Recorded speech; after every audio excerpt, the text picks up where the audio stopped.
The FIFA E-finals have travelled far and wide over the years, but for this edition we find ourselves in Riyadh, ready to battle for the FIFA E Club World Cup trophy, which will now have no back-to-back champion. Ducks America knocked out last year's winners, Riders Atletico Madrid, and the other upset was that FNATIC suffered a final minute blow at the hands of Hollywood to eliminate them from the competition. Wow, what a day we had yesterday. Upsets galore here at the Gamers 8 Festival with the FIFA Finals, which we're delighted to be hosting for you over the course of the next 2 weeks. Well, welcome then. Hopefully it'll be a little bit calmer today, but I'm actually not expecting that to happen as we are ready for Knockout FIFA here. Alongside me, I have 4 guests to talk all about everything that happened yesterday and preview the next 2 days as well. Well, Brandon Smith, Alex B, August Rosenmeyer, and Richard Buckley. He's no longer a referee, he's back in his regular attire. Thank you very much. Guys, have you managed to just reassess what we saw yesterday? The shocks, the upsets of day 2. Brandon, I mean, let's talk firstly about FNATIC. Yeah, I mean, that is the shock of all shocks. No one expected that. I mean, Richard Buckley sat next to me and joked about Hollywood getting maximum points yesterday and somehow having this Hollywood story, but he'll nod, he'll say that he knew it was coming the whole time, but Hollywood taking FNATIC's spot was the story of yesterday. Them not in this tournament is huge now. Did you speak tactics then before the show yesterday to Hollywood? No joke. No joke indeed. Look, I think that they are such a good team. They just had to get the confidence going. They had to get the momentum going. And as soon as the ball started rolling, it did not stop. And look, we can talk as long as the broadcast is about FNATIC and Riders both being eliminated. We're getting a new champion. Yeah, and of course, Hollywood now get to take on RB.LEIPZIG, don't they? That's a tough matchup. But Alex, we've got to talk again about the other really big story, which was Riders getting eliminated. The defending champions couldn't make it through to knock out FIFA here. Yeah, they only picked up 1 win throughout the whole of the group stage, which when you're playing 10 games of FIFA, we know how good they are across 2 legs. Just that 1 leg affair didn't treat them too well. Tuga and Andoni, they were disappointed yesterday. Tuga's got to regroup quickly, though, with the further tournaments coming up. Yeah, Aggie, it was disappointing, wasn't it, for Tuga and Andoni? And Andoni put out a tweet to show his disappointment as well. I think we're going to see exactly what he said. Disappointing time. Here we go, Aggie. I mean, yeah, we just talk about this. Andoni said we tried everything and it couldn't be. Despite dominating most of the games, we didn't achieve the objective and we were left out with 10 points totally deserved. Congratulations to Ducks and especially to NEAT, who is the best. And next week, we will try the E-Nations together. That's because they're going to go again with each other, for Spain. But yeah, tell me a little bit about your surprise at Tuga and Andoni possibly not going through.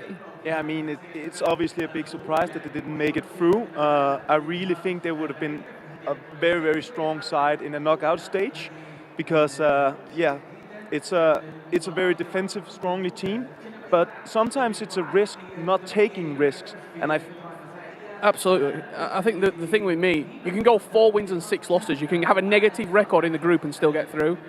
Drawing helps nobody. Today, it's a different tournament. Now we're in Knockout FIFA and we're in a sort of vibe where all these players know what they can expect in 2 legs. Yeah, exactly. Well, disappointing then for the Riders boys, but this is what happens on day 3. It's all changed, Alex, isn't it? It has changed indeed. We now head over to Knockout FIFA, which is what these players are used to across their season. What it means is that you're going to play 2 games of FIFA, home and away.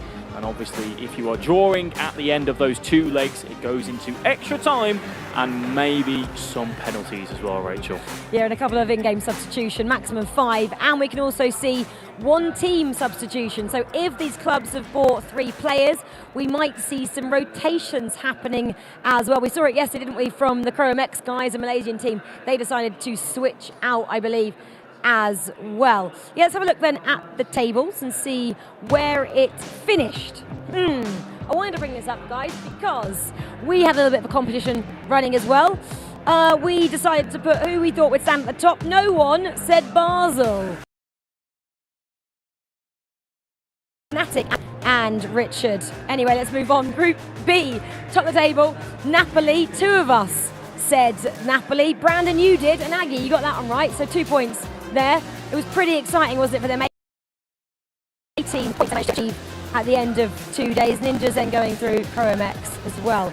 Group C, RB Leipzig, as we expected. Top of the table, well, 3 of us expected that. A lot of us did say Riders, Yeah, how did that 5 one of go, us. Rachel? You either, Ducks, you said. Rachel, Brandon, Mike all said Riders. And then Group D, obviously topped by Wave. 6 of us got that correct. Mike said BRONDBY.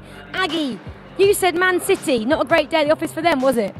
No, I had to try to support my experienced boys. I mean, I played with Ryan back in #, so yeah, unfortunate for City. They do have the experience, and Stingray, didn't he, from Atlanta Wave, he said they were one of the best teams in the competition, but unfortunately did finish in 5th place yesterday, so did unfortunately get eliminated from the competition. But we hope to see Ryan and Shells bounce back, and can't wait to see if they do keep their contracts and continue with Man City Esports next season. Well, I believe it is time then to welcome our 16 remaining teams to the stage here, ready to battle in Knockout FIFA on day 3 of the FIFAe Club World Cup. Right, let's get ready then to welcome our teams.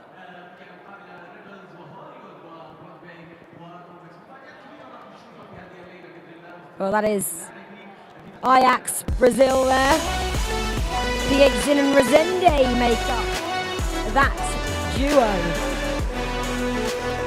They've got a CV of CVs, those two. Tough next round matchup. They're playing from England. The boys in green and white, Team FUTWIZ. Just getting ready to take their seats there. The South American duo. And that's the team they're playing, Ethan and Nick Sneb. Well, here we have it. Next up, we've got the local team with the noise behind them. The XRAPTORS, Twisted Minds, and we've got Ducks America there. Remember, yesterday they had a great match and they knocked out Movistar Riders, or Riders Atletico Madrid as they are now renamed.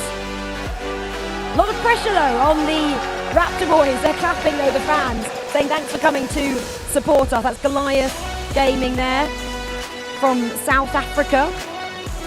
Kaylin and Beast Bianchi. We've got the boys from Basel. They topped the table in the end. But all eyes will be on these two. They wanted to top their table, they didn't in the end. They said they're ready. Mind games at the ready. Guys, what do you make of these two and their performances so far? Aggie, they had the pressure on, didn't they? Yeah, definitely, but they have the crowd with them, and I think that's a huge boost and could probably end up being a big advantage for them. But let's see, it's definitely added pressure. Yeah, exactly. Well, that is AJAX Brazil then, they're ready there. But Sven is down there with Leipzig, who they said themselves, they're the favourites, Sven. They did, and listen, we're getting to knockout football now, Rachel. There's a million different booths I could go to, and there's a lot of storylines, but I want to focus on this one for this first game. Leipzig going up against the Hollywood boys. Obviously, we have Anders and Umut here. First of all, congratulations on a really good group stage. You had the most points, 22 points. You had the best goal difference as well, which was plus 12. Does that increase your kind of favourite status? Of course, we are really confident because we played a really well group stage, but today are knockouts, so everything is on 0 and we have to start new. How much of a chance did you get to see the Hollywood journey? Because they had 1 point after day 1, then they went and won 4 of their 5 games and just squeezed through. Does that represent a bit of a threat because of the momentum they're on? Yeah, of course, they're also a really good team. They also knocked FNATIC in the last game out, so they're really good and we have respect for them, and we will just try to play our best game. Anders, how have you found the first few days? Are you feeling even more confident than when we last spoke?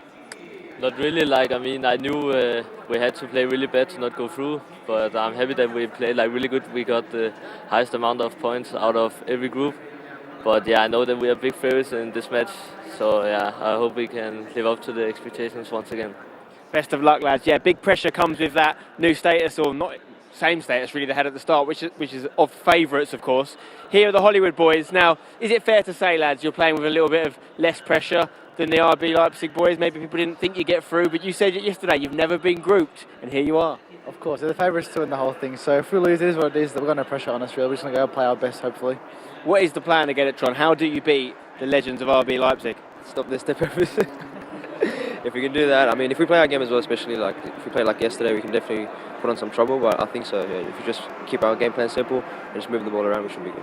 It would be a massive statement win if you were to get it, wouldn't you? Be knocking out the existing world champion, be knocking out Anders, who's qualified for all 3 events, much like yourself, of course, Mark. But would it mean you would no longer be flying under the radar if you were to pick up a win here?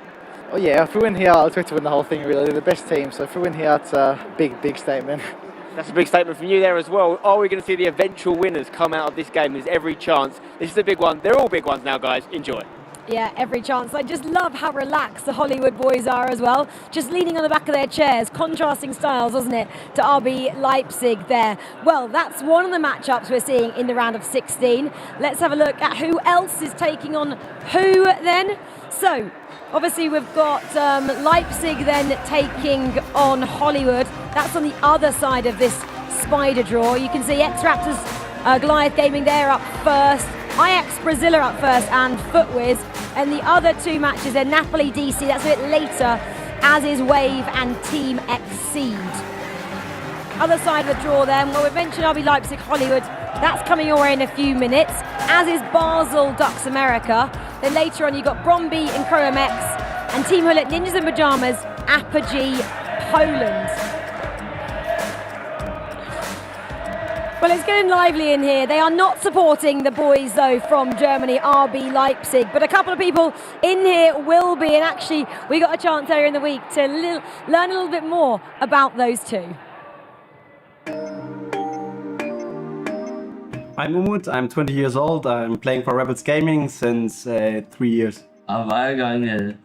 I'm 17 years old and I've played for Rebels Gaming in 3 years now. Why are you laughing? You know? I think like we're spending a lot of time together. Of course, like when we win tournaments or when any 2v2 tournament is.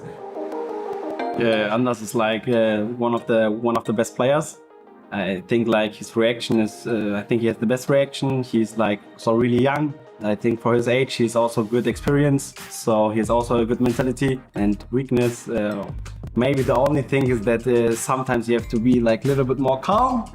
But yes, otherwise, like, of course, he's one of the best. He's world champion, that says enough. What? He's world champion, that says enough. What should I say to the other teams? But they want us to be arrogant. And I will not be arrogant. If you want to say something, you can say something. We're like the most exciting team to watch because like Umut is world champion and then I'm like, yeah, probably like the biggest name in the scene, so. And there's also a lot of pressure on me, but I know that like if we're gonna play good in the tournament, we will also win the tournament.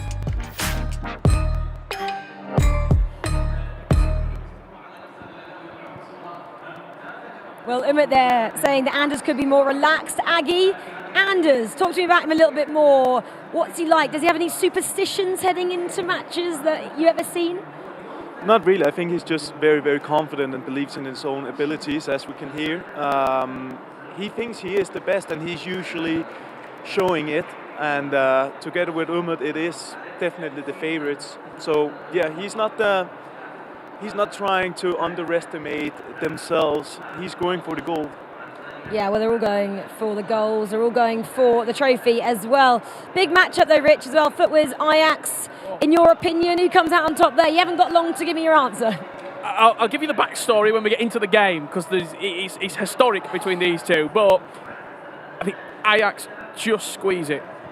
AJAX just squeeze it, even with Ethan, and he knows all about AJAX, of course. Nick Sneb and Ethan.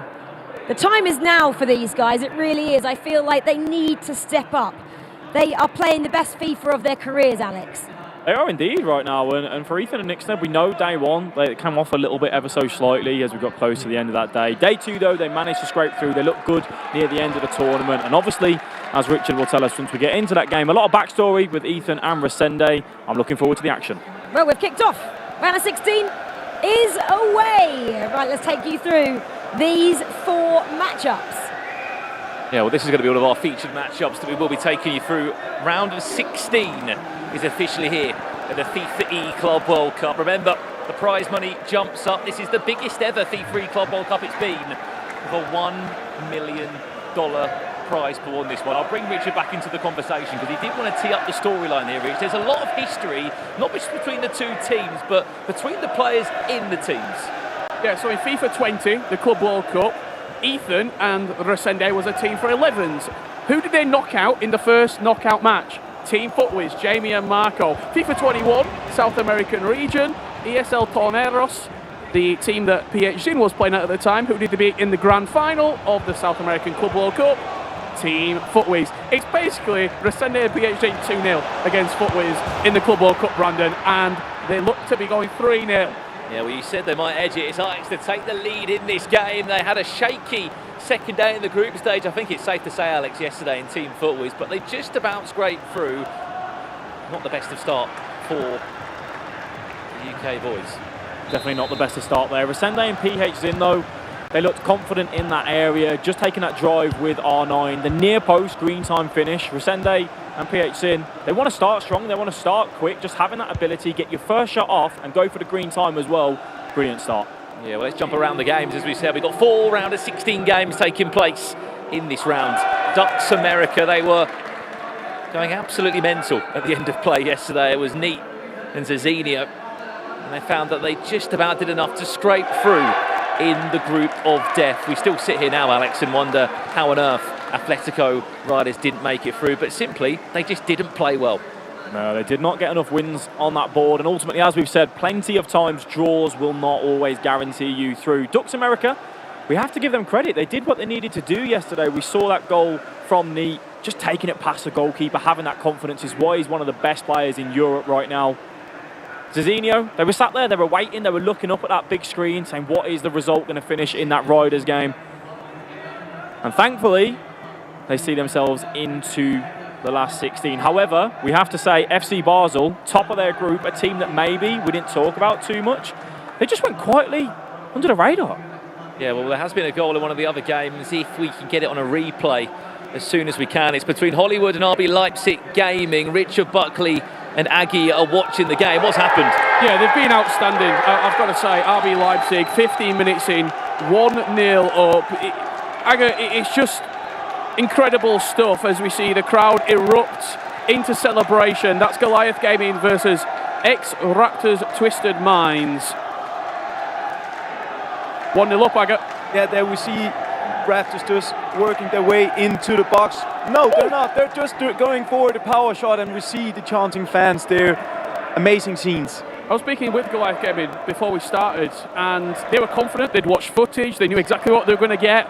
It's one thing playing against it. It's another thing stopping it, as Goliath Gaming 1-0 down in this round of 16 matchup. What, other than the crowd buff, other than everything else, what has Raptors been doing so good? I'll get your opinion on that in a second. This was RB Leipzig in the opening minutes of the match, going 1-0 to the good. Slight fortunate on the rebound, but Umit and Anders are just a different breed right now.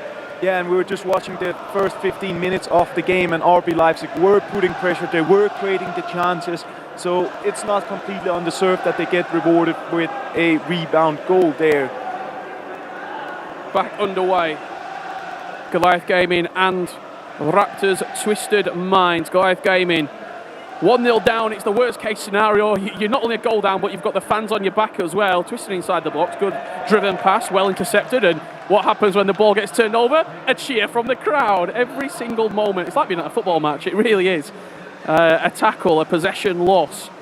They erupt in celebration. And this side right now could be your 2023 FIFA E-Club World Cup champions. Just the way that they're playing, confidence is at an all-time sky high. I mean, they're definitely playing with confidence. It seems like they're just finding solutions regardless of what their opponents are doing. And they're building up again inside the box.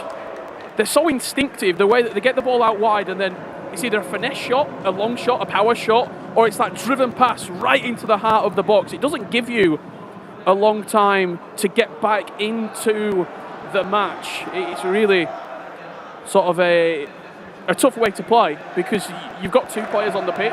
As soon as they start pinging that ball around, in around the box, you can't turn it over. Yeah, the repertoire is definitely there from Twisted Raptors. Well, we spoke up, Ajax and FUTWIZ. It's not a great day to be a FUTWIZ fan, Brandon. And it was a nervy ending to group stage yesterday. They won't want to see this one again. It's just not good to look at, is it, on the replay, Alex? No, that cross coming in, Van Dijk, it looked like he had it under control. You just sometimes have to go, all right, backs up against the wall. I can't go back to the goalkeeper, I can't pass it out. Let's just go long and get it gone. However, FC Basel, they started off that group stage so well, finishing top of that group. Ducks America find themselves 1-0 down, Brandon. Well, the thing that was so impressive about that group running that they had as well from FC Basel, Alex, they were the only team in the group stages not to draw a game. And what are we saying that, yes, in the build-up in all of our couch segments about how deadly it can be to draw games. FC Basel's mind, it was, look, we go for the attack and we try and win the game, or we just take too many risks and we lose. Drawing just wasn't on the cards. No, it wasn't, and that's where at times that one-game format can suit some people. FIFA players are so used to playing across those 2 legs that if you can get that 1 or 2 goals within the space of 60 minutes, it's almost going to be impossible for the opponent to come back and do a magical comeback. However, Basel just winning after again. Yeah, back over to Richard and Aggie at half-time. It's still 1-0 though to the home side here, isn't it? Yeah, it certainly is. The home side in every aspect of the sentence. The Raptors' twisted minds. Just such a good side here, as we do see a goal back for FUTWIZ, just approaching half-time. Alex, do you see a road back into this game for Team FUTWIZ?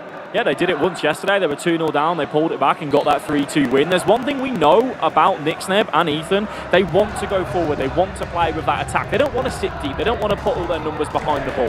They say, give us a chance to go forward. We want to drive. We want to get into that area. Nixneb, one of the best mechanical players here at this tournament. So there's no surprise at times. They do start off a little bit slow, but once they get going, we know they have goals in them, Brandon. Well, they're a special team, aren't they, Team FUTWIZ? Especially from the ground upwards, the infrastructure they have there from Dan, who's been heavily involved in not just UK FIFA esports talent, but also in the Oceania region. They're 2 players that they've just really nurtured and brought on this year, and look no further at runs they've had in the EA Sports Cup, although they may not have won that tournament. They were 1 game away from auto sort of qualifying themselves for this tournament. Yeah, they have indeed, and Nixneb, a young player that's coming through, learning with each tournament, growing with confidence as they go. But we are back over in this Ducks America FC Basel game. Ducks America started off slow, 50 minutes in, 1-0 down. Well, just a point on Ducks America as well. They scored 7 goals across 10 group games yesterday. It goes without saying, in the offensive third of things, they have to really up it because it's just simply not been good enough. Yeah, they do need to come out and get a couple more goals, but the thing is, with a 2-leg format, sometimes you can be a little bit more safe, knowing that you have that 2 legs to go across, as we just see FC Basel trying to push on that door. But I believe, Richard, you've got some news for us. Yeah, we're back underway in the second half. I think NEAT scored 6 of the 7 goals as well. I think Zazinho only scored 1 goal individually during that duo partnership. We're back underway. Team FUTWIZ and Ajax. We've been watching a number of these games, Aga. Before we head on back to Brandon and Alex, what do Team FUTWIZ need to do to get back into this game after being trailing 2-0? It's now 2-1. Signs of revival? Yeah, I think it was very important for FUTWIZ that they got that quick goal back. Even just doing the step overs and then a ball roll and a power shot through at the forward post. So, I mean, that's definitely a beginning, and we have to remember this is not the best of 1 anymore, it's best of 2, so you have more time, and you need to not panic if you get behind. We've been following Goliath and Raptors and RB LEIPZIG Hollywood. Both games 1-0 at the moment. We've got a few more goals, Brandon, Alex. Anything really potentially starting to look a bit tasty? Yeah, certainly. Well, what do we say that wasn't good enough from Ducks game? And it was simply not scoring enough goals. You said Neek scored a few of them. We'll work out who that was in the interval. Doesn't surprise me though from Neek. He's always been the more of the flairier players in the final third, hasn't he? It's a case of Zazinho does the dirty work, gives the ball to Neek, and he says, go and express yourself. Yeah, for sure. That one, though, a little bit different, just for that switch of play, the knockdown coming across from that cross. And I'm going to say, I believe that was Zazinho there. I think he's the captain with the one that has the instructions of when they want to offside trap, when they want to make those tactical changes. I'm sure we'll get some confirmation of that. However, they are back in that game 1-1 as we're back with the FUTWIZ Ajax game right now. 2-1 Nick Snebb and Ethan. As we're kind of seeing this, it looks like they're starting to develop a little bit more in this game, Brandon. Crucial was it for them to get a goal back in this game? They could get a second. That's fantastic timing. As we join it now, it's normally the commentators curse the other way, but for FUTWIZ, it's an all-important equaliser. Love a big UK support behind them, driving them forward, hopefully towards a final eight in the competition. They have rich history in the Club World Cup, and from being 2-0 down, whatever changed, whether it was just a simple chat between the two players, Alex, it has worked wonders for them, and Ajax will be sitting there thinking, how have we given away a 2-0 lead? Yeah, worked wonders for Nick Snebb and Ethan right now, putting that back to 2-2. For PHC and Resende, though, you have to be looking at each other and saying, we were 2-0 to the good. That's the best start that we can have in this round of 16. They're looking at each other saying, what's happening? What's going wrong? They might just need to find themselves, get into that 90th minute, regroup in between that second leg and look to go again. However, Ducks America, we spoke about them, Neat and Zazinho finding their way back in, all level across these two games. Speaking of Ducks, there's a rebound on the finesse. It could have been. Instead, it was an easy tap-in. Ducks have completely flipped the game on the head, and they've nearly scored a third of all the goals they scored across 10 games in the group stage. It's such a better outing for the originally created Spanish esports organisation, Ducks Gaming. Zazinho played in this tournament last year. He was grouped alongside Diogo, who's now the coach in that team. Neat came in, and whatever they've done is working wonders. Let's jump across to Richard Buckley and August Rosemeyer. What is the latest in this game? Yeah, we're joining it, 15 minutes left to play. I'll be completely honest, when RB Leipzig went 1-0 up within the first 10-15 minutes, I thought they might have pulled away from this game, but Hollywood have been very resilient in the defensive end. Yeah, and I think it's very important that you don't give them more than a goal, because if they get the taste of it, we know what the likes of Umut and Anders is capable of, and maybe we could have a second here. Yeah, they just stepped on the press ever so slightly. A couple of step overs, I think Anders the one implementing. For people at home, he will be the dark blue icon. He's the captain of this side, controls the goalkeeper. As you see him all the way out there, perfect on cue, thank you Anders. And Umut will be the lighter turquoise icon above your head. If I was to guess, I would imagine Mark 11 be the red icon and the yellow icon will be Nagidi. Let's on over to the hometown heroes, Raptor Twisted Minds. Again, 1-0 up here against Goliath Gaming. Similar story, they scored an early goal, but haven't been able to capitalise and double their lead.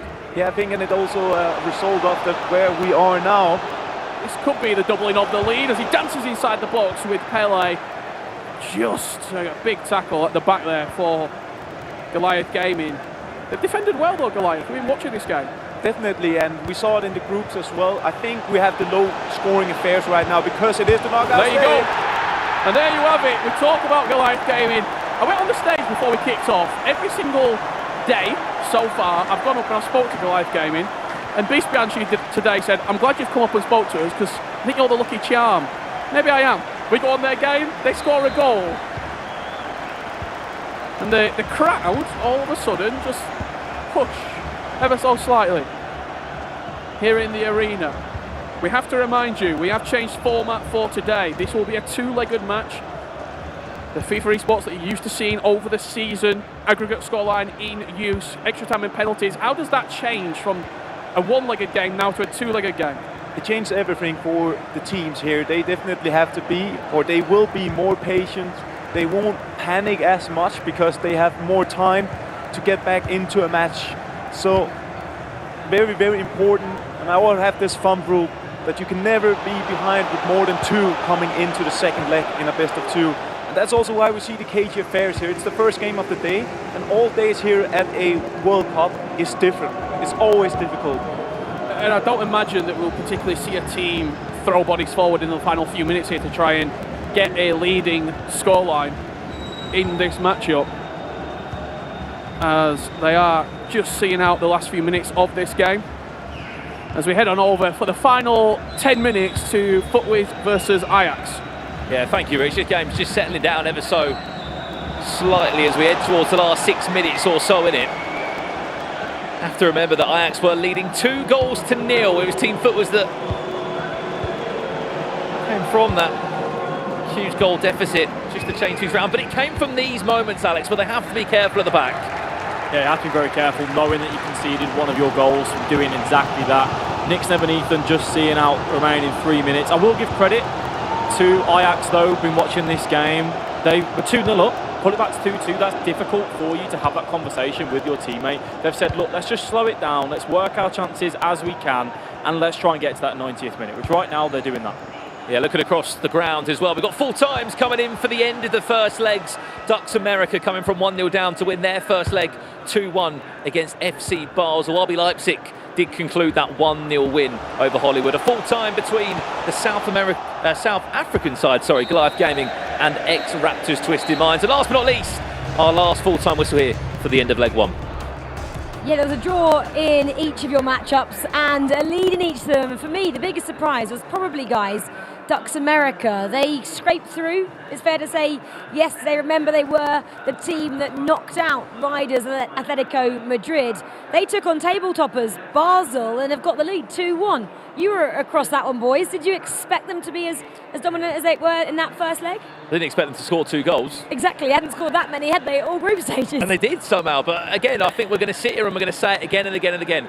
Group stages are different to knockouts. It just brings a different player out when you're playing for even more cash. There's no second chances, there's no opportunity to draw or play 10 group games, and I think that's what we're seeing here from Ducks America. Yeah, and do you think Ducks, obviously a lot of the teams do, but really kind of come alive when they have 2 legs as well? They've got this 1-goal lead, taking it into that second, Alex. Yeah, when you've got a player like Neat on your team, they're so used to this year playing 2 legs of FIFA that, yes, that one game in that group stage can be a little bit difficult. You have that bad moment or two and you don't get yourself going quick enough, you can find yourself 1 or 2-0 down. Across the 2 legs, though, you have that little bit more time, that little bit more room to just find your feet, and Neat and Zazina are one of the experts at that. And the comeback kings again, FUTWIZ. Absolutely. I think when we saw them down at 2-0, it's a very dangerous scoreline, isn't it? Because you can see it again, your head's in your hands, and you're thinking, oh, God, we've completely messed up this knockout stages. But they paused the game, a little chat, got themselves together, back in the game, and now, it's a best of 1 pretty much, 2-2. Yeah, exactly. Got to talk to you about Anders and Leipzig there. We expected them to take the lead, but we expected them possibly to run away with it, and they haven't been able to do that at the moment. Yeah, usually when you see Anders and Umut going in front that early in the game, you assume that they're going to score more. But Hollywood did very well by just stabilizing the stuff, working their way into the match, and just making sure. Because now they have 90 minutes where to play. They had an experience. Now they have something to take on with them for the second leg here. So it's definitely wide open, and I mean, only 1 goal, everything can happen. Do you think Hollywood have anything up their sleeve to come back against Leipzig in this second leg, Rich? I think the biggest thing was keeping the tie competitive going into the second leg. They didn't get blown away. And when I saw him go 1-0 down early doors, you get a little bit fearful of, oh, this could be done. This could be 4 or 5, but they kept in the game. They're going into a second leg now where we've already seen they can perform miracles. 12 points out of 15 in 1 day. What's stopping them? They're in the tie, and that's the most important thing. Yeah, and the other game that you were looking at was obviously Raptors and Goliath. One that actually I expected to be tight, especially Raptors on day 1, if you can't remember, ran away with it. Everyone pegged them back a little bit, didn't they, on day 2? And Goliath, again, a little bit unsteady, getting sucked in to that drop zone a bit. But that's been a great matchup, and even more so that Goliath have to contend with that over there against them. And given the layout of the studio, they're sat closest to the fans as well. They're the closest team on the right towards the fans. Just when I was speaking to Goliath, he's probably the team that I've had the most chats with, always very chatty before the games. Do you want to go and talk to them now, Rich? I hear you're a lucky charm. I mean, I can do.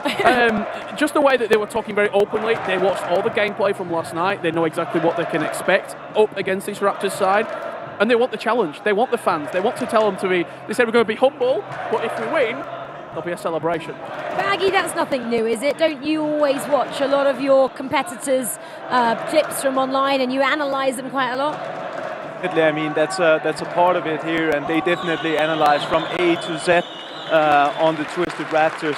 It's super vital, and I mean, well done to Goliath as well for just bouncing back, because it's not easy when you're playing here against an opponent who's on home turf and gets an early goal. I mean, they responded really well, and I think this game is more open than we would have expected before the match. And then there's a little bit, just a little bit, a needle between them as well, because when we were playing online, South Africa were having to compete from the West Asia region. where Saudi Arabia are typically very dominant. So he said, it's not a lot, but there's just a little bit. We want to get them back a little bit because they beat us pretty much in all the qualifiers. Yeah, exactly. Boys, I know you weren't really across the Leipzig games. Do you think they're just teasing their opponents a little bit in terms of Hollywood? Should they have the ability to go up another gear?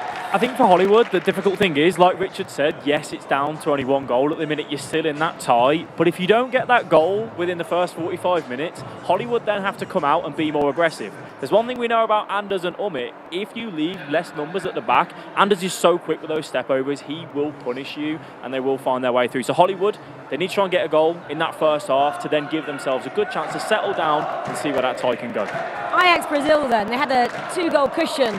Lost that. Does that hurt now going into the second leg, Brandon? I think because they've come out in a position where they're not losing, I know they've given a 2-goal lead, it is different to obviously coming out as a 2-2 scoreline. We just saw the players on camera there just having a few minutes to take a breather from that game. All the coaching booths here have got iPads in them where you can literally go back and watch all the gameplay, certain moments, and with the coaches and the infrastructure that a lot of these teams have, they'll do that. I just wanted to have a point on the Goliath game and quickly while we've got a minute.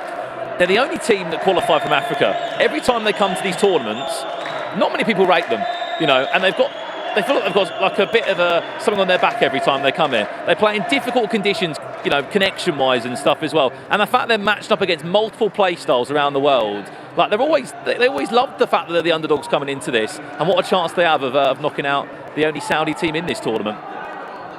Was that the question for you? I thought he looked right at you there because I'm just well, hyping him up because I want to be on this free flight to South Africa that he's going to be winning if he keeps beating his good luck charm. I said he should go out there, and I've just actually noticed as well why we've got a little bit of a pause. Nick Sneb looks like he's jumped out. Maybe it's a quick bathroom break, so he will get back into the games as soon as he's back in his chair, basically. It looks like Denman's there. I was like, no. Does he fancy it? No, he doesn't. He absolutely doesn't. Denman looks like he is performing. But yeah, the fact that South Africa, the first time they actually got this far in the competition as well, one of these teams.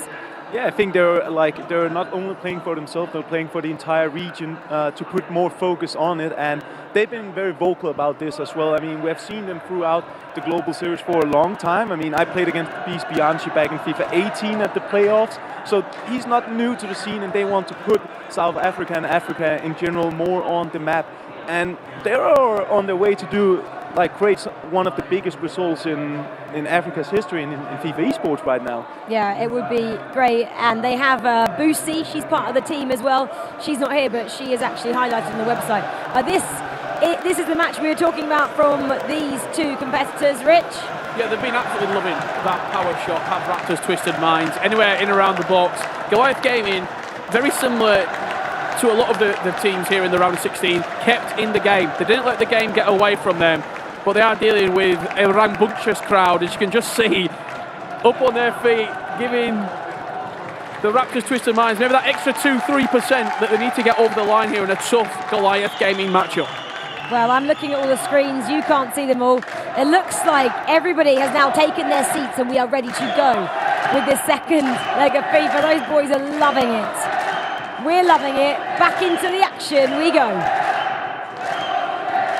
Let's kick things off then with AJAX taking on FUTWIZ.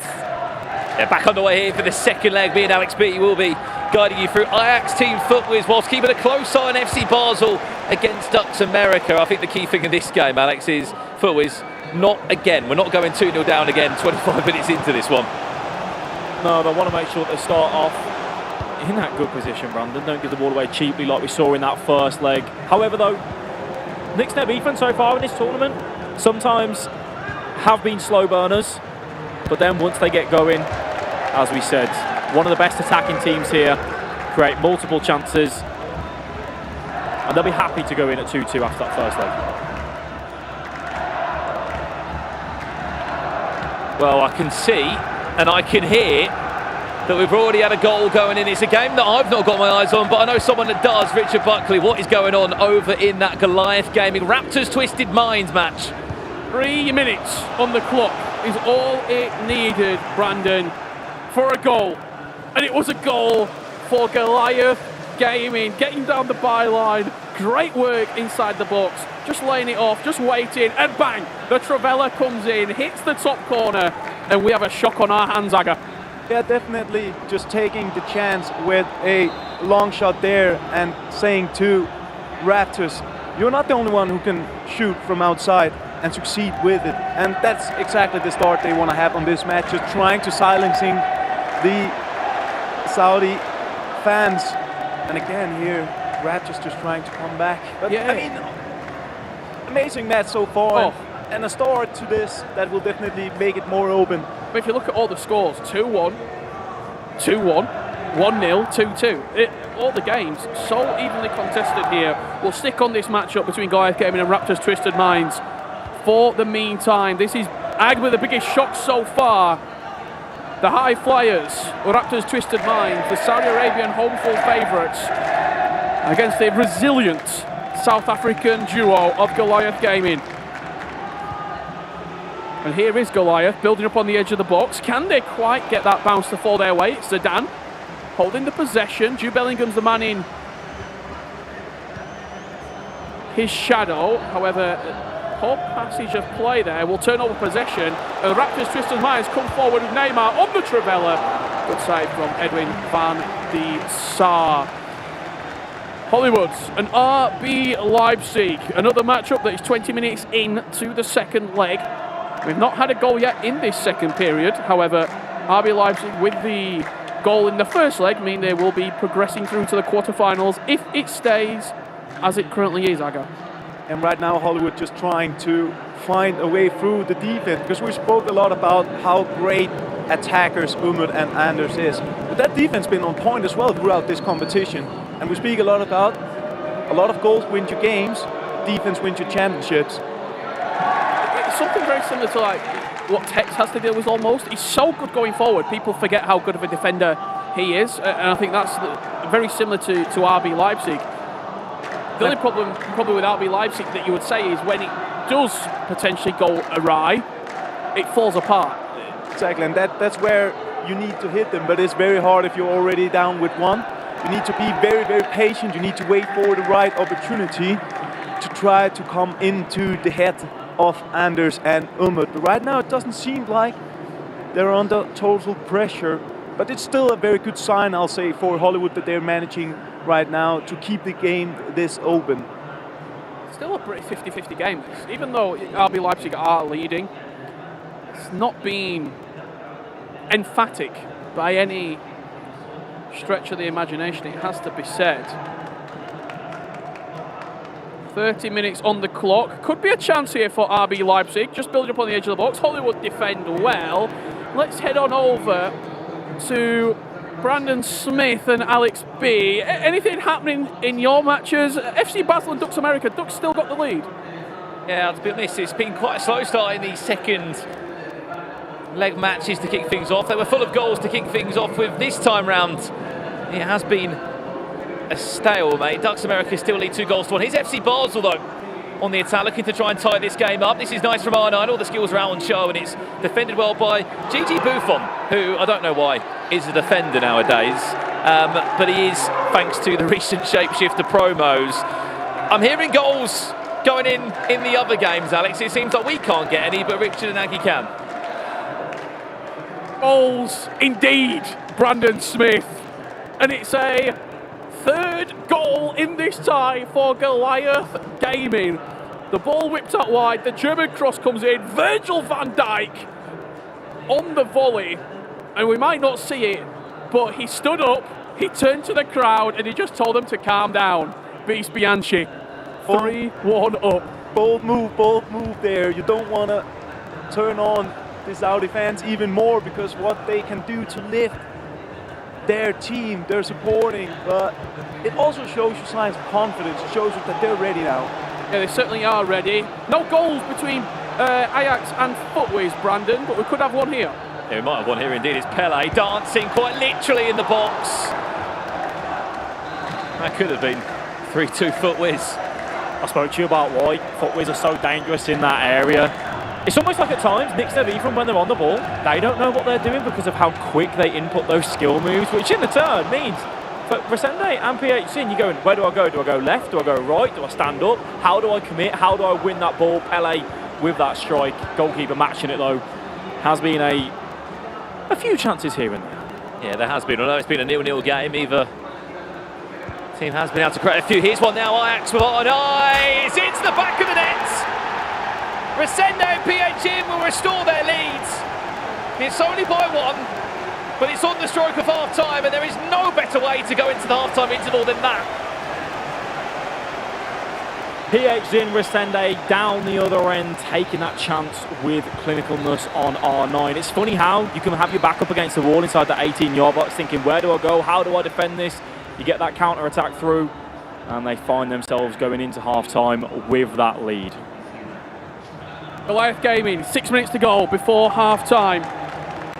3-1 up, 2-0 in the second leg. That 1-1 draw from the first leg means they are in pole position to knock out the fan favourites, the Raptors' Twisted Minds. What have they got up there? Look, that threaded through ball just falls through to Van der Sar. Doesn't seem to be clicking. And we can also see they're starting to be a bit more aggressive now, trying to press higher. They know that they're running out of time. Still loads of time to go with though, but 45 minutes can feel like a very little in FIFA Esport at this stage of the competition. If Goliath Gaming was to go on and pick up this victory, it's a continent-defining win. It's often, a lot of people from the African region say that we're not respected, we might not have the servers, we might not be able to even compete in FIFA Esports. This puts them well and truly on the map, and that ball not only should be rolling, it should be sprinting to change. Yeah, definitely. I mean, it's a huge performance from Goliath, and I mean, the momentum you can carry on with you throughout the competition by knocking out a fan favorite. I mean, we shouldn't call them out. They got through the group of death, as well as now maybe beating hometown favorites here. We've been on board here with RB Leipzig and Hollywood. We saw a little glimpse of Anderson at half-time. There was conversation. It wasn't necessarily aggressive conversation, but they were chatting. They were quite animated at the break. Now they've only got 30 minutes left to play. Hollywood need a goal, but they left it late yesterday to qualify into the knockouts. They did it in dramatic fashion, in process, eliminating one of the biggest orgs that we've got in the scene in FNATIC, Tex Diogo. That's why you're not seeing them today. Be so hard to read Anders. RB Leipzig in on goal, just squanders wide off the post. Huge chance. Yeah, it can be so hard to read Anders's feelings because he's so expressive as a player and he shows a lot of emotion. So many times it seems very frustrated, but I think inside he's thinking we're just knocking on the door, and it's coming. Yeah, and I think we're not going to see Leipzig slow down. They'd rather go for a second than trying to just defend. Second goal right around the corner for RB Leipzig. Goal. FUTWIZ back in this tie, and it's a cross. It seems that all we're doing is watching crosses in 2v2 FIFA. You have to give credit there to FUTWIZ with Mbappe finding that header. Header's a manual, which means you have to be so accurate with where you're aiming. FUTWIZ do exactly that. However, though, Ajax, they had a chance at the other end.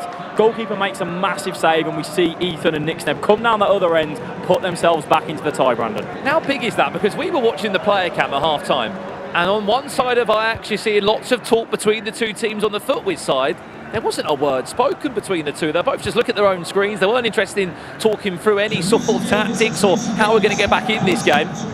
No, they weren't. But that's one thing we know with Ethan and Nixneb. They back their ability. They can be so good in those areas, as we previously mentioned. Right now, they have done comebacks throughout this tournament, Brandon. They find themselves back in it at 3-3. And from that roar, I think we're going to assume there has been a goal for the home crowd, Richard. It certainly has. Goliath Gaming maybe poked the bear, shall we say, here. When he got up, Vince Bianchi told him to be quiet. The Raptors Gaming back in the tie at 3-2. Build up on the edge of the box. It was slow, it was patient, but when they had to be direct, that's what they were. Driven shot into the bottom corner, game on, Aga. Yeah, one of their signature goals here at the competition. We've seen them doing it many times, and hold on here. And they're in again. Just off the back of that goal, it could be 3-3 again, exactly the same. Get the ball out wide, driven pass in field. One thing in particular about this game, there was a little bit of a delay at the half-time whistle, so the other matches, maybe 70, 75 minutes in, we've got a long time left to play. There's a lot of FIFA still to unfold in this matchup. Yeah, 30 minutes is a long time, especially with the pressure of the crowd for Goliath. But let's just follow this. Goliath, a couple of step-overs, well defended once again. I wouldn't be surprised if you start going for that German cross again. It's worked for them already. I mean, they're starting to find solutions here. They struggle to get past Goliath Gaming's defense, but when you get that first goal, or it's a second, but the first goal in this match, you're starting to thinking, we can actually do this now. This is the way we're as well when you're on the stage, like, okay, we can do this now. Yeah, and when it's only one goal, you know that your opponent's gonna struggle a little bit. It's gonna be nervous. There's only one goal. Nerves certainly jangling for Goliath Gaming. The back heel is nice, just a little bit too delicate for Raptors' Twisted Minds. I hope it's coming through to you at home. Every single time they lose the ball, Goliath Gaming, there is a cheer. There is boos when they're in possession. It is hostile, to say the least, for Goliath Gaming. But they do not care one bit as they come towards the byline, cut it back. The sliding tackle just out of reach. That's really unfortunate. Was very, very close there. With the step over from Goliath Gaming would definitely have given them some freedom to breathe. Just trying to work out, as we see here as well, the fans doing everything they can to help their team. They're seriously trying. Whipped into the back post, it'll go out for a corner. And a pause comes in for Goliath Gaming. Well, it looks as if, Richard, the first two games that will conclude in this round of 16 is going to be one of your ones first. RB Gaming against Hollywood. We'll throw it back to you in a few minutes. But a game that we haven't really spoken about, Alex, is FC Basel Ducks America. That's because it's been a 0-0 second leg. But for a team that were hanging on and literally scraping fourth place in yesterday's group of death in Group C, might be knocking out the chart toppers of Group A, FC Basel. This is why we love FIFA Esports. When we have group stages into knockouts, we saw Ducks game and they didn't score too many goals, but right now they're showing their defensive masterclass as well against FC Basel. The team that finished top of their group, Gianluca and Bone, they were so confident yesterday. Right now they have 10 minutes remaining as Ducks are on the attack. Yeah, well, let's leave this one because there's a game to conclude. Richard Buckley, August Rosemeyer, RB Leipzig, are they minutes away from the quarterfinals? Certainly are, and it seemed very unforeseen circumstances, really. I expected a 1-0 lead after 10 minutes, a comprehensive victory. However, Hollywood have stuck in the game and they're looking to be late bloomers once again. But with seconds remaining, a 1-0 win over two legs. A pause comes in, the 5-4-1 is there. The cue to pause, 90th minute yesterday. They went on to score in injury time. Are we going to see a repeat again? We will have to wait and see. 70 minutes left to play between Raptors Twisted Minds and Goliath Gaming. And don't worry, you've not missed anything. It's been all Raptors in this tie as they get a third and the crowd erupts here in Riyadh. Wow, this is scenes, as you say, Richard. They've done it. They made the comeback. And they're letting them know about it as well. Just listen to that noise. Scene speaks for itself. Pressure is definitely back on. And I mean, what a game we're having. During that goal, we did have a full time. We left it with injury time remaining. We gave full times from around the grounds. FC Basel, one last attack, Brandon. Yeah, this is it for FC Basel. It looks as if it is going to be all smiles and vamoses for Ducks Gaming, who are through to the quarter-final stages. This is why we keep saying it. You can have a great group day, but it's a different story in the knockouts. Full time there. RB Leipzig are through, and more importantly, so are Ducks America. I think if you'd had that conversation with Ducks America this time yesterday, saying you're going to be through into the quarterfinals of this tournament, they might have said, we're not too sure about that, Brandon. However, they find themselves there. We're back with Ajax, Team FUTWIZ. It is 3-3, 6 minutes remaining. Shows what a good sleep and a good breakfast can do. It does. I've not had the breakfast yet, so maybe Zizinho needs to give me some tips. You're missing out. Lots of Spanish omelette in there. Back to this one. 3-3, Ajax, FUTWIZ. The Raptors Twisted Minds Goliath game is in the 80th minute. We'll pass you back over there as soon as we know what is going on with this game. We are minutes away from extra time. Keep in mind, whoever wins this is in the quarter-finals. Last attack falls the way of the UK Esports organisation Team FUTWIZ. Ethan and XRAPTORS, what have you got up your sleeve in these sort of areas? Ajax win the ball back nicely or not? There's two hands on the ball. Will take us, I'm pretty sure, into extra time. Long ball forward from Ajax. They clear it wide. Let's head back over to Raptors Twisted Goliath Gaming. 5 minutes left in that game. 5 minutes indeed, and it's been all one-way traffic. Raptors Twisted Minds, after getting the third, have been looking for the fourth and the decisive goal in this tie. Are we going to extra time? I mean, depends on this attack, because they're definitely taking the last one here and putting all the pressure. And I can't start to wonder if it were a good idea. Yeah, I mean, it's a risk. It's a lot of feelings. Obviously, we want to get out, but maybe they turned on something. 1 additional minute here. Will it be a minute to save a tournament? Unless Goliath Gaming come down the other end, the ref's going to let it play. The boo's rain out. One more chance for Goliath Gaming.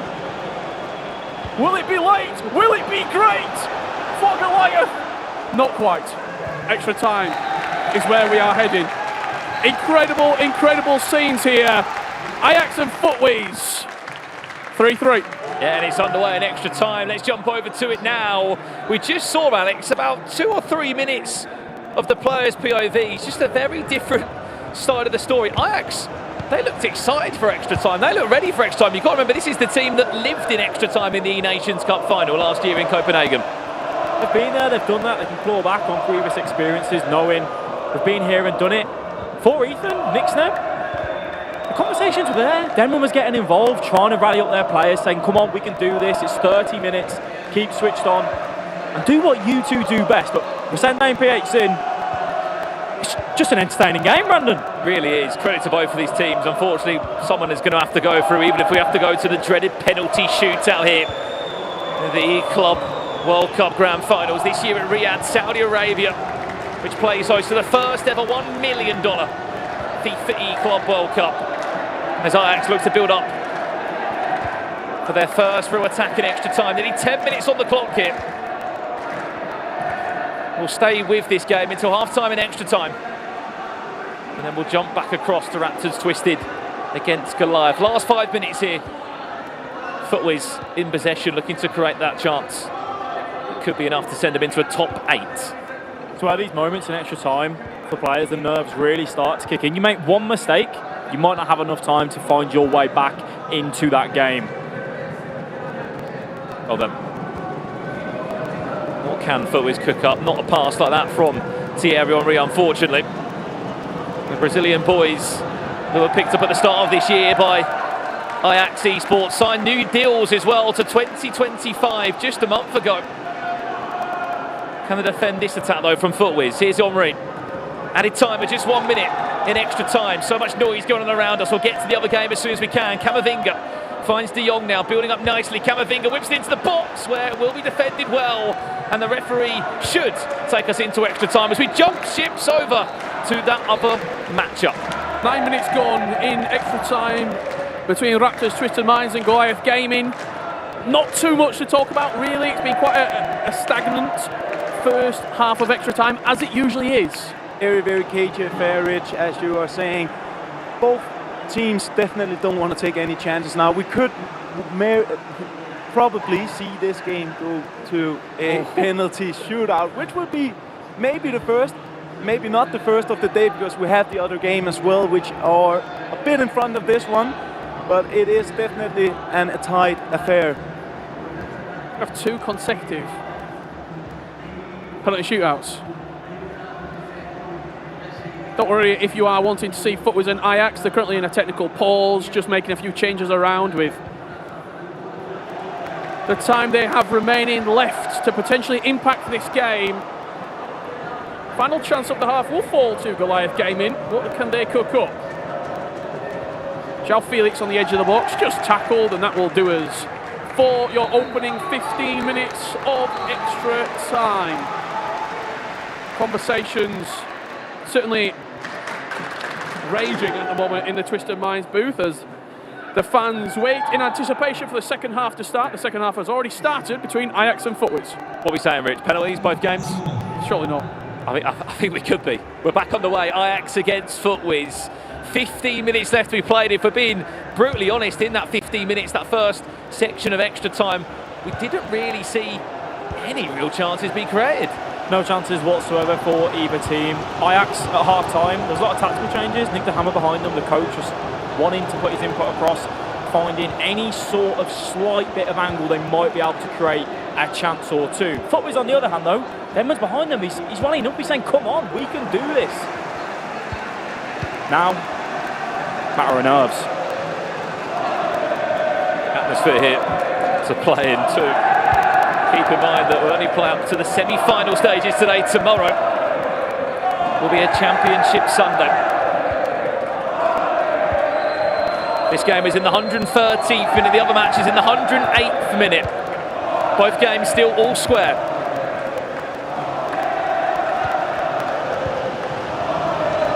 Probably enough time to have one good attack. For either of these teams, you can't even imagine the nerves now. With passes going astray like that, just trying to be creative, but also just so nervous on the ball. Last 4 minutes, now he's back to FUTWIZ. It's your roll of the dice, it's your last chance to send yourself into a top 8 quarter-final. You might be hearing noise, I can confirm, still no goal in that game. It is still all square at 3-3 between Raptors Twisted and Goliath Gaming. 114th minute in that game. We're staying with this one now first though. AJAX against FUTWIZ. Added time is here now. FUTWIZ, what have you got? Have you got ice in your veins? No, unfortunately, it's a horrible high through ball. Penalties here. Let's go through it then. AJAX to step up first. Paul Pogba over it now. Will it be one goal to the good for AJAX? Yes, it will. First penalty down the middle.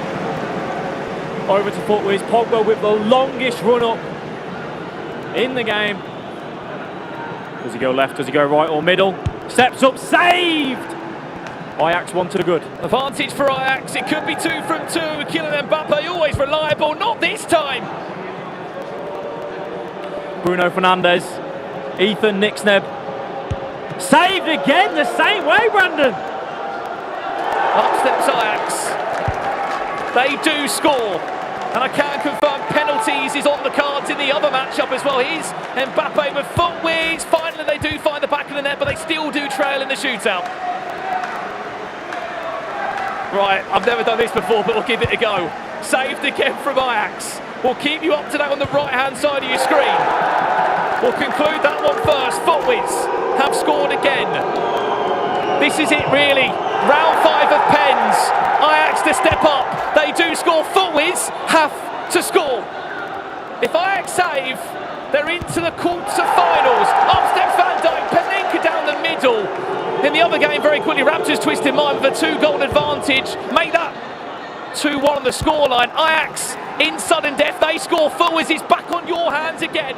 FUTWIZ must score, or AJAX are through to the top 8. AJAX do not save that one, and we go again in sudden death. I'm keeping up to date with this AJAX FUTWIZ game first. AJAX miss. FUTWIZ, you score, and you're on your way. No, they miss as well.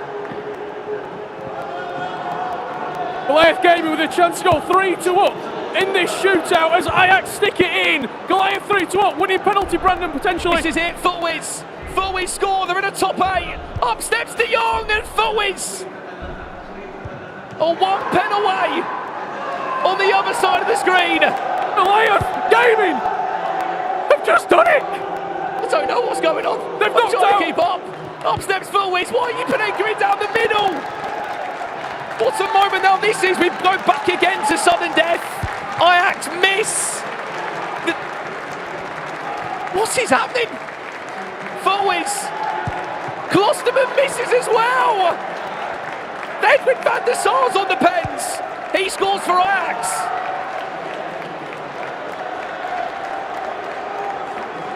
Van der Sar steps up on the other side of things. Will score also. 6-6. This is unbelievable. Absolutely unbelievable. We've gone round again. Pogba stepping up from the spot. Save. Back on FUTWIZ hands.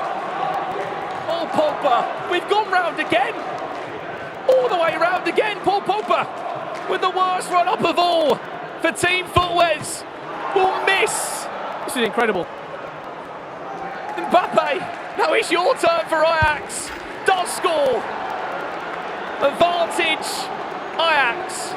Bruno Fernandes, always so reliable, needs to be now. He will be.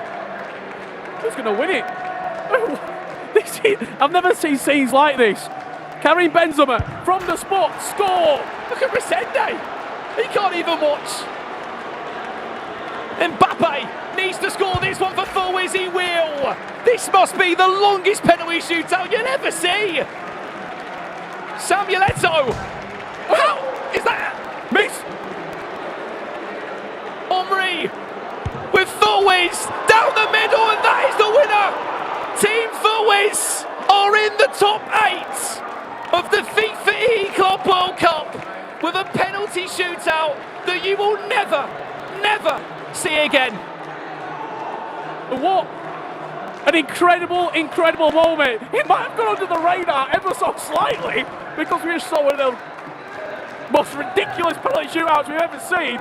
Goliath Gaming knocked out Twisted Memories. We weren't even looking at the Goliath Gaming game. A massive well done to them as well. They've knocked out the host, but we've got to talk about how did that penalty not go in from AJAX in sudden death? What do you even say? Ethan's going over. There's nothing you can say. You've just shared a moment on the stage. That is what you have done. A moment that will live long in the memory of every FIFA esports fan out there. Team FUTWIZ, the furthest they've got in the Club World Cup ever, a quarter-final. Incredible stuff. Do you want to catch your breath, Richard and Brandon? That was something we haven't seen in quite some time. I don't know how long that lasted. We felt like we were sat here for what felt like an eternity. Ethan, Nick Sneb, catch your breath as well as we jump over to Spen. He's going to talk to the other team who have put their spot in the quarterfinals, Goliath Gaming. Thanks, Rachel. I'm here with, I've got to say, probably the least popular 2 people in Saudi Arabia right now, but the most popular in South Africa. You've done it. It's a dream come true, I've told you. I think the first day, just to be here, be interviewed by you guys. I'm missing my World Cup that I qualified for in 2021, and now being able to showcase our talent and our ability on the international stage. This is huge. It's history for Africa, for South Africa. This is for all our people back home. How different was that atmosphere to playing at home with these guys literally meters away from you? Shout every time you got the ball, it was a boo. It was so intense, wasn't it? Yeah, no, it was crazy. Every time we got the ball, we were getting it from the crowd. We couldn't even hear each other speak. He kept telling me to speak louder every single time, and I'm literally screaming at him. So again, fantastic crowd, of course. I had to shush them at the end just to show them, how it's done. And thankfully we got it done on pins, which is the most nerve-wracking thing you can go through. Who scored the winning penalty? I did, And you saved the penalty as well? Saved as well, so this is my signature celebration. But yeah, for everyone back home, and lots of love to the Saudi crowd. I just want to say that out there, it's just good banter, I guess. This man next to you is taking all the credit for it, by the way. Oh, yes, I'm the lucky charm. 100%. Whenever he came over, we won, so I hope we'll see him in the next round again. So, we look forward to the next round. So you will play the winners of Napoli versus DC United. Have you got a preference? No, look, DC is our friends, we've played a lot of practice games in that, so I'm rooting for them, just personally. But I know Napoli is very good. I never knew those players before, but I've seen how talented they are. But either way, this is the best of the best, and if you want to be the best, you have to beat them, so we're ready. 100%, guys. Keep it up. You're doing fantastic. Goliath very much smashing it. We're going to head over to the Raptors booth here. Obviously, there's a slightly different energy. Hi guys, commiserations. Who's going to be doing the speaking? Yourself. Okay, so listen, I know you're probably devastated, especially losing on penalties. It's such a horrible way to go, but how's the experience been for you guys? It was really good. We did our best. We came back from two down. That just shows how strong our mentality is. We came into the tournament having one goal in our minds, making our nation proud, making ourselves and the fans proud as well. So I think we did a good job in doing that. I think you certainly did as well. Have you got a message for these fans, particularly the ones in the arena here who've been so great in their support for the last few days? Thank you so much, guys. Thank you so much. If it weren't for you, we would have not been at this place. We got knocked out by pens, so we came back 2 down. It's devastating, but it'll make us stronger for next time. Definitely, guys. Well done. Be proud of yourselves. Penalties, horrible way to go, as we know. Who knows what would have happened on another day? They could have won the whole thing. But it is Goliath progressing. Back to you, Rachel. Yeah, massive upset, isn't it, for the local fans? They obviously wanted to see their local team go through. It was always going to come down to that. I could watch Brandon, and he was going, it's going down to penalties, and it did just that for 2 of those round of 16 matches. 2 went a little bit under the radar as well, didn't they? Ducks kind of sneaking through there, and RB Leipzig as well. Massive story though, the local side, XRAPTORS, Twisted Mind getting knocked out there, and AJAX as well in the most spectacular penalty shootout you will ever seen at a FIFA esports event. Let me tell you that. Well, boys, I'm just bringing you in as well. Obviously, word on FUTWIZ there. We haven't heard from them yet. Massive moment in their careers, Alex. A massive moment in their careers, and I think it actually also shows the mental strength of Nixneb and Ethan. They came from behind both times in that game. To go all the way to penalties, to go round all the way through as well, that puts a big statement to everyone else out there. Nixneb and Ethan, if they go 1 or 2 down, it doesn't matter. They're going to keep fighting back. Well, let's not talk about them anymore because Spencer can talk to them. You're with the FUTWIZ boys, Spen. I mean, they must be exhausted after the longest penalty shootout we think we've ever witnessed.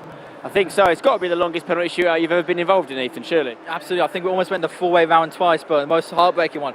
I think we missed 5 winning penalties. If we had lost that, I think we'd never been able to look back at that game. That's one of them. It's like in tennis when you've got, a match point and you keep throwing it away. You feel like it's not going to be your day, but it was. Just about, honestly, I think that's like the first penalty shootout we've won. No, the second penalty shootout we've ever won in 2v2. So to do it in that way, speechless. And talk to me about the game in general, Nick. There, it was a great match, wasn't it? Obviously going the distance. Yeah, AJAX are very, very good. GD's to them. First game we started slow. I think we done what we did in groups. We start 2-0 down, give us the hardest way to win, but we fight back. And the second leg, was like a bit of a nothing game. We kind of just cancelled each other out. And yeah, went to penalties, 50-50 from then on. Hopefully, I'm glad we got it done. And obviously, you're going to play the winner of Team EXEED versus the Atlantide Wave. Could be a nice little sort of English derby with obviously Stingray on the Atlantide Wave team if they were to win that one. Would that be a nice matchup for you? Yeah, it'd be a good matchup because we know Atlantide and Team EXEED are a good team, but I'm happy to play whoever, but no, it would be nice to play Stingray. How much has that emotionally, mentally taken out of you playing that game and that length of penalty shootout? I'll be honest, that's I don't get nervous from playing FIFA anymore, but that was a new experience for me. I've never gone that far like a penalty shootout in my life. Hopefully never again. But no, honestly, I'm done. I need my break. Well, they've earned a break, but not too long a one. They're going to be playing later on today, of course, in the next round. So well done to them. And listen, if they can bounce back from that, they can win anything, because that was one of the most intense penalty shootouts I've ever seen. 2 going on at once. It was absolute scenes here in Riyadh. Back to you guys.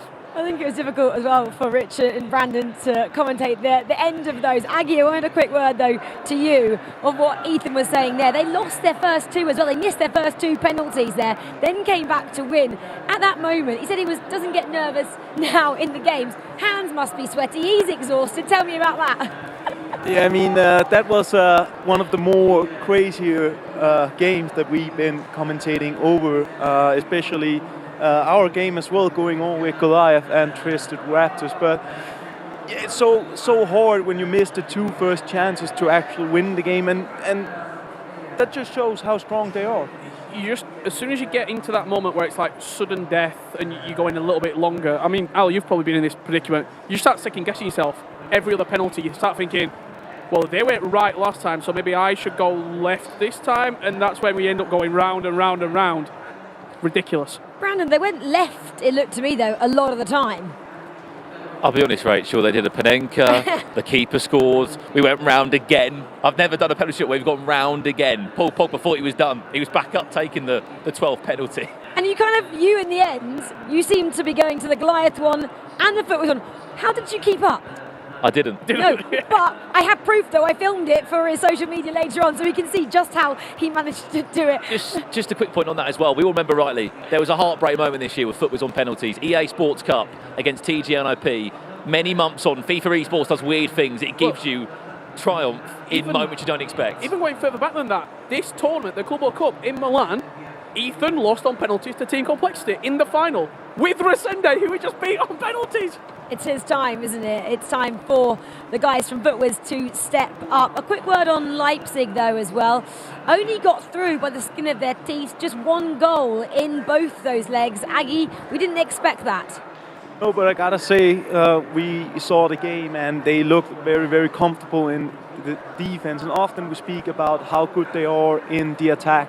But the way they press together, the way they defend, they look like they are going to go to tomorrow. I'd actually be more scared if I were the opposition at Leipzig only winning 1-0. Because it shows that it's almost this type of thing that they've gone, right, we're going to score one, and then we're not going to score again. We're just going to keep a 1-0. Like, that's the sort of thing that I think Anders would do as well. He'd be like, okay, tactic time, we're going to do some training, 1-0, no more goals. Let's keep a clean sheet. Anders did, though, look frustrated, but that's nothing new either. He is very emotional, he's very expressive when he plays FIFA. Ducks then as well, they sat on that result and they 2-1, it ended. The Brazilians couldn't mount a charge on them, Alex.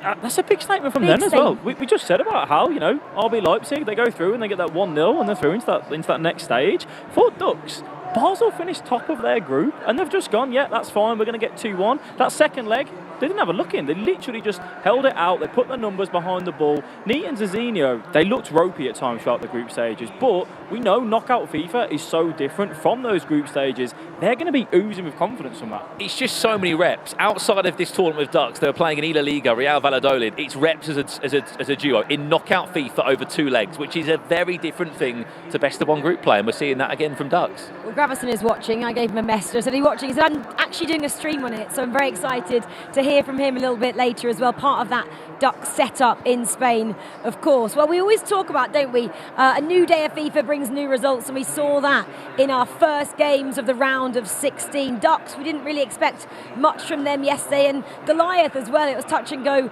whether they went through, and they did manage it. We've had 4 of our quarterfinalists set up, and we're about to introduce to you our next clubs ready to take the stage in the round of 16.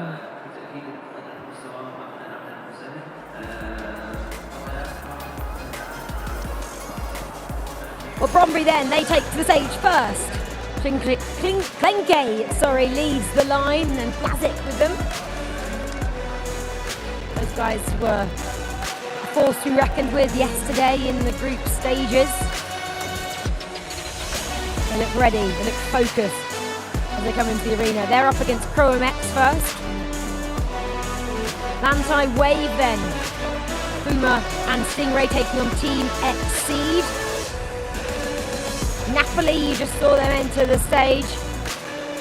They're taking on DC United. Mike Labelle will be looking at them, and that team there, Team Hulit Ninjas in Pajamas, Olito and Levy. They come up against APOGEE, Poland. 8 more teams then, 8 more clubs. Walking out, taking their seats in the arena here. The FIFA E-Club World Cup is part of the Gamers 8. They are looking, all these teams are, for a spot in the quarterfinals. They've also just seen what's gone before them. They've seen 2 penalty shootouts, 2 extra times. They know it's going to be tough out there today, Alex. When you are second and you've just witnessed all that, does it make you more nervous or even more ready? Definitely. Just because of the atmosphere, more than anything. You sat there, you're watching, you're waiting for your games, which in itself is nervous. you see teams go all the way to penalties, and for the first time in FIFA history, from what I know, a penalty shootout that goes that long, you're going to be saying, surely that isn't going to be us. But the players want to get locked in, they want to get underway and get going. Aggie, I'll bring you in here. We saw a couple of upsets a moment ago. We're expecting more upsets in this one, surely. Yeah, definitely. I mean, it can't always be the favorites from the group stages who are going to clean the table, and I think we're in for some few surprises here as well. Well, let's see if we are. Well, Sven is down there with one of our clubs, Team Napoli. Sven, how are they feeling in this one? Well, let's find out. How are you feeling ahead of your game versus DC United? Yeah, we are ready. Our biggest strength is our chemistry, but also all our friends and families who support us from home. So we will not play only for us, but also for them. Have you done any precise preparation for DC United? Have you been able to see the way they play? Yeah, we watched their games, but today we will play to perform in the best way. You guys won your group. They squeezed through in 4th place. Does that make you favourites for this one? No, I don't think so, because they are very good, but we will play like always. And we know now, because you're in the 2nd group, we know that if you win, you're going to play Goliath Gaming. Do you think that far ahead about the next match or not? No, we will think only about this match, and after this, we will think about the later. Okay, good luck, my friend. That's the guys from Napoli. We're going to just cross over here to speak to the guys from DC United now, who are in the next booth. Guys, we're just going to come in for a quick interview, if that's okay. You're going up against Napoli. Yesterday was an unbelievable day for you. What a comeback it was after day one. Have you kept that momentum and energy? I mean, we're looking forward to it. This is why we're here. We want to compete against the best teams, so hopefully we'll get the job done and, you know, make North America proud. I was just talking to those guys saying, I was asking them if they're the favourites because they won their group. You guys came 4th, they had the highest seed. How do you feel about that? I think the seeding is not important because the year that Complexity were champions, they finished 4th, so for me it's source of motivation. Have you been able to do any preparation for this game specifically based on the way they play? I did watch a bit of VOD, obviously. I saw what they did, what they do, so hopefully those will help us in game to plan the game. Okay, best of luck, guys. Two teams that have done tremendously well. Napoli more consistent over the group stage. DC having an amazing second day to get out of that tough group. Who's going to win? It's Italy versus America. Let's find out. Can't wait for this one. I mean, TJ seemed quite calm there. Yeah, we had a little bit of a look, a little bit of an insight into how they played. Well, I hope they did enough homework heading into this round of 16 fixture against Napoli. Well, welcome back into the studio here. We have two more guests just joined us. We have Lee Demon-Smith and we have Diana as well. Diana, welcome to the set. Lee, I'm bigging her up because there's not many women FIFA player we get to have grace the couch here, Lee. That's why I'm bigging up Diana. Obviously, she was part of our Fame Her Game boot camp, which FIFA put on in Zurich a couple of weeks ago. She played for Portugal there, plays for Lisboa and Benfica as well in terms of the esports org she's associated with. And Diana, you're here for the fortnight, just doing some content around the teams. And you're also coached by a world champion, aren't you, I believe? Francisco Cruz usually sits behind you when you're playing. I mean, firstly, welcome to the sofa. How has it been so far in Saudi? And yeah, who's really impressed you? Well, first of all, thank you. It's actually a pleasure to be here, obviously. But yeah, it's been the 4th day, like you said. Much work, a lot of things to do, but it's been great to be able to enjoy the games. The group stages have been crazy. Knockout stages just started and they're already such a roller coaster, so I'm just so excited to see how it's going to be the rest of the day and tomorrow. For the team that has surprised me, I think Goliath Gaming for sure. Yeah. Because I heard, because you know, I get that insight because I talk about a lot with the players, so I got the insight that they were not good. Well, they are good, Diana. All right, see? We've been surprised. The I love players that. were talking that, oh, Goliath Gaming, I don't think they're really strong, and so on, so on. Well, you see, I think maybe they are. FIFA throws us some unexpected curveballs, and we'll have Diana with us as well because she knows Tuga pretty well from her time in Portugal, so I'm sure she was pretty shocked to see him go out yesterday. Diana, we're going to stick with the matches now because we are about to get in to the round of 16, our second set of fixtures here. for a spot in the quarter-finals. So let's jump into these then. Team EXEED, Atlanta Wave, up first. Lee, welcome. I had to big up Diana there, but this is your matchup, so I'm going to let you run with it. Yeah, and ironically, this is, I mean, Team EXEED, a lot of us had them top in the groups. They didn't. They came fourth in the end, and they find themselves facing ATLANTIDE Wave, who did top their group, and honestly, look fantastic. That was a group that was wide open, but as we've already seen, group stages mean nothing. You're in the knockout phases. This completely changes the complexity of the game, and it really can be anything. We've already seen #1 seeds bowing out already as a cracking opening chance. It's all about that first shot, Aggie. You want to get that first shot off, and Atlantide, they're going to be a force to reckon with, I think, in this tournament. Definitely. I mean, it's actually one of the biggest matchups we have here in the last 16. It is 4 very, very high-rated players from Europe. So really looking forward to see how this pans up. We saw Open last year in Copenhagen, finishing top 4 in the world, and he's qualified for all 3 majors here as well. Just, we talked about getting a shot. That was a good reply as well, Lee. We were talking the other day about the fact, you know, when you're in the knockout stages, Oberon and just Virgil, they're going to wake up. This is where they wake up. And so many times we've seen, and we just heard from DC United actually, saw them talking about complexity going fourth in their group and going on to do so well. Chance quickly dropped out, not orthodox, I'll give it that. Van der Sar clears the danger, but it is going to be a throw for Atalantide. So EXEED, of course, playing in the red in case you're missing it. Let's have a look what's going on for APOGEE versus NIP. Obviously, they kicked off just 10 minutes ago as well. APOGEE, really strong team chemistry, I feel, from that whole group of people. I wouldn't say that those 2 players. I would say all 5 of them involved. Yeah, really, they showed. They were one of the really positive surprises, almost went unbeaten through that group stage, and it's definitely a dark horse in this competition. But Team Hullet, one of the main favorites, but I think we have something over in one of the other games. Alex? We do indeed, Aggie. It is BRONDBY eSport up against KROWMX. They started off so strong in the group stage and they've carried that on into the knockouts. It has been all BRONDBY so far, hasn't it, Diana? It has, and you love that energy, don't you? I mean, they have seriously caused a mark in the group stages for their celebrations, their passion for the game, and they have done it already again here. Well, but there's still plenty of time to go, so we'll see. Plenty of time indeed, but you see that self though, the skill move, the reverse Elasko's coming through. BRONDBY are so good in that attacking area. For yourself, what's going through their mind for these players when they're trying to look for those fancy sort of footwork to beat their opponent?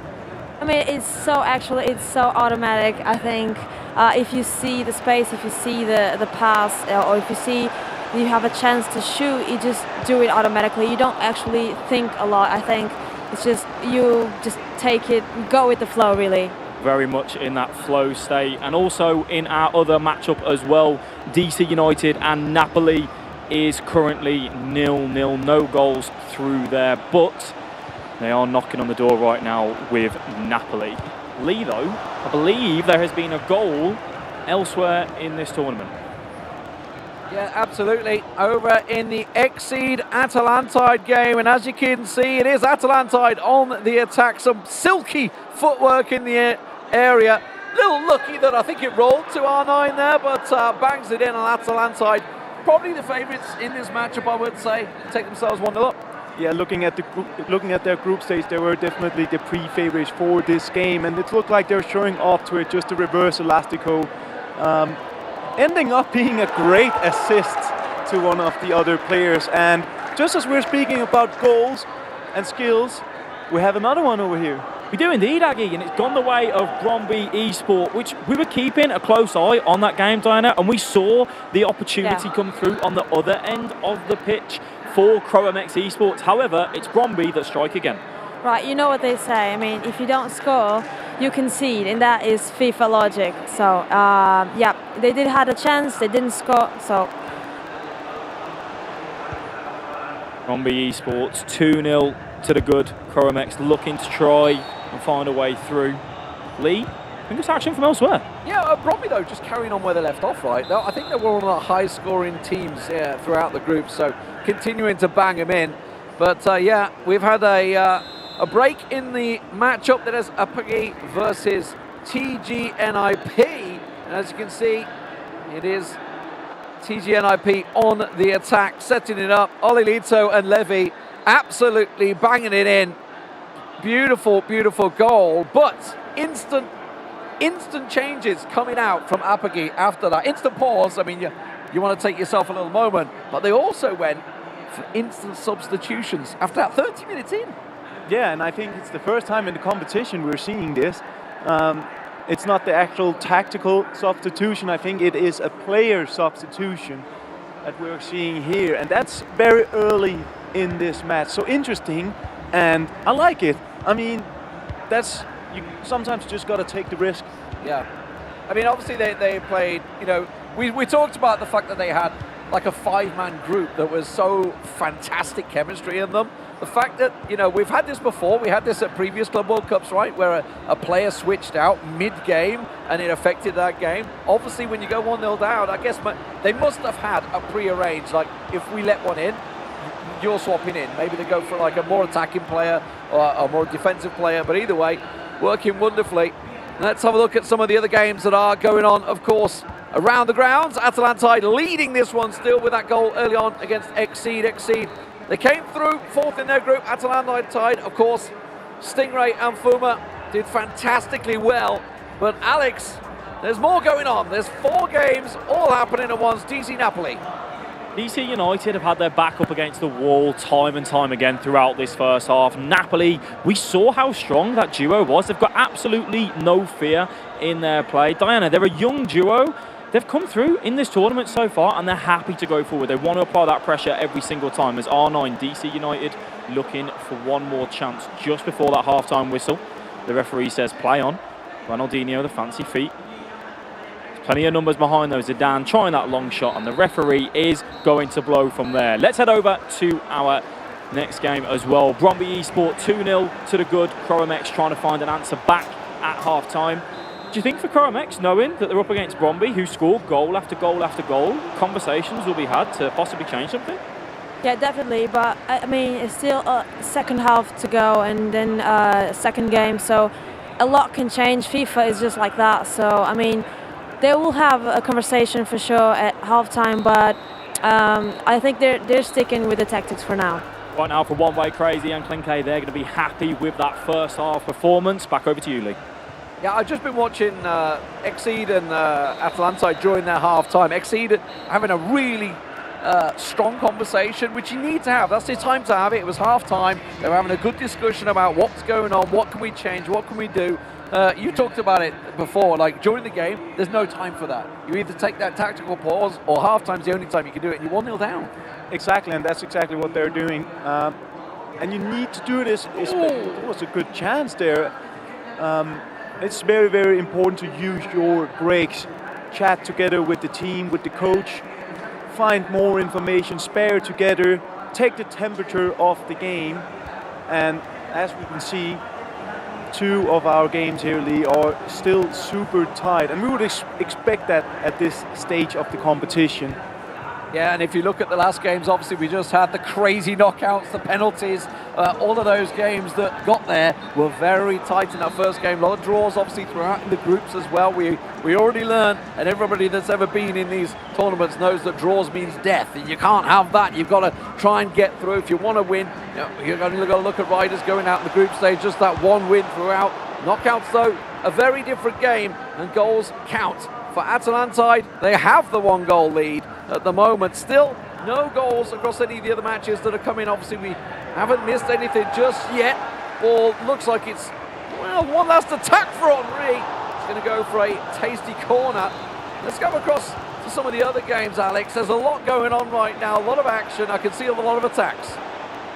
We said about how BRONDBY, they're starting off on that front foot. Do KROWMX need to change anything? They're 2-0 down. They now find themselves 3-0 down. Mbappe, the time, composure, the ball roll past the keeper. That shows these BRONDBY players are here to go for that long way in the tournament. No, definitely they are. They're playing their best. They're obviously feeling confident. And this result right now, it's gonna be hurting on the Mexican team because even though there's still time, there's still a second game. You know, it's hard to digest and it's hard to fight against such a big result for now. But games do change from one to another. So if they can perform much better than they did right now, this game, it could possibly change everything. You're a high-level FIFA player yourself. When Yeah. you're in these moments and you're 3-0 down, yes, there's another leg, yes, there's another 90 minutes. At what point do you make that change where you maybe start being a bit more aggressive? I mean, if you're 3-0 down, you need a pause. You need a pause immediately because obviously things are not going right. You're not able to do what you want to do. So you have to pause, you have to stay calm, think about what you're doing, what's going wrong, try to change it. And if you can't score at least one, then you start to think about tactics, for sure. Well, let's jump over to our other game in the knockouts, DC United and Napoli Esports. DC United right now, they know Napoli, how good they are. I think they're going to be relatively happy with their position in this first leg. Currently 0-0 as a pause comes through. You can see the players talking to their coaches, having conversations, saying what can we do, what can we change, is there anything at all where we can try and find any sort of angle. Well, as you can see, EXEED down to 70 minutes. Still tight games though. Both this one and APOGEE. I'm acapelling Renee. I don't know where that one came from. Alex B, I'm throwing in there. APOGEE versus TG.NIP. Still remaining 1-0. Atalantide though with one last little attack here. Cuts out by Lucio. I wonder if that was Luco on Lucio. That'd be interesting. But anyway, yeah, Team EXEED. I mean, they're going to keep it tight. We're talking about obviously 3-0 when you're 3-0 down. This is a goal difference game now. You know, we are two legs. You know, you've got to keep it as tight as you can. Even if you're going to lose this game, you've got to think, all right, we can change something for next match, but we've got to keep it tight, stay defensive. Yeah, and it is exactly, I should say, very, very tight. Maybe a counter situation here. Good opportunity, but goes a bit out. I feel like that Atlantide has been knocking on the door for a second one, just trying to make that through ball here. But EXEED just fighting against them and saying no. But they also need to start ask questions to Atlantide's defense soon. Yeah, they keep asking, and like you say, it's pretty much lived in EXEED's half this game. Atalantide keeping that pressure on as well, just permanently. And again, every time they try and break out, it gets stopped dead. Exactly the same is happening over here as well. TG.NIP have been keeping that pressure on, has been working well for them. Levy and Olilito, two very experienced players. I think a lot of people probably had them down for a top 4 team in this tournament. Certainly one of the group toppers. Obviously did very well throughout, had a tough group. APOGEE though, honestly, one of the teams that have really surprised here. Offside through ball though. So let's keep going. DC United versus Napoli, Alex. Yeah, still 0-0 across this first leg. We just saw a massive chance for DC United, just about offside though, R9. Getting a little bit too excited with the chance that was coming up before him. We have 13 minutes remaining on the clock. Napoli, they said they were here to beat every single player at this tournament in that interview with Spencer. They may have found a match at the minute. They've scored goal after goal after goal, and right now we're 78 minutes in. Struggling to break that deadlock. Yeah, I mean, it doesn't surprise me actually because it's two legs, you know. That could have been game changer. But you know, it doesn't surprise me because first game when it's two legs, you don't risk it as much. You play much more defensive, much more to try and figure out what your opponent is going to be playing like. So this is like touching ground first, and then second game they have their lesson and they will try to adjust their gameplay to what the opponent is doing and try to outplay them in that sense. Do you think as well, when we're looking at this, we see players yesterday, they were so used to that group stage and having game after game after game, but now this is knockout FIFA, they have to perform across those two legs. We'll get that thought in just a second as we do see BRONDBY Esports. They were 3-0 up, they've made it 4. 75th minute, we are looking like that one is going to be a very big ask for KROWMX Esports. But right now, you're coming into this, knockout FIFA, you lose these 2 legs, that's it, you're done, the tournament's done. These players have been used to having 2 days, group stage, and a little bit more time to develop over their stage of the games. How does that change? As a pro player, you really have to know how to play best of ones and best of 2, because it is completely different. Like I said, in best of 1, you tend to risk it a little bit more. Best of 2, you just have to play safe first, because you don't know what the opponent is going to bring to the table, and then when you do know, you can adjust. But that's what I think they're doing right now. But you have one last chance to say something, maybe? One last chance, it looked like there for DC United. Hullet just running that ball out of play. It is currently looking like that one is wrapped up. Yeah, that's all done there. We've also had Atalantide wrapped up. They've beaten XRAPTORS 1-0 in their game. So the only 2 games going right now is obviously BRONDBY currently smashing KROWMX 4-0. I know what's not the way KROWMX saw and envisioned this one, but BRONDBY just carrying on how they did in group stage. For TG.NIP, that one relatively early goal against the young Polish outfit of APOGEE looks like it's going to set the difference. You can see they're happy to just run this one down, go for that one last attack. Not going to happen. Ball will go out. 1-0 is the score. TG.NIP, take it. Right now, we see DC United 0-0. That game is done and dusted. But with this BRONDBY Esports, KROWMX, Divine and Kaito, they look so confident throughout the group stage. They had a relatively easy time in that group, finishing 3rd in their position. Match up against BRONDBY though. They have said, we're here to put ourselves in the driving position. Maybe one more chance to get that 5th goal to really cement this tie. And that is that. BRONDBY Esports, one-way crazy Klenke, little touch of the shoulder on each other and saying, well done, we're happy with that 2nd leg, looking good. Well, a couple of very close affairs there. One, though, is going very much one way, BRONDBY's way at the moment against KROWMX. They're 4-0 that lead. Aggie, you've been keeping a close eye on BRONDBY throughout the tournament. 4-0, it's very difficult for KROWMX to come back.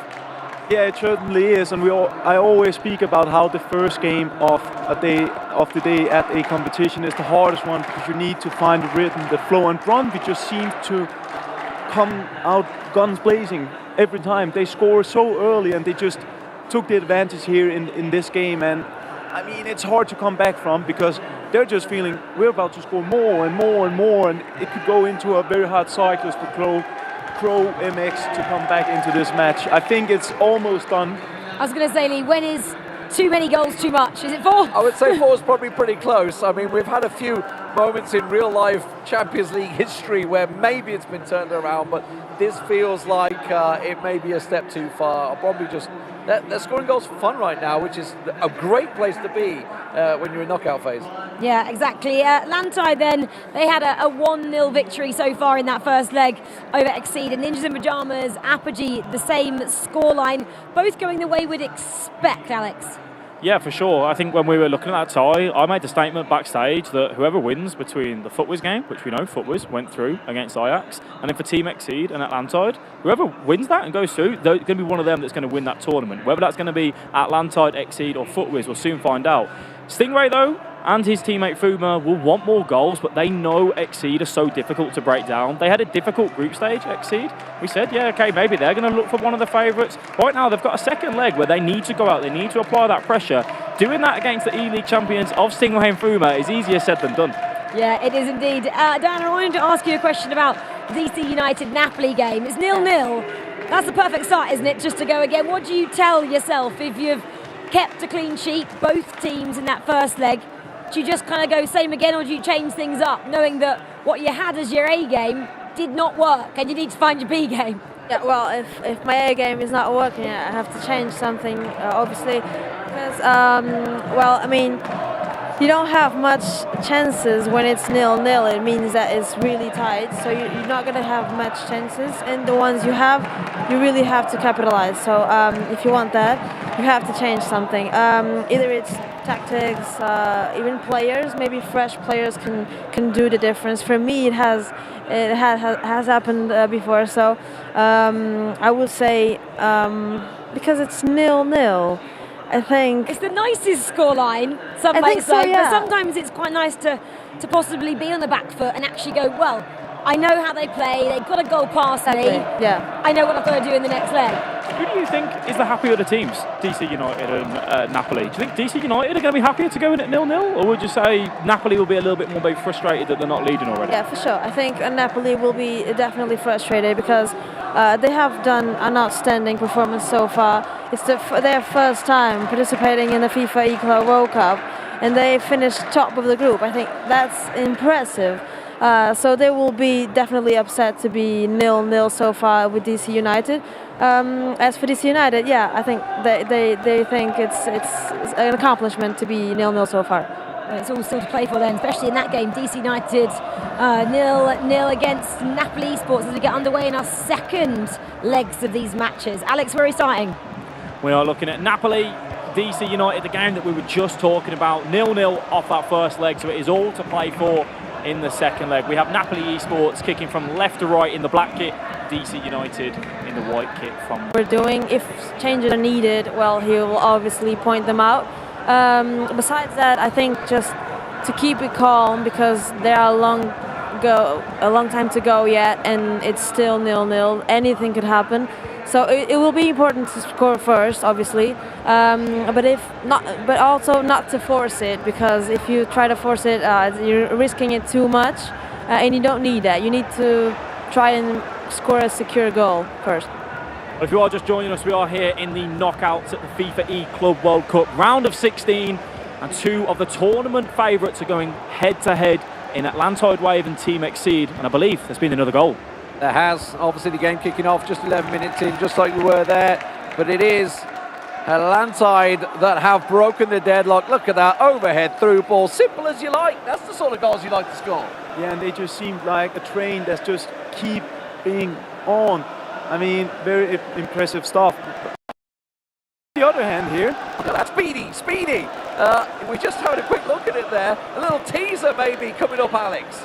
Well, if KROWMX want to get back into this game, they're going to have to be speedy about the goals that they are getting. That is one goal back. The comeback, possibly, that is the perfect start for them. And the crowd is going a little bit wildly. It sounds like there's goals kind of coming in and the competition's ramping up slightly. Yeah, I mean, obviously, with Raptors going out, they're going to find a new favourite. Maybe they found that, I can see.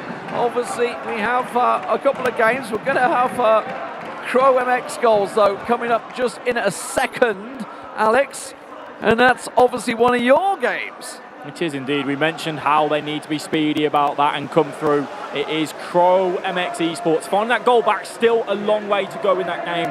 3 goals would see them take it through to extra time, and this was Team Hullet, Ninjas in Pyjamas, putting themselves 2 to the good against the team APOGEE Poland, who looked fearless yesterday. They have a big task ahead of them against Olilito and Levy. They're looking confident, they're looking strong, Team Hullet, Ninjas in Pyjamas. We'll join that one shortly. For now though, BRONDBY Esports, KROWMX, we said it's a mammoth of a task. It's probably something that happens once in a blue moon.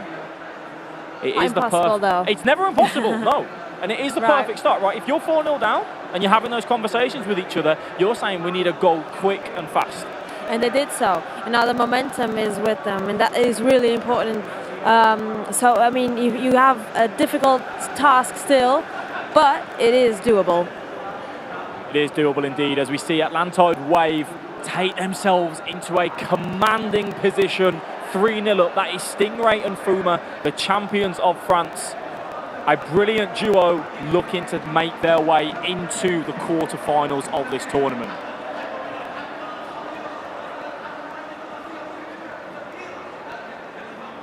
This BRONDBY Esport game versus KROWMX. We'll come back to it. Should KROWMX do the unthinkable? What's happening elsewhere, Lee? Yeah, let's have a look what's going on over at Team Hullet and IP. 2-0 up currently against the Polish team, APOGEE. Looking in cruise control, honestly. We're talking about obviously goals. They got that 2-goal advantage. If you think of Leipzig, they only went through 1-0. I mean, it's a pretty tight thing. But I want to quickly ask you about the Brondby game. I seem to recall back when Marcuso was Brondby player, he had a massive comeback in one of them games, if I remember rightly. It was like 2018. I think maybe it was 17? in 18. It was Marcuso. It was the likes of Fatih Ustun, who's actually here for the FIFA E-Nations Cup, and Fredberg, who lost, I believe, the first game with 4 goals. And then in the second leg... And it was a bonkers turnaround. I just had that flashback as I was seeing that goal going in. It's like, is this actually going to happen? KROWMX is looking a bit more attacking. As it is, we've been talking and bigging up the team mentality and the team ethics, effectively, the teamwork in APOGEE. At the moment, they have to lean on all of that because they are trailing 2 goals to good. What do you do? What do you do in this situation? You got 60 in-game minutes to go, or probably a little bit less now. Is it tactic change times? Is it sort of panic change time? I think they have to stick to their game plan for a few minutes more. But if they don't get that goal, I would definitely look into it in the 50th minute. But we gotta say, before we looked at the bracket and we saw NIP against APOGEE and ATLANTIDE against EXEED, they were very, very small favorites, but so far it seems like they're living up to the expectations. So yeah, really, really impressive stuff, and looking like 2 of the big teams to watch out for. Well, just to bring you news from elsewhere, Brondby Esports have pulled a goal back to make it 5-1 against KROWMX. So KROWMX's comeback is looking done and dusted. Well, this is also looking done and dusted. A goal for ATLANTIDE, as you can see, literally scored it as we switched to it. It's just the way it is sometimes. Let's have a look at that goal that ATLANTIDE. This makes it 4-0 now for them. Pretty much driving their way through cruise control into the round of 8, Alex. It is indeed, and to bring you the half-time result from Napoli Esports DC United. Luco and Danny at Napoli, they started off so strong throughout that group stage. Right now in the first round of the knockouts, DC United are holding them back. We heard Ajit Power say he took motivation from the fact that complexity, they finished 4th in their group. So did DC United. They don't mind about seeding. They are here to try and take down Napoli Esports. 2 minutes remaining in this first half with ATLANTIDE. Yeah, it's definitely one we're going to have to keep our eye on, maybe having to focus on once they get underway for the second half. This one looking like it's very much done. At the moment, half-time still for TG.NIP versus APOGEE. That is currently 1-0 in half-time, which is 2-0 on aggregate as well. And, of course, that Brondby game, 5-1 on aggregate. So Napoli DC United definitely the closest of the games so far. Half-time for ATLANTIDE. Brondby, you can see, happy with that one. A little pat on the back there from KROWMX. Come on. We've got 4 goals and a half to get. It's maybe a big ask. I'm just saying that. It is a big ask indeed. As they have pulled 1 goal back though, so it is 5-2 on aggregate. KROWMX will need 3 goals with a whole half to play. Over to Napoli Esports, DC United. CJ looked calm before the game. He said, we know what we need to do. We analysed. We saw Napoli in the build-up. When you're taking that session and you're looking at your opponents, you're analysing it, you're breaking it down and you're seeing what they want to do, what sort of things are you trying to look at? Are you trying to see if the players have a particular pattern that they like to play? Or is it something they like to do when it goes to the crosses, finesses? How do you analyse someone when you're trying to work out what they do? Well, FIFA has a lot of meta plays, you know, so you try to see if your opponent actually likes to abuse those meta plays, like the German cross, for example.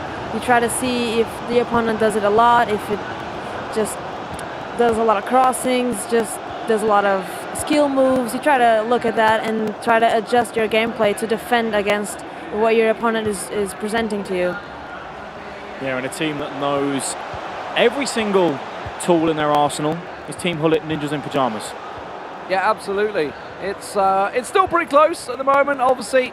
It is that 2-goal advantage. APOGEE, we know they can score goals. Maybe this is the time they can pull it back, second half start, maybe just get something going in there. At the moment, though, they've got to start putting the pressure on this. You said, not at 60 minutes, no, Lee. No, just wait a little longer. What time do you start panicking? Yeah, I mean, they already started to push a lot more men forward, applying the pressure on NIP. But as we could see on the player cams, Renzo, the coach of NIP, had very, very specific instructions to the two players, Ololito and Levy. So they have a plan B, they have a plan A, they have a plan C. They know exactly how to respond when APOGEE is coming with the pressure, and potentially get another one here and seal the deal. Yeah, that's looking like, oh, rebound, Hullet. Are they trying to score with Hullet every game? It seems like every time we look at them, it's Hullet that scores. I mean, it is Team Hullet after all. It's a law if you play there. Nevertheless, I mean, NIP just pushing on, and it's so important because we have seen comeback. We saw the likes of Team FUTWIZ before, just coming back from a 2-0 defeat. And almost here, but again, NIP just finding that perfect balance between trying to get the third, but also making sure the opponent doesn't score. Yeah, and it feels like that because APOGEE have pushed forward, TG.NIP, they're just trying that big, long through ball down the wings, stretching the game more and more. And obviously, the more you're attacking, the longer you have the ball, the less that they can do with it as well. So it's not really coming down. You can see they've almost switched to a back five now, I feel like, TG.NIP here. You can see they've really got very defensive. It is, of course, going to invite the pressure onto you. But, as I said, they already go for those big, long balls. Let's see what they can do. Can they ball anything in? One little shot, maybe. No, quickly blocked out. That is going to be cleared. Alex, what is going on in the other games? Right now, DC United and Napoli Esports are just cancelling each other out. As R9 comes through, curse of the commentator nearly coming through.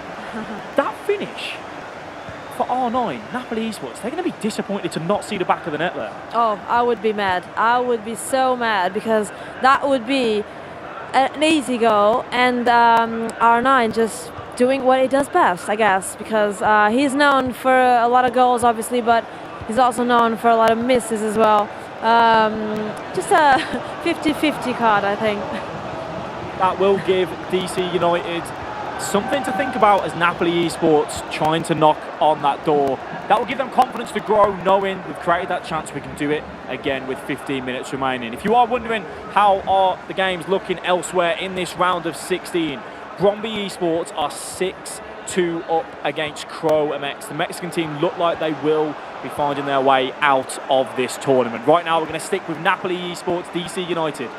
Napoli top of their group, DC United looking at times, day one, a bit ropey, day two, much better.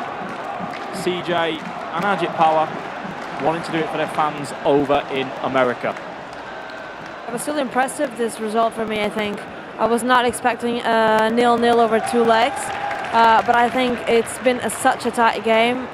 Details will definitely matter to see if someone can take it before we go to overtime. Pause comes through. Changes to be made. As we see that result, as it stands at the minute, 64th on the clock. It's a big ask. There's 4 goals, we said. At the end of the first leg, 4 goals is a lot. Now you've got a lot less time from the eSport. What can happen in moments like this is they put more numbers forward. You find your way through and you feel very confident with what is going on there. You see how different the games were. I mean, 4-0 the first game and now 2-2. I mean, this is how FIFA is, really. I mean, everything can change from game to game. That's why you never call it quits after the first one, because the second one can definitely change. And it did, but I don't think it's going to be enough now. Don't have much time to do. That would be a miracle for sure. It would indeed. As we look to round up this second leg, Atlantide Wave, Team EXEED. What's been happening, Lee? Yeah, this one's still going very much in the favour of Atlantide. 3-0 in this match, a 4-0 aggregate. Looks like it's a done deal. They may even just bang one in here. No, probably should have passed that, I think. But either way, back over to TG.NIP APOGEE. That is still standing at 2-0 on aggregate. Just 15 minutes to go in this game. All the other games also close to finishing here. This one's actually one of the later one at the moment. DC United still going on. That one's still 0-0. We'll see. I've got a feeling that's got extra time and penalties written all over it. We'll see. We'll see whether we get there, though. TG.NIP on the attack once again down the wing. We were talking about this earlier, Aggie. We're talking about how they're sitting back, they're counter-attacking effectively because they know that APOGEE have got to attack. They've got the comfort of being able to do that, right? Yeah, and they know that they just have to hold on for a few minutes more. This one is important. Again, see the decision making. A lot of pressure right now from APOGEE, but NIP survives it, and now they need to be clever about this attack. Could potentially big through ball, surely do it here, but that was a chance they took there. Yep. Should probably have kept it ball. Absolutely fantastic stuff. Just a quick update, Atalantide taking that one. That's 4-0 overall on aggregate against Team XRAPTORS. So XRAPTORS, the Italians going out. Obviously, speaking of Italians, and Napoli are under pressure. Who'd have thought that? Obviously, after topping the group there. Still here, it looks like TG.NIP. Chance for Poland. Oh, you gotta take those when they fall to you with just 10 minutes, well, 5 minutes to go in this matchup. You just can't afford to miss them. There's clear-cut chances, there's gilt-edged chances. That one not quite so clear, but APOGEE, if they're going to score, now is the best time. You've got about 5 minutes left, and you can see TG.NIP purposely just keeping frustrating with that ball. You've been in this situation. I know I've commentated your matches. They can be frustrating to cast and watch. It's the best way you've got to do it, right? This is how you run the clock now. Definitely, and I mean, NIP is in a situation now where a lot of things has to go wrong. A lot of decisions needs to be very bad if they were to drop this game now. They've been surviving the pressure from APOGEE, and now I think I can say that they are going through and are through to the quarter-finals league. Well, they only have 2 minutes, 1 minute even of added time. We're going to see this getting kicked out to the corner. It will be, as you can see, TG.NIP going through. They're victorious. Let's now get over to that last game, really, that has anything to stand for. Napoli, top of the group, dominated against DC United, who squeaked through. But it's still 0-0, Alex. Still 0-0 indeed. These two have found their match right now. Extra time we are in, 30 minutes. If DC United and Napoli want to find themselves advancing through to that next round, you have to find something in the locker that maybe you haven't shown so far throughout this tournament. Well, nerves have got to be really high right now for both players, for both teams, because this is nerve-wracking for me watching. I can imagine playing, right? But you have a chance. You have still time to go. To make sure you don't get to penalties, because penalties are a mix of luck and skill, and not sure the players want that. Chance comes through now for Napoli. Pogba's in, he's got that time. The hill to ball roll. Composure. Luco, Danny Hulk. The celebrations. And a massive, massive moment for the young duo. That pass though, did you see that pass? That was amazing. Very good vision from these two, and the finish as well. You have to be cold. You have to be cold to do that to the goalkeeper. But it was good. It was good. They're just demonstrating what they came here for, and what they did in the group stage was just like that. And we've spoke about this with Luco and Danny. Individually, they haven't had a great season, but together they have that confidence. They're a young duo that are just saying, we're here to play competitive FIFA on the biggest stage, and if we can, go all that way. Napoli, they've scored so many goals right now. Yeah. They find themselves one to the good. Let's see how they can carry on in the remainder of this game. This match, though, a different story. BRONDBY eSport fans, get it out of your seats. You are advancing through into that next round. KROWMX Esports find themselves knocking out of the tournament 6-2. A very different story to what we've just seen with DC United and Napoli. Yeah, very different, but very well deserved. Oh wow! Oh, okay. That could have been just one more goal for fun, right? But I think it's really well deserved. They played really well. They showed us what they were playing, and it was good level, and they're just advancing through. Very well deserved. They are DC United looking to bounce back on that attack. It's time for Ajit Power and King CJ to apply that pressure. I think tactics have changed I didn't see, but I think maybe a more defensive one. Fresh players on defense as well, because they are so close to making it, and it's been such tight games that they really need to keep this advantage, not lose it, keep their calm. If they can make another goal, that will be perfect. But if they can't, they have to hold it with everything they have. They are so close. I think they are dreaming right now. Couldn't be better. Couldn't be better if you are a Napoli fan or Italy. We've seen Oberon and Just Virgil with EXEED, one of the favourites for this tournament, bouncing out. It's now time to pass that baton over to the young guns, Luco and Danny Hull. They are 15 minutes away from booking themselves a ticket into the quarter-finals. They're looking happy. Oh, they are. They have to be. I mean, they are so close. They can feel it. They can smell it. And so, of course, they're smiling. Well, hopefully, they can keep this advantage. That will be dreamy for them. DC United, on the other hand, they don't look so happy, but that's for obvious reasons. Do you know the thing that's amazing me both about them two? Yeah. The fact that this is their first year together at an event like this, on this stage, in front of the crowd, in front of the fans. The pressure's on them, and they just look like they're playing champs together. I mean, they look so comfortable. They are confident. They are a very good team. They have good chemistry as well. I've been talking to them before, and they feel like they could possibly win it. They feel so confident in themselves. I think chemistry really helps because, like you said, individually, not such a great season, but in 2v2, they are rocking it so far. Well, they deserve it. They really do. CJ and Ajit Power, DC United. You cannot give the ball away like that. Time is vital in this second half of extra time. Napoli Esports looking to maybe slow it down. Grab that second goal if they can, but don't take any unnecessary risks. Hullet trying to come through. Militao stands strong. DC United, what are you made of? They have not broken that deadlock against Napoli as of yet. They've not put too much pressure on throughout this game. However, Mbappe, fancy footwork, he drives towards that byline, a big tackle from Klostermann. And believe it or not, that is Manuel Neuer for Napoli Esports driving that one out, relieving that pressure. The team press is on, the constant pressure is there.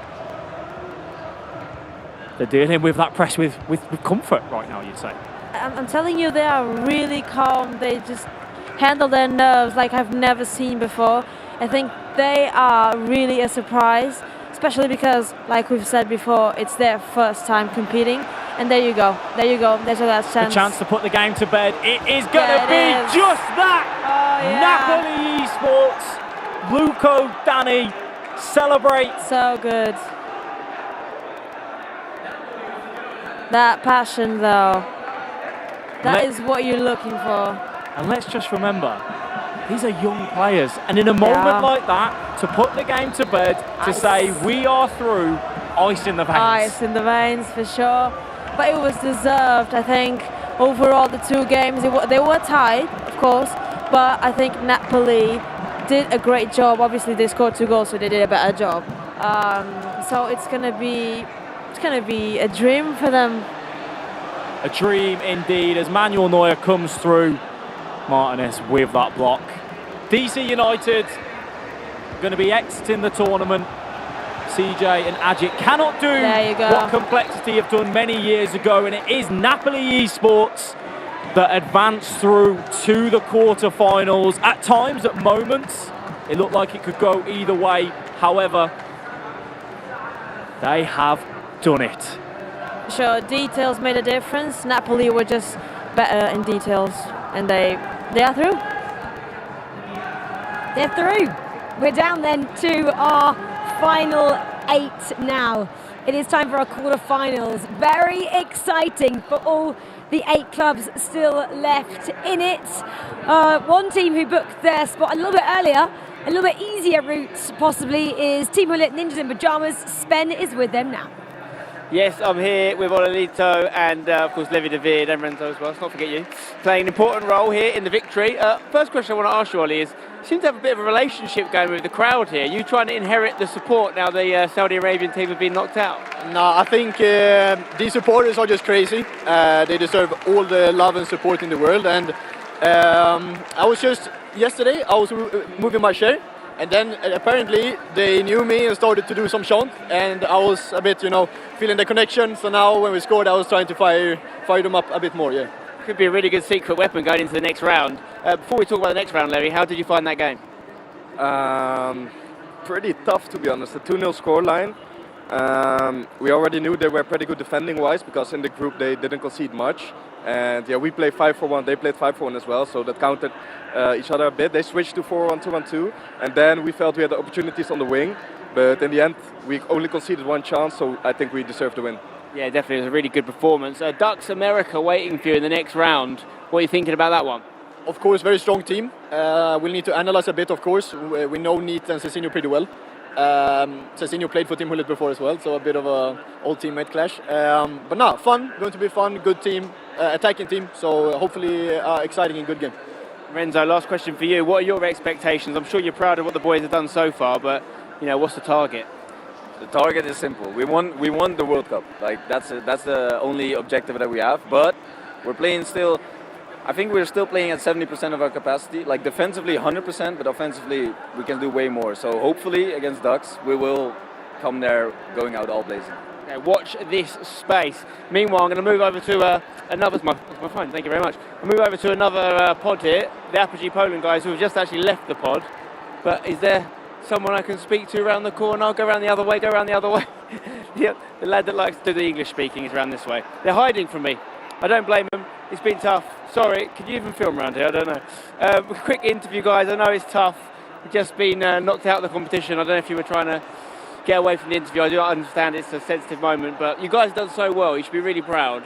You had one of the best defensive performances in the group stage, and even the guys from Team Hullet just mentioned it there. So hopefully you are proud of what you've done. Yes, we are proud. It's, as you said, it's a sad moment for us. I'm really emotional with what I'm doing, so that's it. We tried our best today. Wasn't enough to win GG2. Team Hullet and NIP, they were better, and yeah, it hurts now, but we'll be proud overall with our performance. So yeah, definitely. You've done your team APOGEE proud. You've done Poland proud, and it was a really, really strong group stage performance. And really, only a couple games lost all weekend, which is more than a lot of teams have done here. So hold your head high and all the best, guys. Listen, that's the level of competition we've got to now. With every win, someone goes through, someone goes out as well. So GG's to APOGEE Poland, really strong performance, but it is the Team Hullet Ninjas in pyjamas, guys, that progress.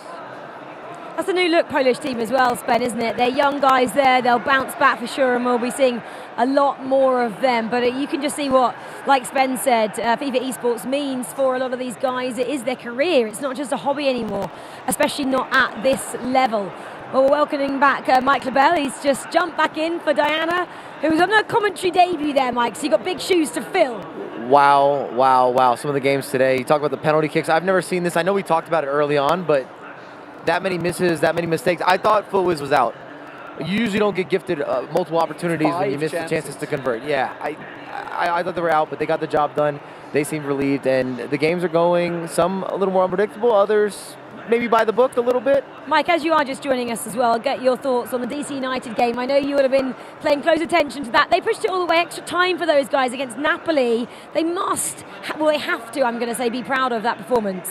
I think they have to be proud that they got out of the groups. A lot of people didn't put them to get out of the groups. I wish that they would have been a little more offensive or offensive. They didn't really bring that extra thunder until they started going for it towards the end of extra time, but a little too late. That would be my only critique there. But Napoli's been fantastic the whole tournament. Let's not take anything away from them. I just can't believe that they actually look like they're just playing at home. They look so relaxed on the stage, and I don't know how. You can look at them and say, defensively, they've been good. Offensively, they've been unbelievable. Celebrations, impeccable. I mean, and they've got the celebrations to go with it, right? So we're looking at it and we said they're a dark horse. We put them as that underdog. Do you think they can go all the way? Well, I actually was going to look at their matchup upcoming with Goliath and Napoli. Those are two teams I don't know that people knew a lot about. Goliath definitely didn't get the respect coming from South Africa, of course. And Napoli, we didn't really build them up at the beginning of the show. We go back a couple days, that wasn't the case. They had to earn the respect, and they've done that. And they had to get there the hard way as well. The crowd were not rooting for them, that's for sure. You were just talking about players being relaxed. If you're relaxed, you obviously play better, I'm going to say that. Well, we're down to our final 8 clubs. Let's see who's playing who then. Up first, we do have Goliath taking on Napoli. That's our first quarter-final. Then we've got Team FUTWIZ taking on ATLANTIDE Wave. Well, there's a lot of British performers in that one.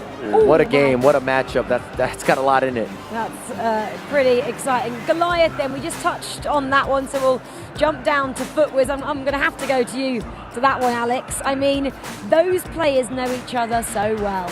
They do indeed. Stingray playing for ATLANTIDE Wave, and obviously Team FUTWIZ with Ethan and Nick Sneb. The thing that I think Team FUTWIZ needs to be careful of, they've said it themselves, they're slow starters right now. They find themselves 1-0, 2-0 down, and at the minute they're coming back because we know how good they are once they get flowing. However, Stingray and Fuma could be a different duo. They are champions, they know what it needs to do. Stingray in the attack is arguably one of the best in the world on that. So Nick Sneb and Ethan for FUTWIZ, they have to be careful. They need a strong start, and they need to try and take that game to ATLANTIDE Wave. Well, Stingray, he knows, doesn't he, how to make a run in this tournament in particular. And Ethan, well, he needs a rest, so I'm glad he's not playing up first. If we could just jump back on that, and I'm going to ask these guys about these matchups. I've got to go to Aggie about BRONDBY. 31 goals now, top scorers in the tournament after just getting 6 there for fun. Up against LEIPZIG, that's the big matchup. Yeah, it's big, and it's 3 Danes playing against each other, and yeah, Danish team against Anders and Umut. So I mean, that's a huge one for me, and I'm really looking forward to watch that one. Are you very much on the fence then? Which way are you going with this one? Is it hard to choose? I mean, personally, I'm neutral. I mean, You're asking him to choose one of his children right now. It's just like, well, that's exactly why, because it's exciting. What's your favorite? Basically, it's like looking at the profile from BRONDBY, it's Klinge, and you have Anders. It's the 2 best players we had in Denmark for the last 3 years playing against each other now. It's so good offensive, both of them, and I'm really looking forward to see how they counter against each other. August, should we expect maybe a little trash talk? Is there some internal rivalry? I just want to know, you're Dane, they're Dane. You have the insider scoop. I'm not going to lie, when I played for FC Copenhagen, which is the huge rivals of BRONDBY, we had a lot of derbies against them, and they are very verbal. This is something they do. They are trying to get into your head, and they'll definitely try to do the same against Anders and Umut. And Anders, we know, he likes to reply, so we're in for something here. It's going to be serious. The mind games are going to begin with those 2 teams. And our final quarterfinal matchup we haven't spoken about. Ducks taking on Team Hulit Ninjas in Pyjamas there. We just heard from the team Ninjas in Pyjamas with Renzo in the camp as well. They said they obviously had quite a tough game there. Didn't look like it on paper if you're just joining us. 2-0 that final scoreline over APOGEE Poland. Ducks though, they've been the surprise package of day 3 so far. Yeah, and obviously they're going to be up against, as Team Hulit just said, 5-4-1, very defensive formation. It's all about that counter-attack. We saw it throughout that APOGEE game. For Ducks though, I mean, we talked about it. They were talking about it obviously in the top of the show, how it is a different game. We're out of the groups. Yes, they limped through into 4th place, but they played really well in that first knockout round. They're looking like a different team, talking about how Neat's really good at scoring, Zizinho supporting with very experienced players. This is going to be a tough match for both teams. Yeah, I'm going back now, starting that round again. Goliath, completely uncharted territory for them, Mike LaBelle.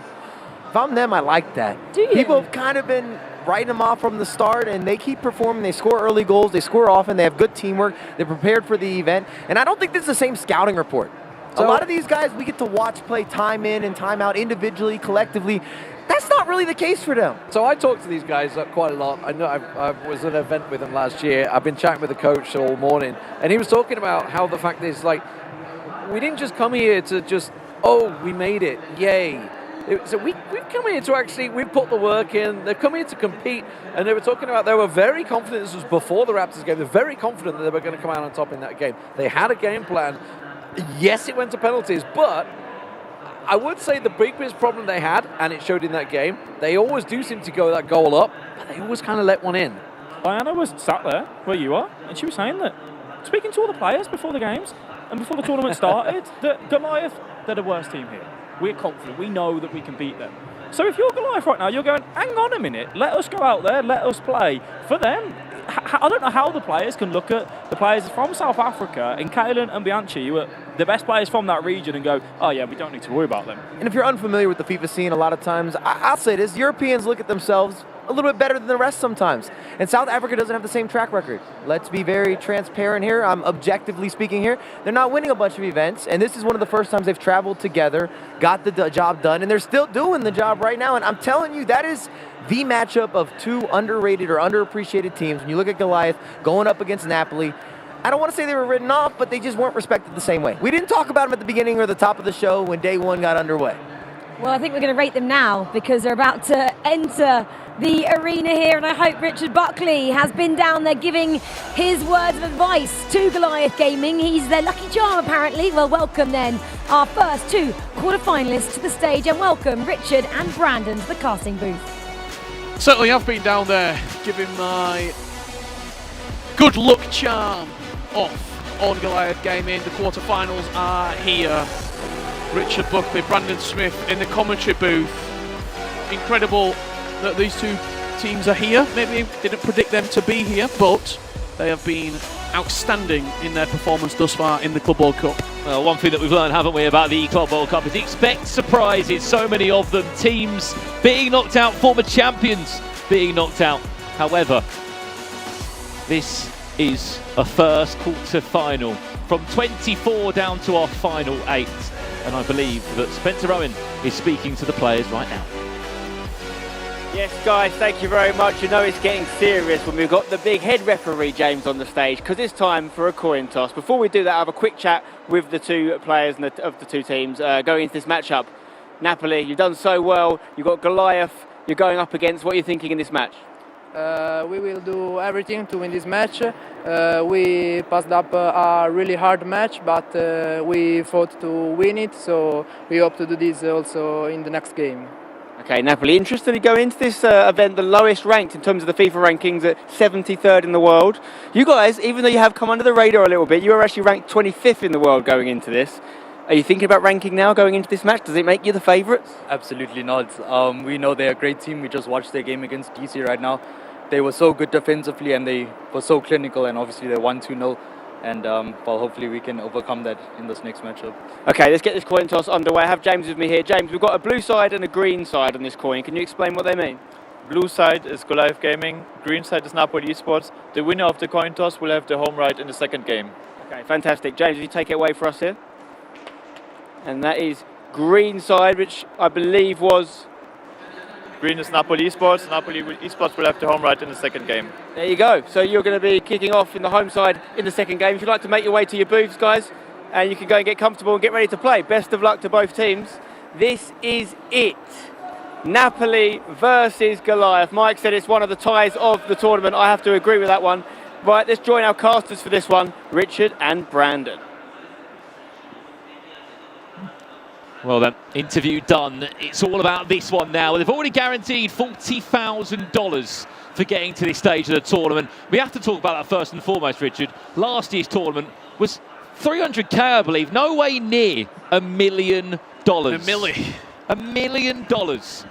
This is their first LAN event for Napoli Esports. It is an incredible feat just to be here. I mean, you were down there speaking to the duo. Why don't you give a bit of insight for people at home who might not know much about Napoli Esports and their journey this season so far? To be honest, it's a very interesting story that these two have. They've basically just looked at the season and gone, right, do we want to try and do a bit of everything? Play in leagues, play in Serie A, try and play in the FGS, try and get to the E-World Cup? Or do we want to put all our energy in this tournament right here, the FIFA Club World Cup? They put all their energy into that. Both players are ranked low 200 and or lower in Europe. It's their first year competing. This is their first LAN event, and it goes to show, right, put all your energy into one tournament, and this could happen. Very rarely does it ever pay off, though. That's the thing. I agree. You put your energy in one tournament, and then it doesn't happen at that tournament, and you think, well, we've wasted the year.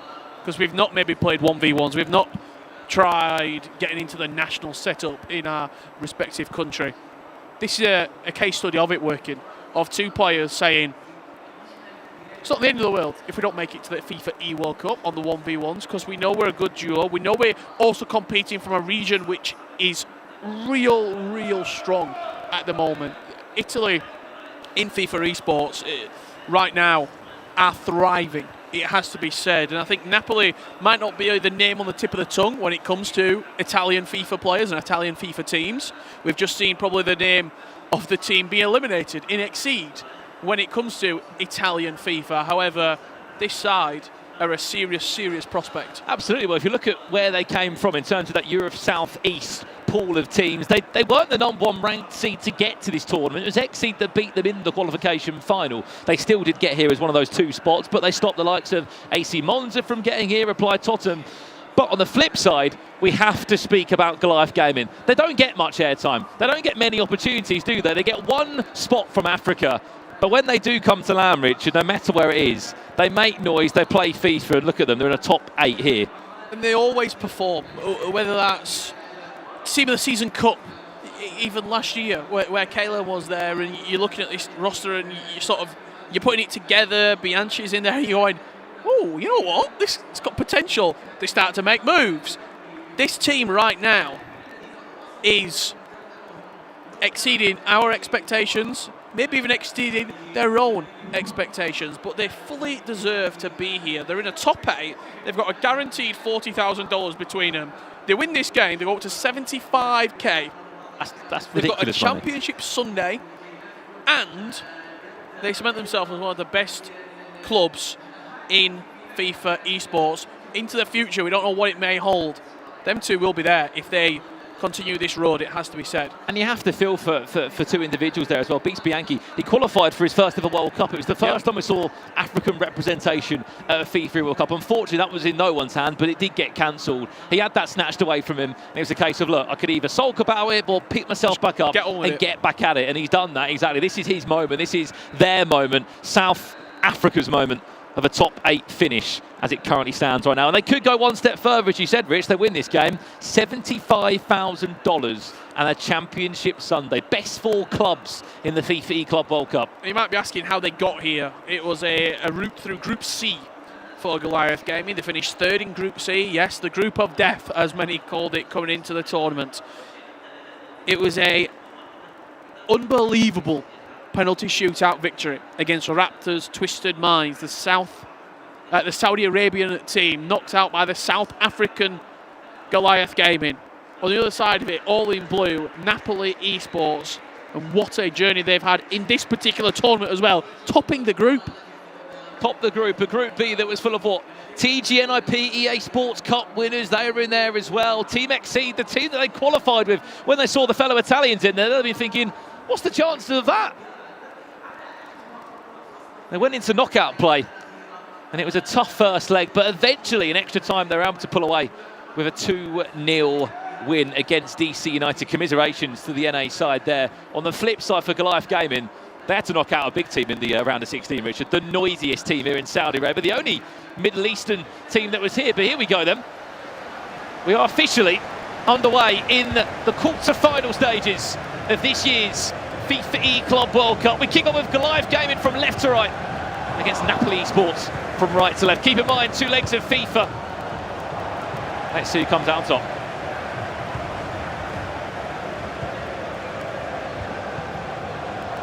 You're already seeing right off the get-go a little bit of a press from Napoli Esports, just putting the foot on the acceleration pedal ever so slightly. But it's starting to squeeze up the pitch. Goliath Gaming do well to play out of it. First chance, here's Christopher Nkunku now looking to link up A handful of skill moves there. Keep in mind the winner of this game will play the winner of Team FUTWIZ or Atlantide Wave. That's our next quarter-final coming up after this one. And also, later today, you'll see Ducks America against TG.NIP and then RB LEIPZIG against BRONDBY. The two-time FIFA E-Club World Cup champion still in the hunt and looking for a third. It's going to be a noisy, noisy game as well. 3 Danes on the stage. Woo! Long way to go before that, though. Here's Napoli's first chance to get the ball forward. There is a pause that's being used early on as well from Goliath Gaming. Clearly they're not happy with something, maybe tactically. He's up against the Napoli side, but they didn't know what to expect. Pogba finds Hulle. Mbappe, can he turn away from his man? Mbappe steal! It's an absolute land of the giants for Napoli, it has to be said as well. Pogba, Socrates, Hullet. You're linking into Mbappe in the final third, who's got a bit of physicality about him as well, it has to be said. First sniff goes to Napoli Esports. Low-driven strike at the near post. Good save from the goalie. Well, keep an eye on the players moving around the box here. See Hull at the back post with that blue icon above his head. Front post could be there for a flick on. It was. So was the goalkeeper.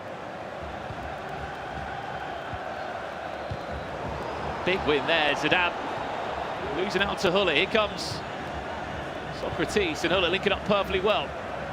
Wilfried Zaha, that'll be his brand new shapeshifter item that comes as a right back. Socrates steal, back to Pogba, who will quite unauthentically twist on the ball and came out of a shot. It's been a great start, it has to be said, for Napoli. The way that they're pinging this ball in around the box, the skill moves look crisp and clean as well, and it's been a 20 minutes that if this tale of the tape that we've seen so far unfolds, could end up being a rout. Well, there with the idea just to punch that one through to Mbappe. Goliath Gaming have got a knack for just hanging in the game though, for just sticking around. Also sticking around the group of death, Richard, when they found themselves in a Group C that was just full of talent upon talent, including the defending 2v2 champions. Here's that ball into the box, he goes deep into Mbappe, he recycles well, back to Roussillon, who potentially looked to Travella that one into the goal. Did time it green, but it was blocked.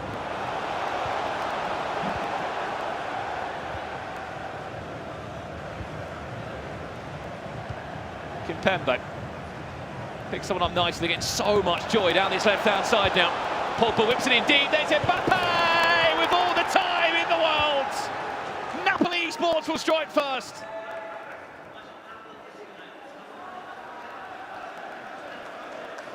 It's been coming. It was an opening 20 minutes for Napoli Esports where they were building and building, and it's an early strike. Had so much time, didn't he? How many times have we spoken about this in 2v2 FIFA? You play the game differently. It's all about those manual movement, the player locks. A perfect example there, Mbappe finding a pocket of space, having all the time in the world to make it 1-0.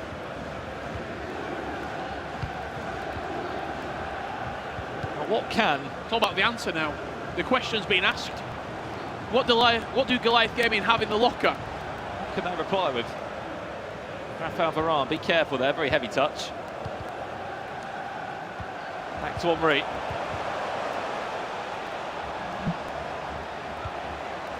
Zidane and Kunku. Twists and turns, it's Maldini that stands in the way. Courtois happy to get the ball there under a bit of pressure.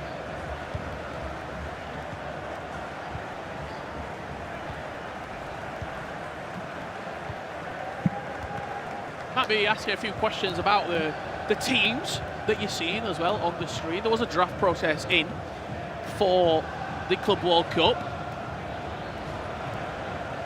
Sure, we'll get a whole team play, maybe at half-time or full-time, where I can explain you through that entire process. But what Napoli Esports are doing is using what they've got at the moment. A lot of height in the team, a lot of skillful players in the final third.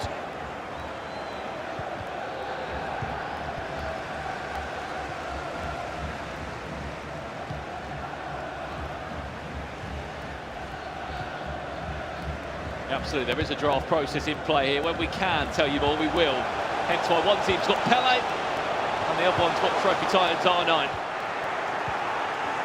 Each team was allowed to choose 3 players that were guaranteed to be in every single matchup. Then there was an 8-player selection where you could only choose those 8 players across all the other teams in the competition. And then there was sort of like a pool of players that anyone could use. But certainly had a storytelling moment to this, that each player has earned their right to be in the team.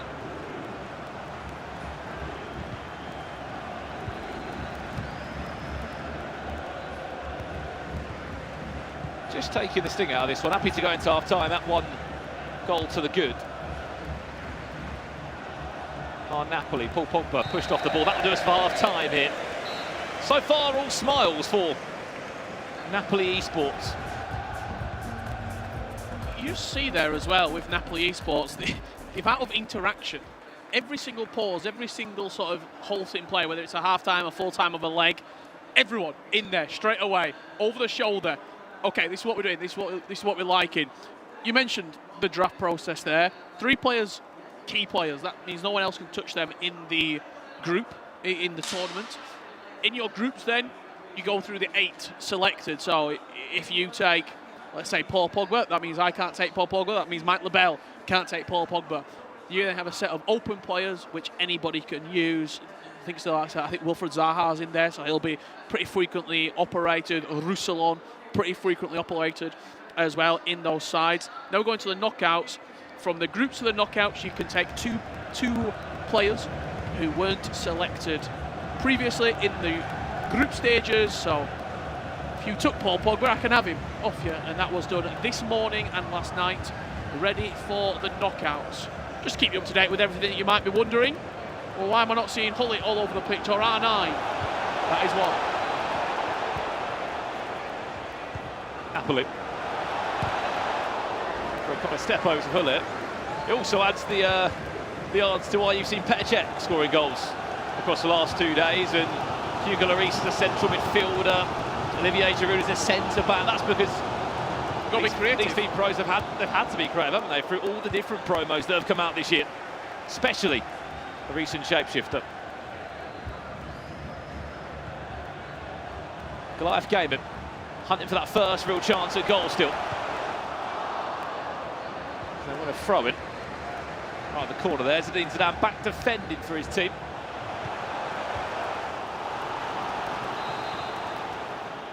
Want to play short, Mbappe. He's one of those key players for both teams, no surprise there. Edge of the box, Schweinsteiger. Zidane. Klosterman exit the skill move, he went for the step over. Still feels weird seeing the traditional centre-back on the edge of the box pulling out skill moves. It does, it certainly does. I mean, Van Dijk as well with the midfielder. Shapeshifter just gives a completely different element to the entire team, really.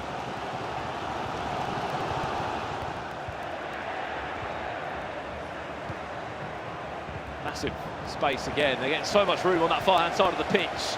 Napoli. It's Paul Pogba that sort of peels off on the left-hand side of the midfield.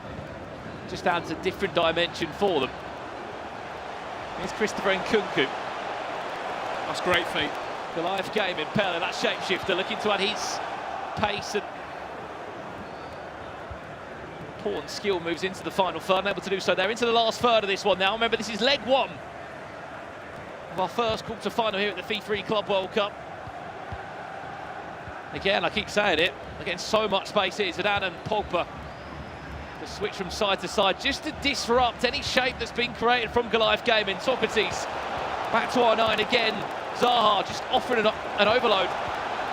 All the time in the world, Klosterman with a huge last-minute block. That was incredible.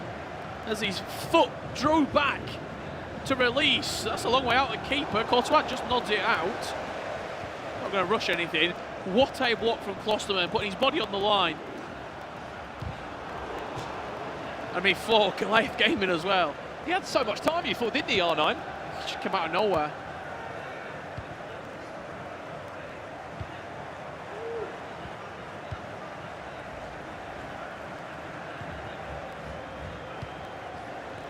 switch again. Hugging the touchline, it's Thierry Henry. And Nkunku, nice reverse elastico now. Couple of step overs inside, and Nkunku still.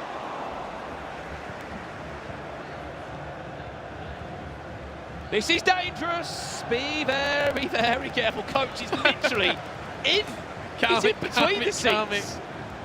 Not sure how I could play in that environment. Get a third controller. Feeling every emotion, every tackle. Would be a bit off-putting.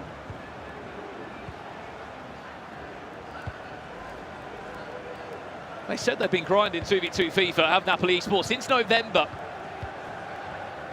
Every day they've been at it.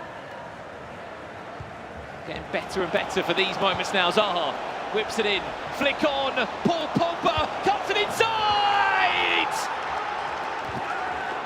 And just look at what it means to that booth there.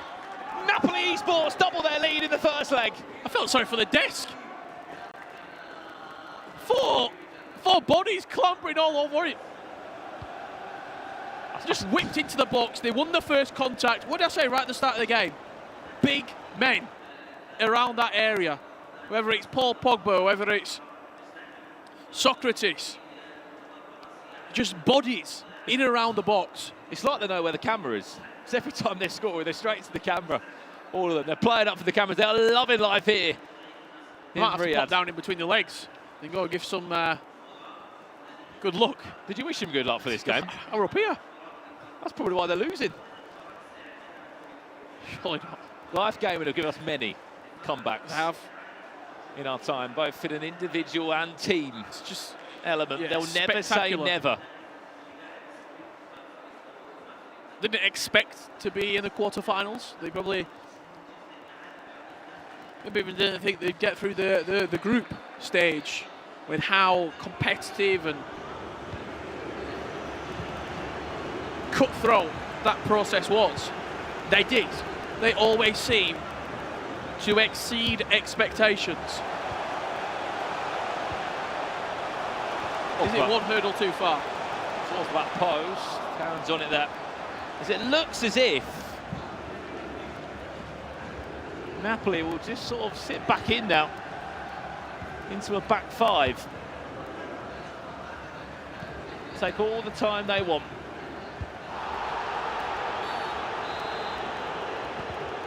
It must be such a nice environment to play in when you've got that much support around you. Everything's going your way. As a player, you just must be feeling on top of the world. Literally. A Goliath gaming goal here is big value. Gives you a little bit of confidence, gives you a little bit of momentum going to the second leg. You probably don't have to change anything drastically either.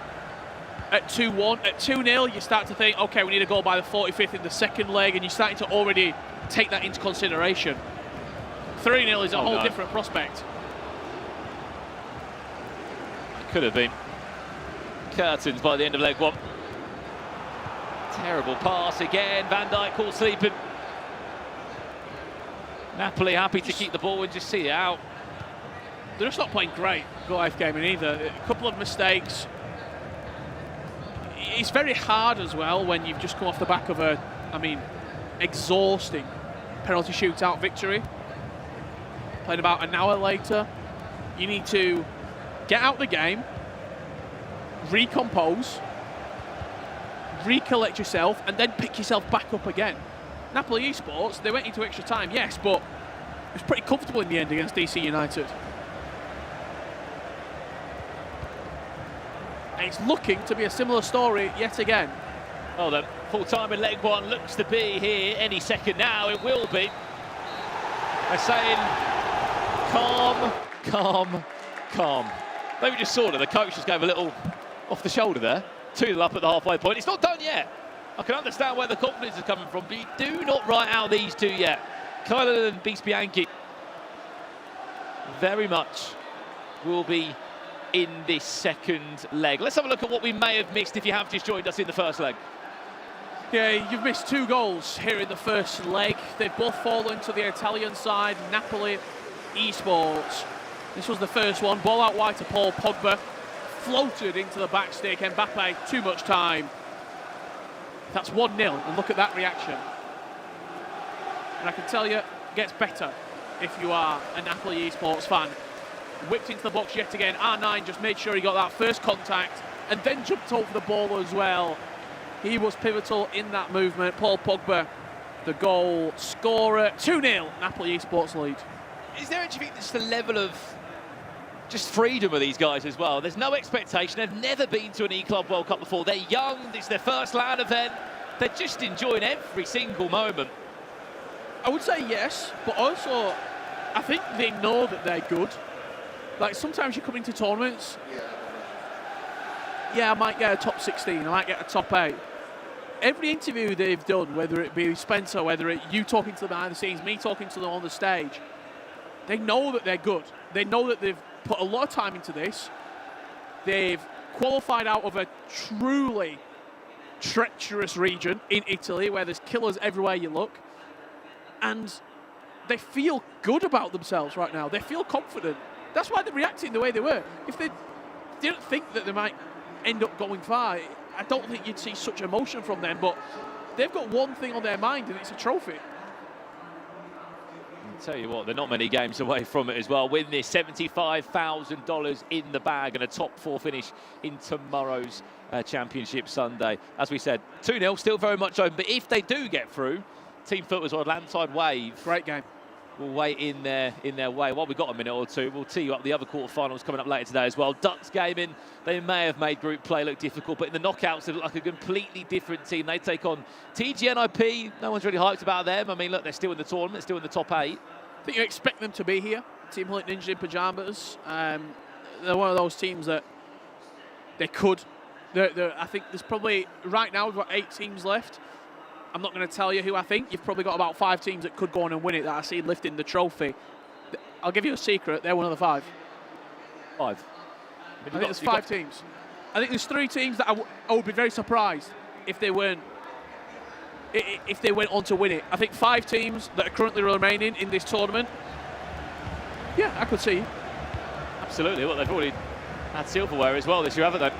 EA Sports Cup winners back underway here. Then Napoli.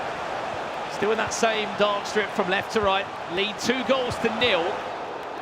Goliath Gaming must have had a serious pep talk between that mini break.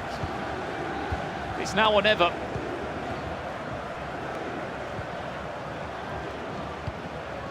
Have they met their match in the quarterfinals?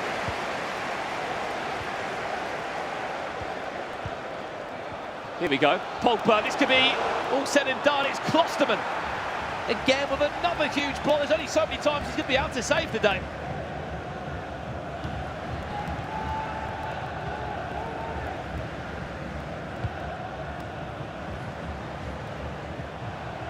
Hello. Driving. Where's that through ball? Nowhere to be seen.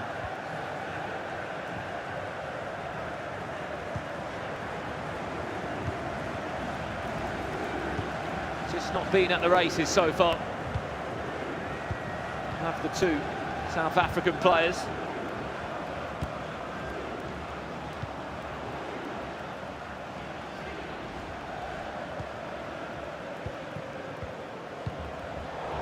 Nicely done there. This could be a big turnover. Keep an eye on the manual run there from Mbappe. He's now offside. See him back on the ball again there. It's all about getting the ball. Pele and Mbappe, they're the 2. There's one pass, there's Nkunku, there's Mbappe, there's Mbappe! Very, very positive signs. They turned over the possession in the middle of the park and then went relatively fast. The driven pass from Van Dijk is what opened up the attack. We could see another one here. Van Dijk, of all people, fancy the shot. Timed it green on the first or second or third time of asking.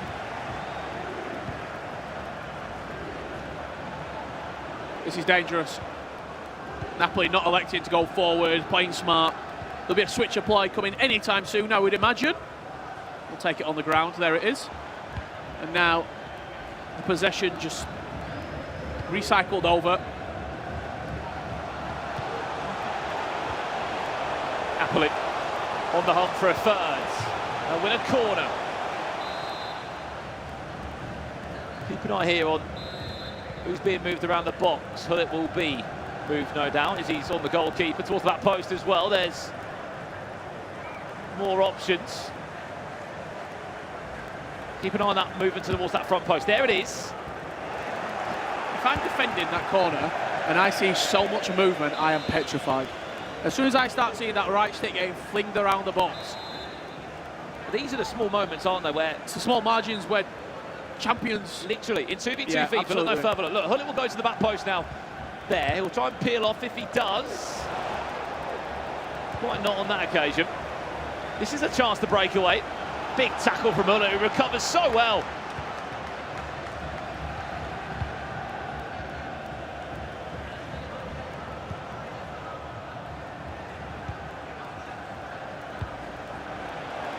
Mbappe.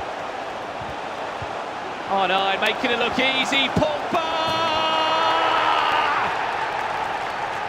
It's 2-2 for the French midfielder, who's just become much more than that in the final third. He's been a goal scorer.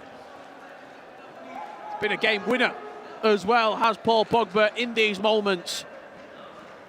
The new item is just so good. He offers you everything that you possibly could want in an attacking player.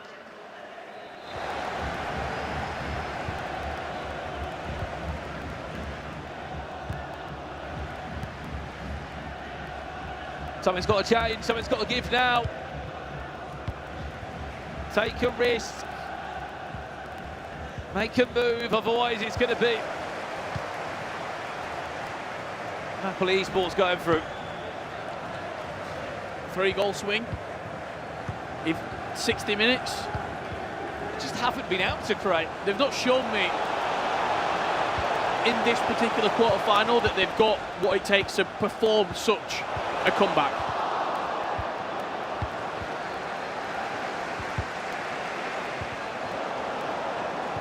Could be on again. Oh no, could be 4.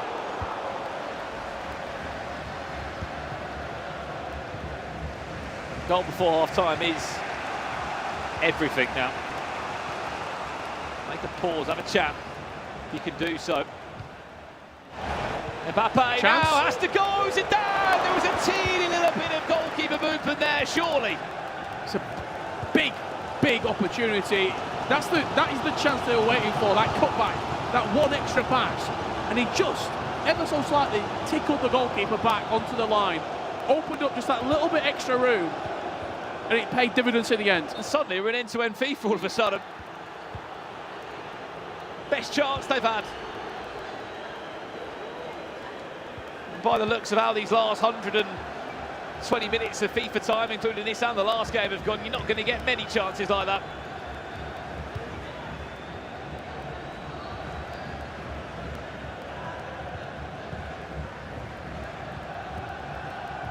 Have to take it as a positive, though. They were able to get something. It's a must score, though. It really is.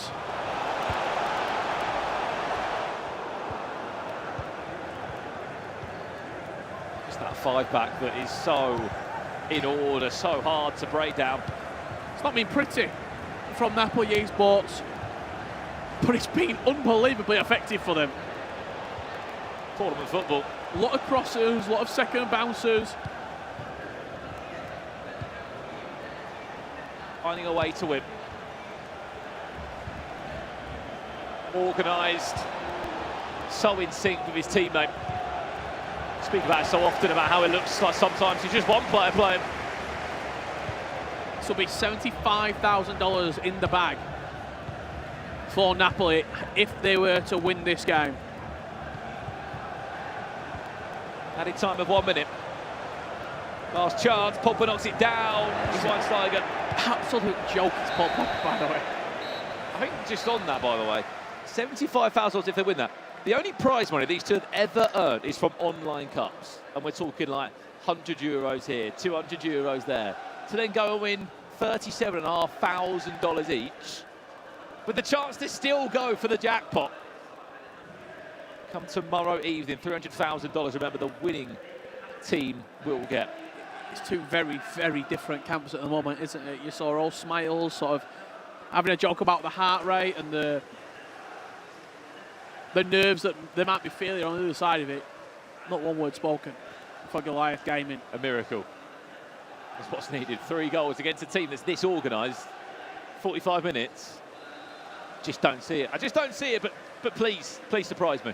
Yeah, I'd love to see it. I'd love to see a comeback, but it's just not, as I said earlier, I've not seen anything that leads me to believe that Goliath Gaming have got it in the locker.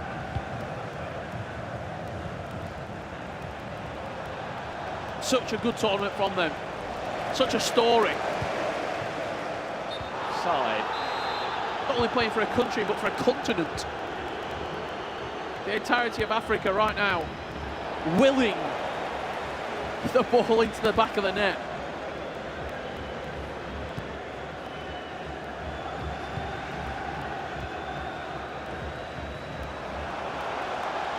Ogba causing more havoc for Goliath Gaming into our nine. That is it.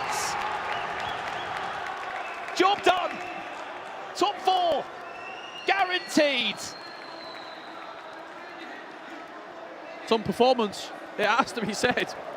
Trophy Titans are R9, putting the icing on the cake. Just clinical, composed,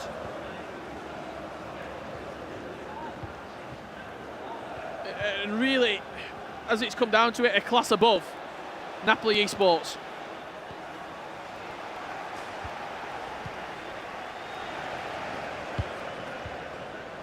35 minutes left, but I just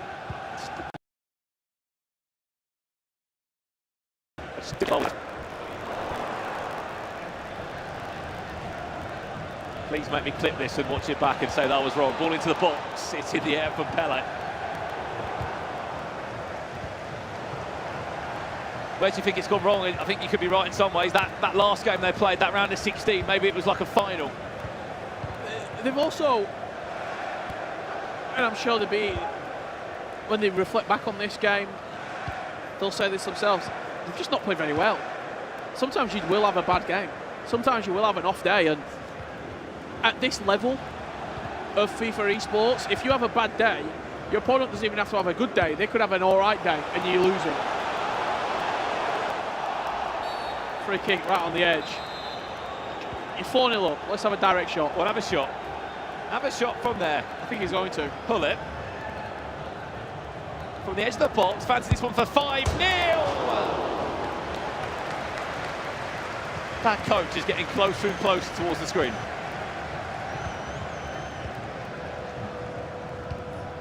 If you can get a camera on them right now, by the way, look at Napoli Esports' team booth.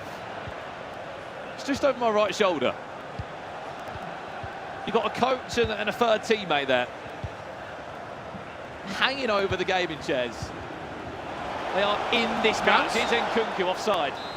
Reminds me a little bit with the coach, FIFA Nations Cup last year, the Polish coach.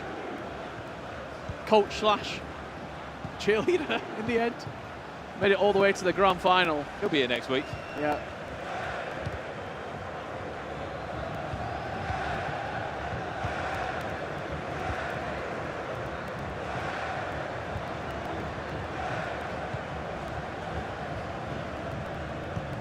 Last 20 minutes.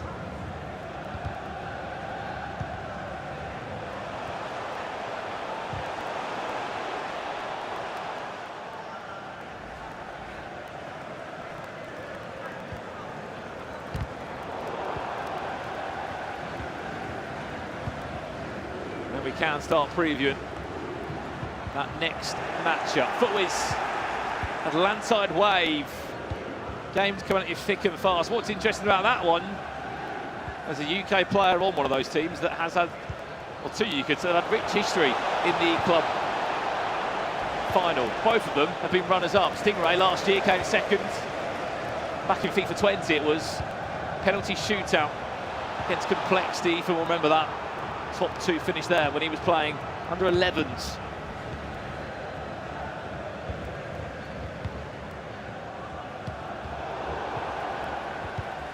This game, slowly but surely, just petering out. Gives us a little bit of time as we enter the final 12-13 minutes to reflect on this Goliath Gaming story over the last couple of days, because it has been, quite frankly, brilliant. Getting out the groups, everyone says it's a group of death. there's five teams that could go through. People already counted out Goliath Gaming before they kicked off, and they went and got out of the group. And they didn't go fourth, by the way. They went third in the group. They held their own. Went into the knockouts against the fan favourites, one of the best teams we'd seen from the groups. The Raptors' Twisted Minds beat them on penalties in what can only be described as an electric atmosphere here in Riyadh. But one game too far, unfortunately. We always talk about it, like with the E-Club World Cup. It produces these magical stories of new clubs, as far as I'm aware, first ever E-Club World Cup. This is from Napoli Esports, an esports team that was created. There's no affiliation to the football club, as many people would probably think. They literally said when I spoke to them on day one, they went, we're just from Napoli, or Naples, so to say. They created a team and now they're in the top 4 of this year's tournament. Commiserations to Goliath Gaming, as always. They've put up a fight, they've put on a show for their continent, for their country. Always a pleasure seeing them on the global stage. So much hunger every year, isn't there, to get back. They'll be here at the Nations next week. That same duo. If anything, so I would argue a great way to have a bit of experience before coming into another 2v2 tournament. On ball forward, finds Mbappe. It'll be nothing more than a consolation if Goliath Gaming were to score now.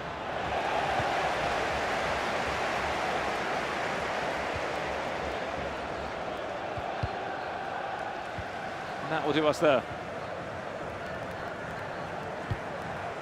Couple of 2-0 wins in the end for Napoli. And there we have it, semi-finalists on Napoli Esports.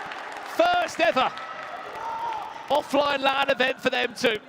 And why don't they not lap up every single celebration there? A team that no one expected to get to this stage in a tournament. They've proven everybody wrong. $75,000 guaranteed, alongside a potential date with FUTWIZ or Atlantide Wave.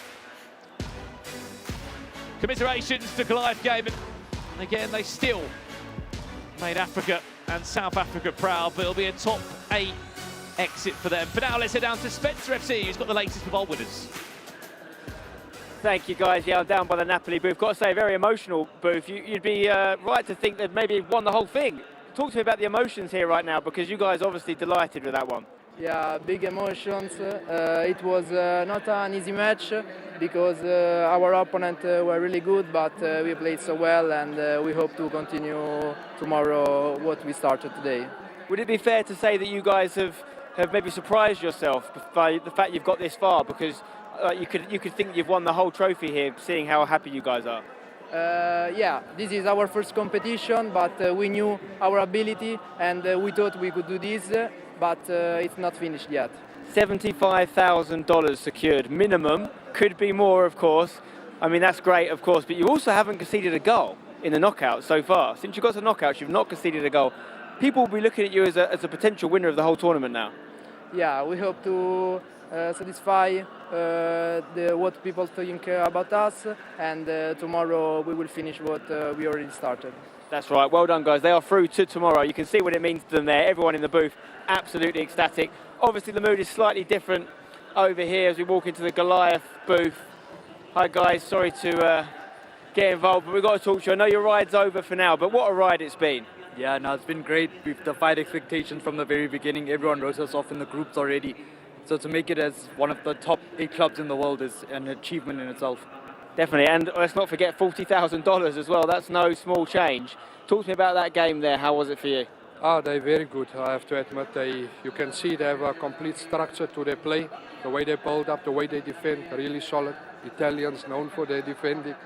But yeah, I'm sure we could have done many things better, but when you go down, you know, we're always chasing the game. We switched formation 4-3 to 1 second game, and it was obviously way easier for them to keep the ball with the 5 back. So yeah, just want to say thank you to everyone around the whole world, not just Africa, for supporting us. I apologize deeply from the bottom of my heart that we couldn't bring it home, but we still got E-Nations, and hopefully we can do that one. Definitely, and you've got nothing to apologise for. You guys have been fantastic. I'm sure you've made a lot of people very proud. And yes, E-Nation still to come. So Goliath Gaming exit the competition, but Napoli look very dangerous. They could just go the distance. Back to the studio. Yeah, they do look very dangerous, but Goliath Gaming have been a pleasure to watch there. Their story has been incredible as well. The first team from Africa to qualify for the finals of this event and be here at the FIFA E Club World Cup. Brandon, obviously you were casting that one and you heard from Goliath there, just saying how structured and disciplined the team were in Team Napoli and really hard to break down.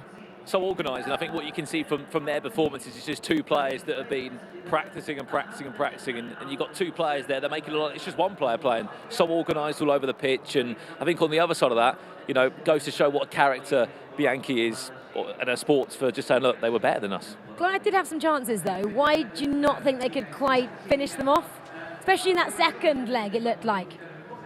I don't know, I'll be honest, I don't think they created loads. They created maybe like 2 or 3 good chances, but other than that, they just couldn't create. But that was all they wanted, though. That's all they needed, really. You know, don't need loads of chances, do you, Brandon? I agree, but there was, I think, one chance where there was just a fantastic piece of goalkeeper movement from Napoli, which you just can't take anything away from. Yeah, exactly. You don't need many chances to come back in that one. 4-0, the results in the end. Napoli, though, from what we've seen of them, first tournament, Mike, we didn't have much to go on. They are now completely a force to be reckoned with, and everyone should be worried. Their possible next opponent is the next matchup, FUTWIZ or Wave as well. Big teams, but I think they're a big team.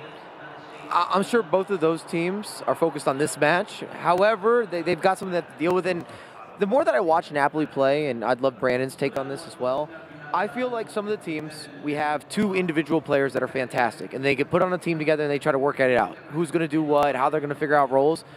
Napoli's team, between these 2 players, looks as if they've been training only for this. They're not focused on 1v1s. They look like a 2v2 team through and through. The way that they step, how they drop back, even their celebrations are synchronized. The coaches got all sorts of things happening. I actually would love to just chat with them.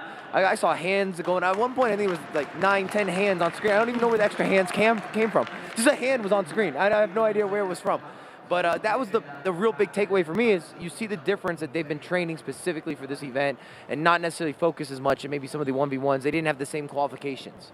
That's exactly what we were talking about. They have just been qualifying, or focusing, should I say, on this event, and now they can call themselves the best 4 in the world. That's where we are now. One of our teams have qualified for the next round, which is obviously the semi-finals taking place tomorrow. Well, we have another game still to come. They're going to come thick and fast. This one, FUTWIZ taking on ATLANTIDE Wave. This is a massive game here. Let's just remind 30 penalties to get here, Mike Labelle. I mean, record-setting penalties. I was trying to find games that have gone to that many penalties. We've seen a resurface. We had goalkeepers taking penalty kicks. That just doesn't happen. It was incredible. And this is a matchup, too, if you're a FIFA fan, in any capacity, expect it to be high scoring. I know I'm going on record early, but FUTWIZ likes to get forward. Anything with Stingray is going to be moving forward, and I actually rate Fuma heavily as an attacking player.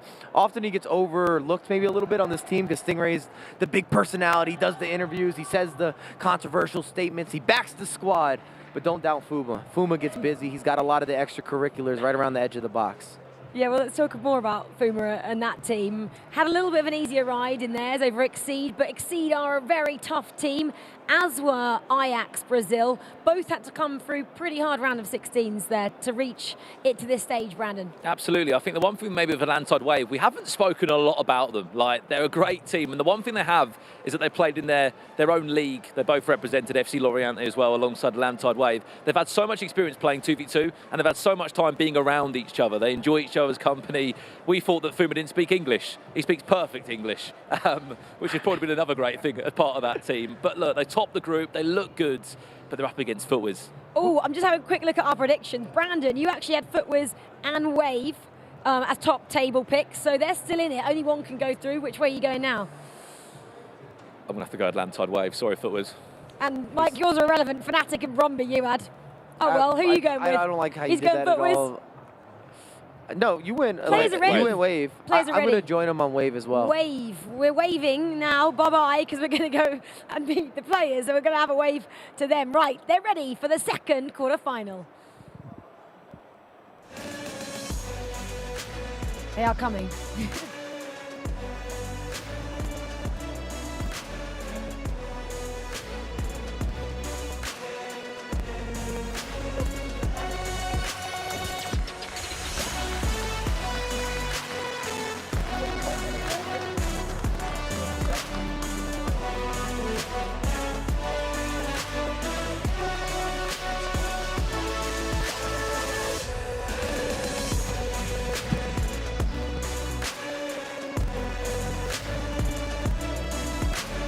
knockout teams, starting off with Atlantide, Wave, Stingray and Fuma. Both the guys on the couch, they're tipping you as the favourites for this one. Is that how you see it? It's going to be a really hard game because it's really a good team, so we're going to see. Is there a little bit of an English rivalry for you, particularly here, Stingray, or are you good friends with the lads on the other side? I'm really good friends with them, you know. It's going to be tough playing your good mates, but you've got to do it sometimes. Has got to be done. And same question to you guys. Obviously, you know Stingray and I'm sure Fuma very well. What are you thinking ahead of this game? It's going to be a very tough game. Like, they're very, very good going forward, so as long as we defend well, it'll be good. But no, it should be a good game for the spectators. How do you feel about the fact that the guys on the couch picking Atlantide? That's fair enough. They topped their group, didn't they? So I guess off stats this tournament, then yeah, fair enough. Maybe it takes a bit of pressure off you guys as well. Let's find out who's going to be the home side for the second leg. We've got a blue side and a green side of this coin. The blue side is FUTWIZ Europe. Green side is Atlantide Wave. Winner of the coin toss has the home right in the second leg. Okay, take it away, please, James. Whoa, it's going to make us wait, this one. I think it's blue. It is, which is FUTWIZ, which means that they will kick off the second leg. And you guys can make your way to your booths now, guys. Best of luck. You can go and get in position. There's proof there of the coins. So yeah, go and get comfortable ahead of this game. It is FUTWIZ versus Atlantide. Big, big game. This game's worth an extra $35,000, let's not forget. $75,000 minimum going to the winner of this match. Back to our casters to cover this one. Welcome back, ladies and gentlemen. So here we go. This is time. I'm hoping after that, a little bit of a damp on that last one.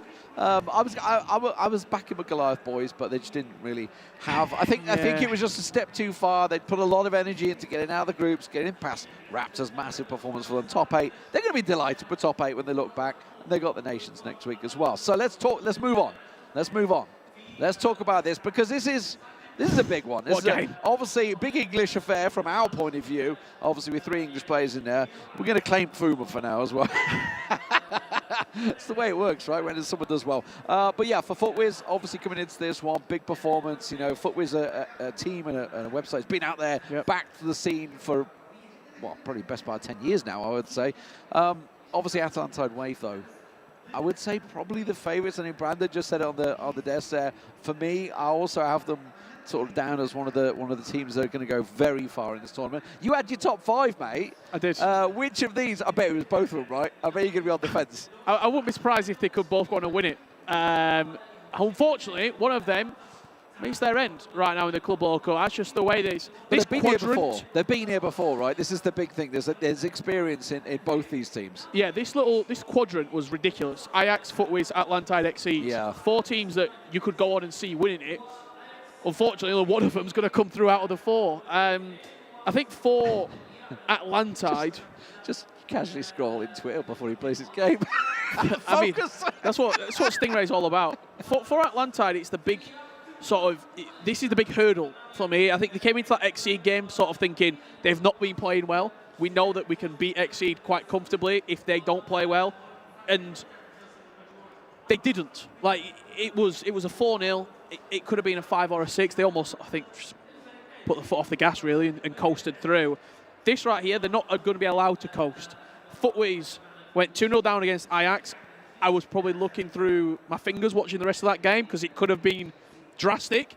They answered really quickly. They got a goal back, 2-1, and they didn't allow AJAX to settle. What they can't do here is let Atlantide settle in this game. If Atlantide Wave get into a groove, it could end up being a pretty one-sided affair. And FUTWIZ obviously came off the back of that probably longest penalty shootout I've seen as well. I think I think between us we've pretty much covered every FIFA event back to 2015. So yeah, definitely probably one of the longest. I think it ended up going like 14, 15, 16 penalties, something like that. I know we definitely went beyond the keepers almost a second time as well. So themselves, obviously, they've been through it. It's to come through a situation like that, obviously a very tough match, as you say, AJAX. A lot of people, myself included, definitely had AJAX down as one of those teams that could go on and win it.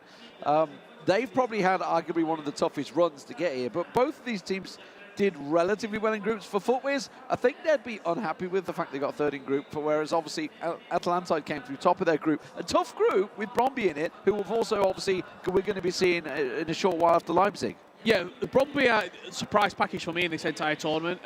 I knew they were good. I didn't expect them to be this good. like they're just scoring so many goals. That game, we could talk about that game later because that's going to be unbelievable. Like that, the 3 days on the stage, all chatting to each other. For FUTWIZ, you take 14 points, but after getting 9 points on day 1, you're probably a little bit. Day 2, we got suckered into that. We should have been cleared. We should have been clear. I mean, I was down on the floor. You were on the couch. We're talking about maybe a 3-way tie. We're talking about FUTWIZ, FNATIC, Hollywood. One of them's not going to be going through. And in the end, they just squeaked through. For me, I think it's a big reset. AJAX was the game that they probably didn't want. They probably didn't want to play AJAX just for the simple fact that... Nobody wanted AJAX. No. In fact, to be fair, I mean, once you're facing someone from Group C, you knew you were in for a tough time no matter what. Yeah, it is true. I mean, from Group A as well, the only side left in are FUTWIZ. They're the lone standing team in this group. That penalty shootout, they look different now. They look like they've got the light back. They look like they've got the colour back in the face, shall we say, FUTWIZ. I fancy them. I really do here against Atlantide Wave. I mean, honestly, watching that Atlantide Wave game against EXEED, it was a dominant performance in the round of 16.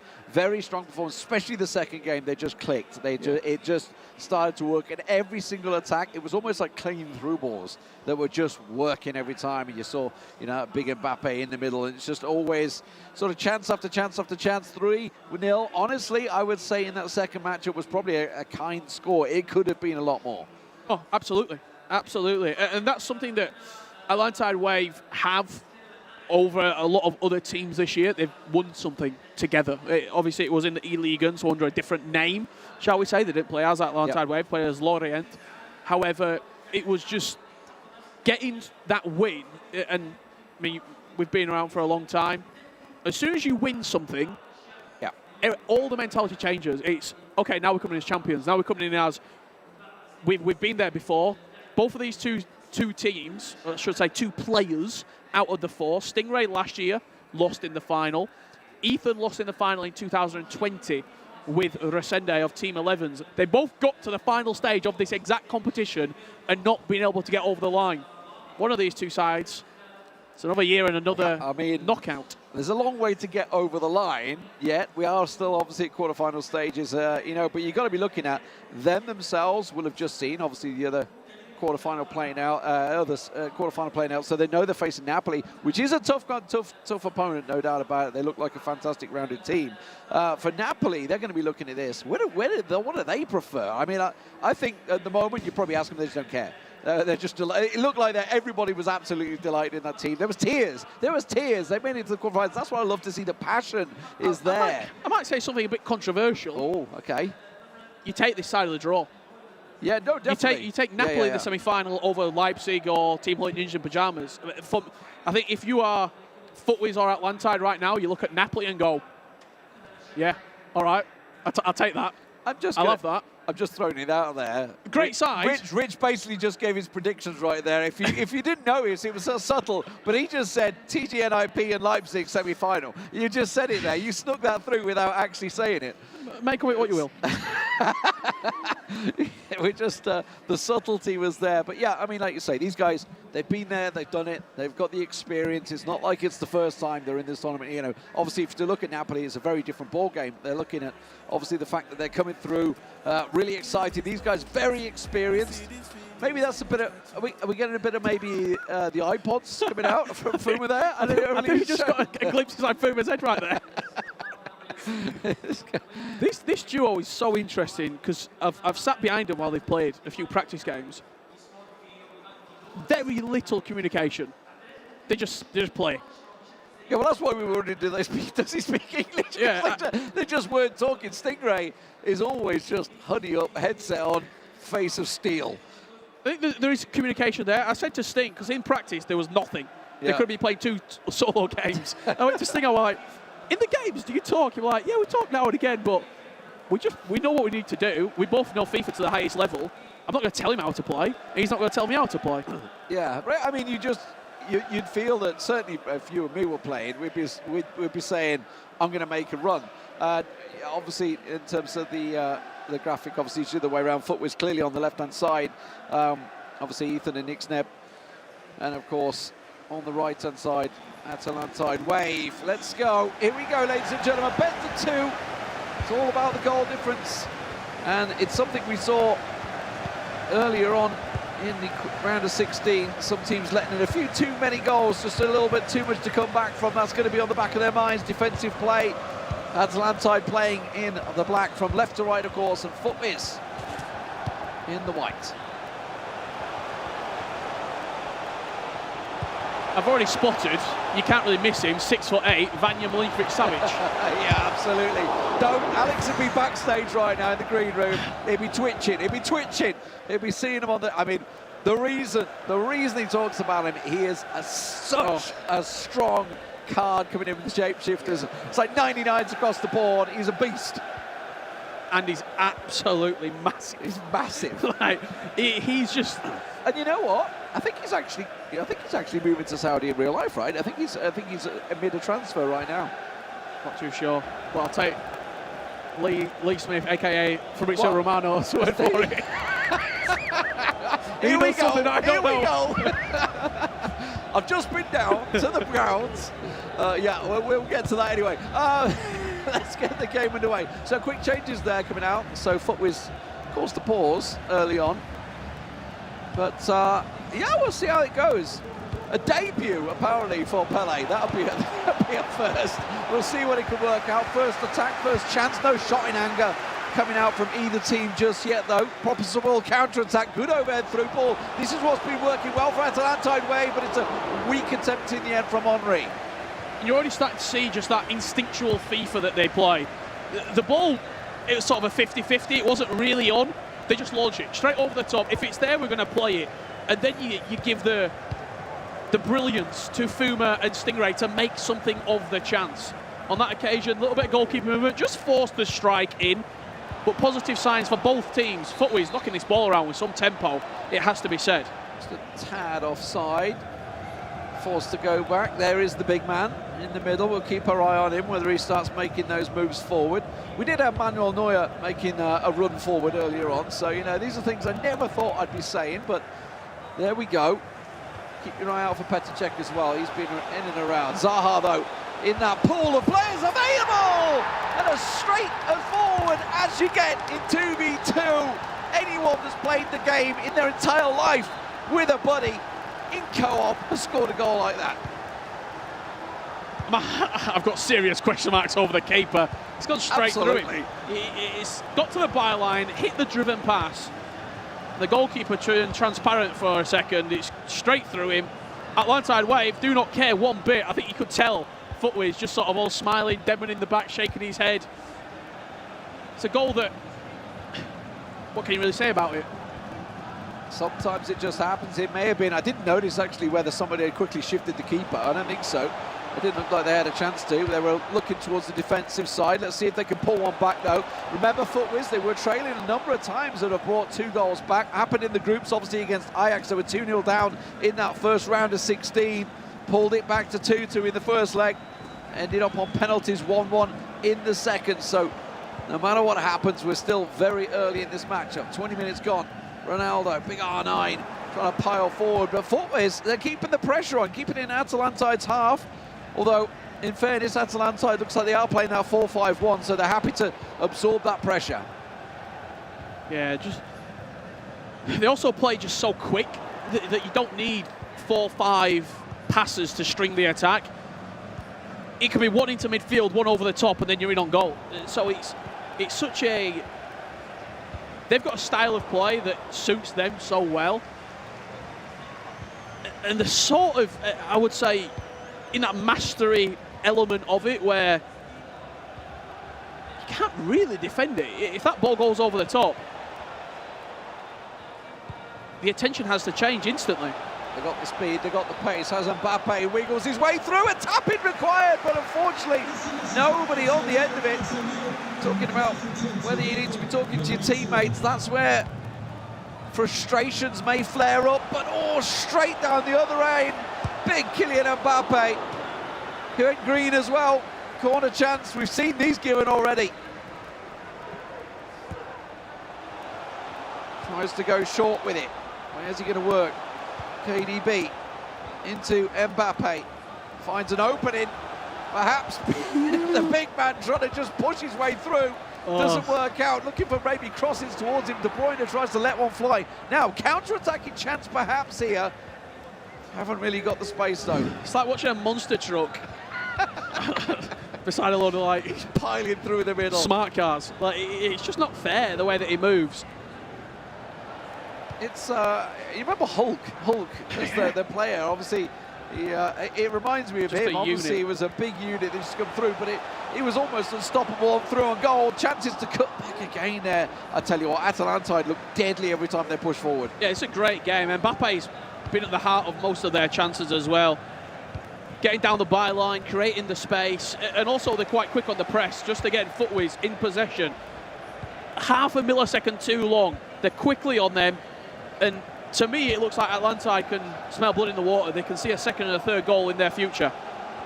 Yeah, and it's just been a last-ditch tackle at the moment. You can see they're starting to crowd the box every time they try and work their way in there. So Camavinga, chance to counter down the wing.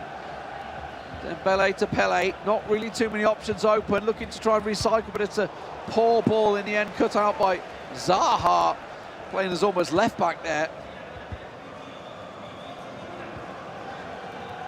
Looks like Emmanuel Petit playing as centre-back as well, right? Yeah, positions just go out the window. yeah, I know. Whoever fancies it, it's like play five-a-side. It's jumpers for goalposts. Yeah. Where are we going? Well, where's Thierry Henry going? He is playing in his usual position, looking to try and work forward. That one cut out, but a risky pass across the box. Ruben Diaz. No doubt. Get it out. Off for half-time. So just trailing by the one goal. Not too bad, nothing to panic over at the moment. So just a quick conversation between the teammates, get the coach involved maybe. You see Ethan having that conversation, Nick's them listening in, Denman there as well. I wouldn't be surprised, just for the simple fact that FUTWIZ had that one chance where it's not really created much. Let's look at the keeper here. What's going on? Yeah. Through the legs. Oh, not sure. You hate to see it. You hate to see it. Nutmeg on the keeper. I wouldn't be surprised if changes have quickly been made there while we saw that replay. Just the openness of the conversation, the way that he sort of turned around. Okay, what's happening? And then you get back into the game. It was relatively one-way traffic for Atlantide Wave. It's certainly the key chances. I don't really actually remember a shot in anger one from chance FUTWIZ. where he got down the byline but didn't register a strike from it. I mean, probably take it only 1-0 to be honest. Yeah. Just looking at that pass back. Players focused. That's the through ball, that's a deadly through ball. Keeper comes out, does his job. Good work, whoever brought the keeper out there, because that was risky. And I got to be honest, when he committed early, I was expecting the chip. Yeah, the chip, I don't know, it's a... I like the ball roll right there. For the step, to drive it around them. Yeah, maybe even the ball roll heel to heel. He's played at such quick motion. Don't know if it were on. Trying outside of the boot from Fernandez. There's Paul Pogba. We were talking about him in the last game. Very strong card, obviously. But here's a big chance here. Corner for FUTWIZ. Looks like they're going to try some sort of set piece. You can see, look on the near post. Look on the near post. It is a fight going on right now. They are just trying to keep in there. Where's the big man? Could be number 4. Was number 4, I think. Just overhit ever so slightly. We were speaking earlier, me and Brandon, I mean, I'm sure you've seen it as well. These corners in 2v2 is what separates a lot of the time. Absolutely. And you can score some proper well-worked corners. So you can tell the teams that have actually sat and worked at it. Obviously, a lot of people just play it short, you know, almost like solos, effectively try and work it into the box just like you would. But there have been opportunities. Ironically, it was Riders we saw first that pulled that out. Obviously, something they'd worked on just didn't work enough for them. So, let's see, FUTWIZ on the attack. Starting to put a lot more pressure in this second half than we saw in the first. Dembele working it well. Good work here from Fuma and Stingray. Though, doing that defensive work, once again clearing the lines, and they just look so quick in the counter. Look at that ball, he's in. He's in, he could just play it on, but he instead got a little greedy there. Maybe should have just played that one a little bit more. I'd want to see a green time finish from Atlantide. You're in on goal, you've got a little bit of space, you've got the main man, R9.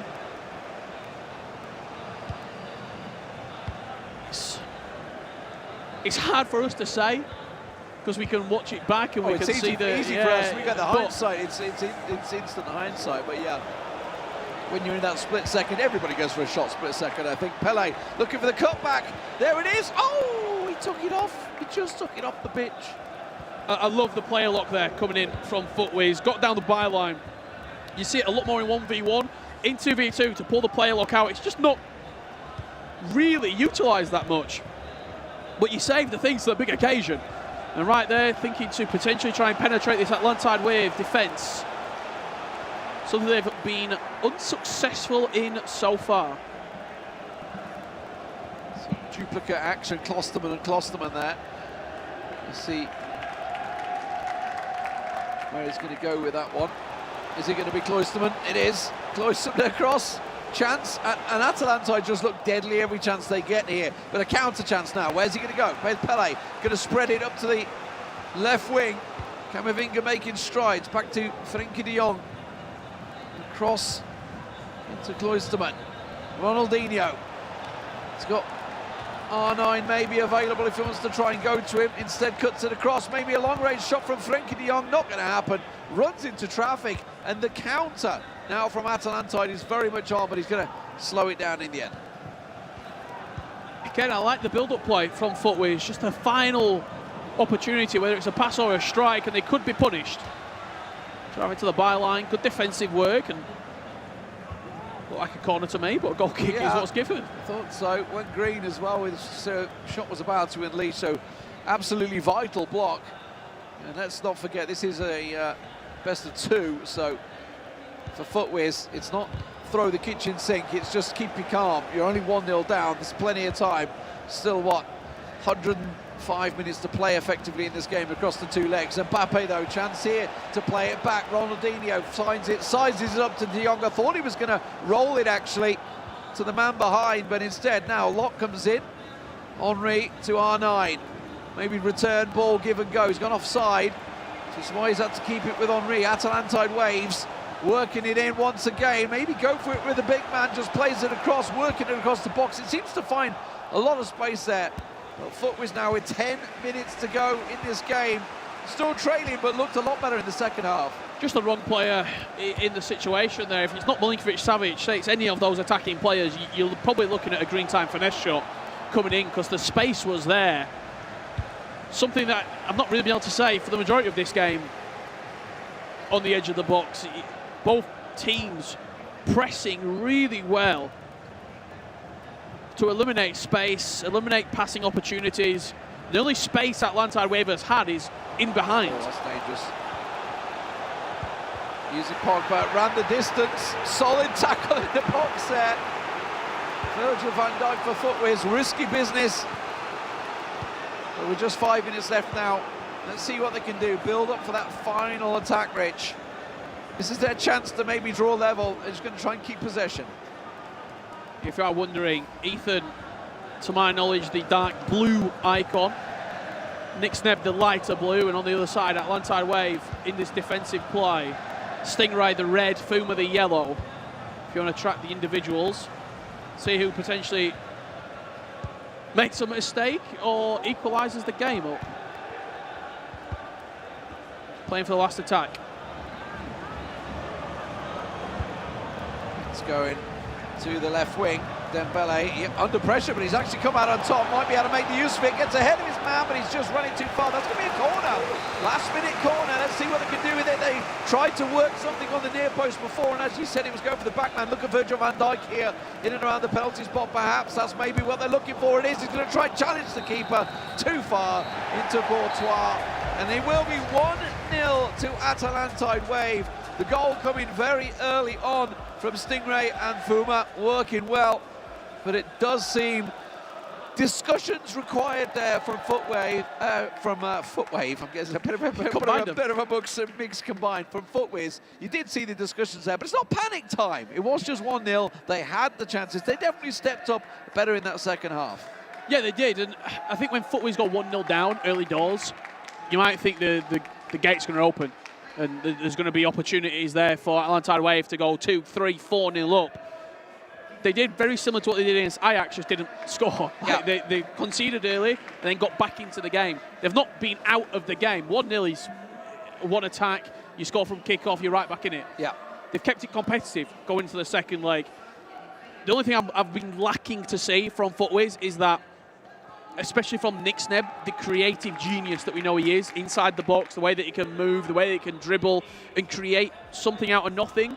We've not really seen that. It's been very obvious what they're going for, right? Every time they're looking for that cutback, maybe try and see if they can get that little tap in, try and see how it works out. Let's have a look at the goal, of course, that see how it looks from their point of view. It was a nutmeg on the keeper. What can you say? I mean, they shook their head at the time. It was, and it's just that pass. Kevin De Bruyne straight into Wilfried Zaha, and it opened up the space. And sometimes it's the smallest of details. That driven pass into Zaha, and his first touch was really nice to put it away from the defender.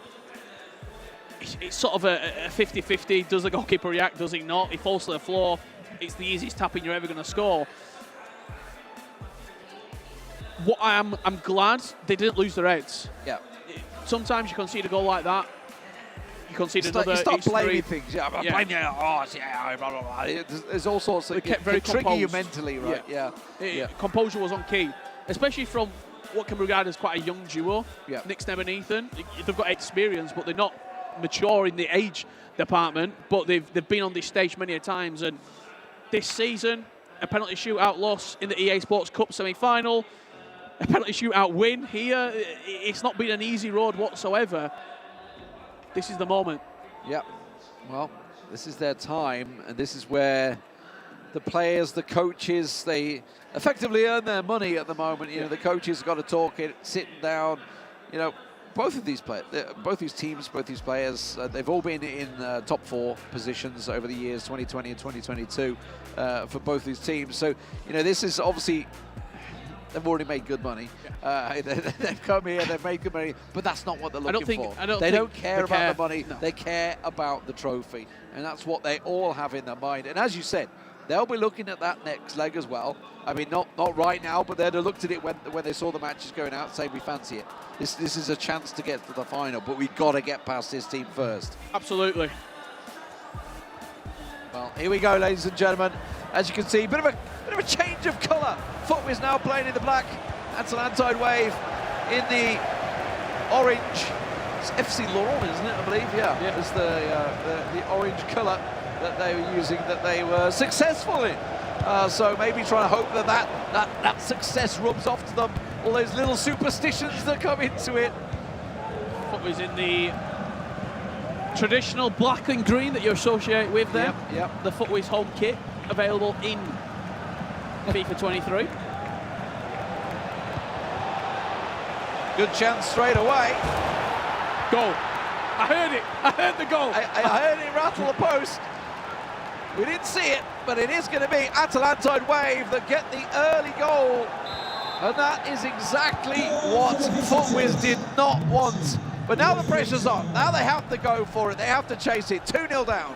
It's the wing play yet again from ATLANTIDE Wave. We didn't see the ball go in the back of the net, but Wilfried Zaha, goal and assist in this series so far. He's been instrumental in a lot of what ATLANTIDE Wave have offered. Well, there's a chance maybe here, and Mbappe just runs straight into that brick wall. Virgil van Dijk was looking maybe at the roll pass. Team Pele was through there. He's in. Now Mbappe, I tell you what, he's done his defenders, he's got support. KDB's back there, tries to go for it, maybe challenge for the head. Not going to be. Don't forget, when I say challenge for head, they do have Milinkovic Savic in there, ATLANTIDE Wave. Let's have a look at the goal that happened here, Rich.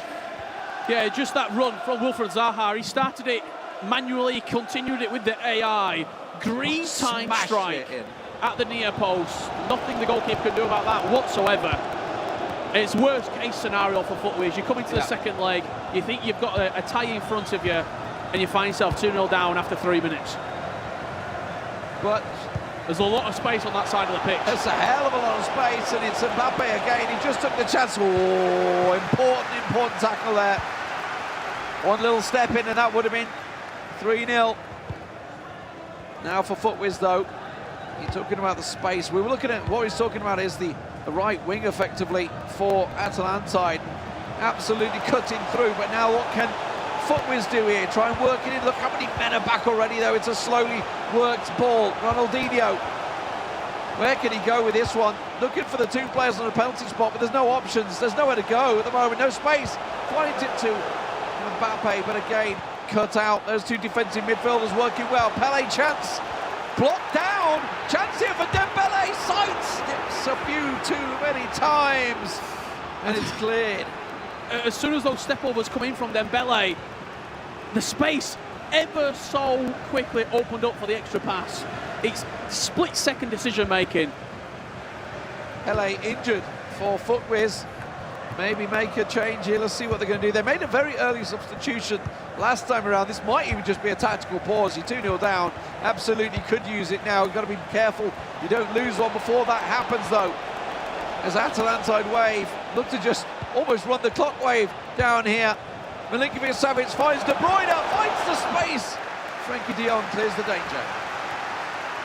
Being very stretched all of a sudden in this game. That ball will trickle out of play and FUTWIZ will get the pause in.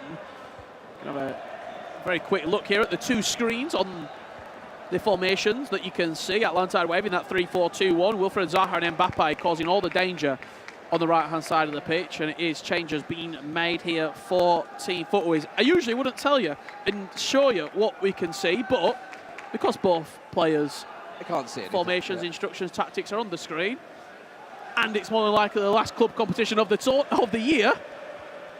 Yeah, it's not giving anything away. Yeah, you're not giving anything away. Check out Brandon Smith's channel for a full breakdown of these tactics, I'm sure, at some point. But the pause on Ronaldinho. I think he's having they're using it as a tactical pause, tactical timeout, rather than making the big changes.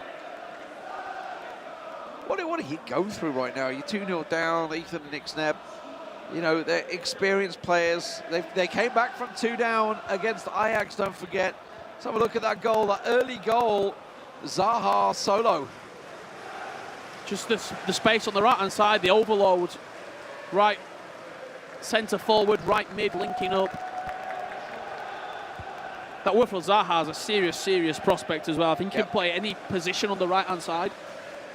He's so fast, he can shoot, he can dribble, he's got great physicality. You could play right wing back or right wing. Anywhere on that right-hand side, he can do a job for you. He's available in the pool, everyone can have him.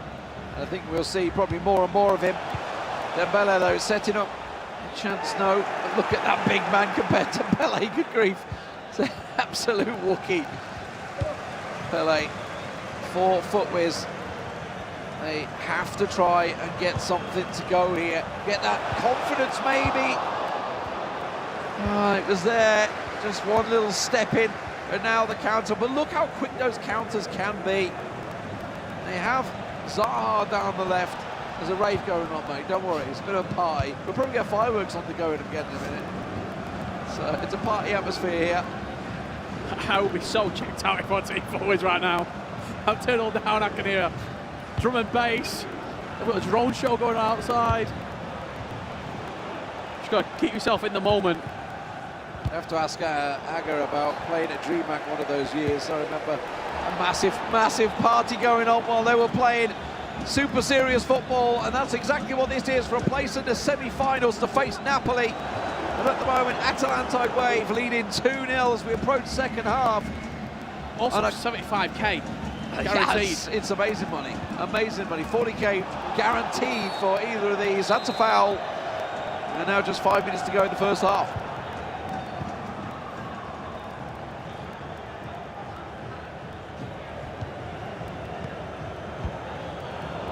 Giving the ball away one too many times, our team FUTWIZ, especially in this defensive area of the pitch. That'll be a free kick, and Atalantide Wave in no real rush to take it. Maybe a couple over the ball here. Just playing very risk adverse at the moment.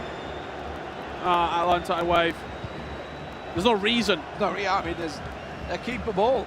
Yeah. Keep doing this, especially at the end of the first half here. They may even go for it and have a little attack at the end here. really moving that ball well on, to be honest, Atalantide Wave. They're looking pretty damn good when they have possession and in defence as well. We should talk about that. They didn't let a goal in the round of 16.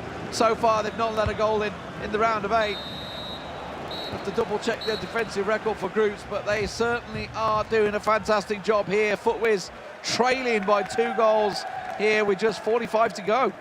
Yeah, we'll stick on these for a little bit as well. See the 2 camps. Atalantide Wave, maybe 3 sentences strung together. Yeah. That's all you need. No need to talk. You're 2-0 up. You're 45 minutes away from a semi-final. Think about 4 words from the coach there as well. Everybody happy? Yeah, You're sure. doing well. Good job, boys. Good job. Yeah, I mean, no motivation required. It's semi-finals time. Who's going to be there? A little bit more animated from FUTWIZ, maybe. A little frustration starting to show. I also think Nixon and Ethan have got such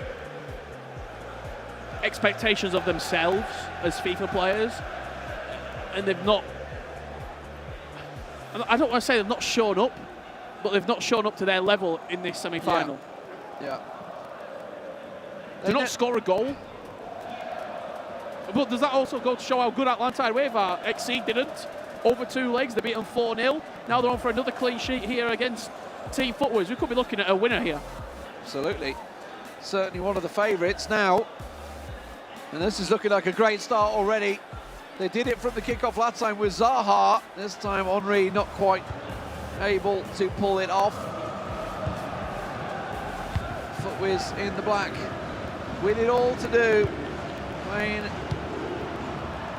from right to left. Stingray is there, just hiding behind the monitor. Just hiding. He's a bit close. Pulled the monitor close. Yeah, one with the game. Chance. Last minute cuts out, offside in the end. FUTWIZ have got to get going here. They've got to see something soon.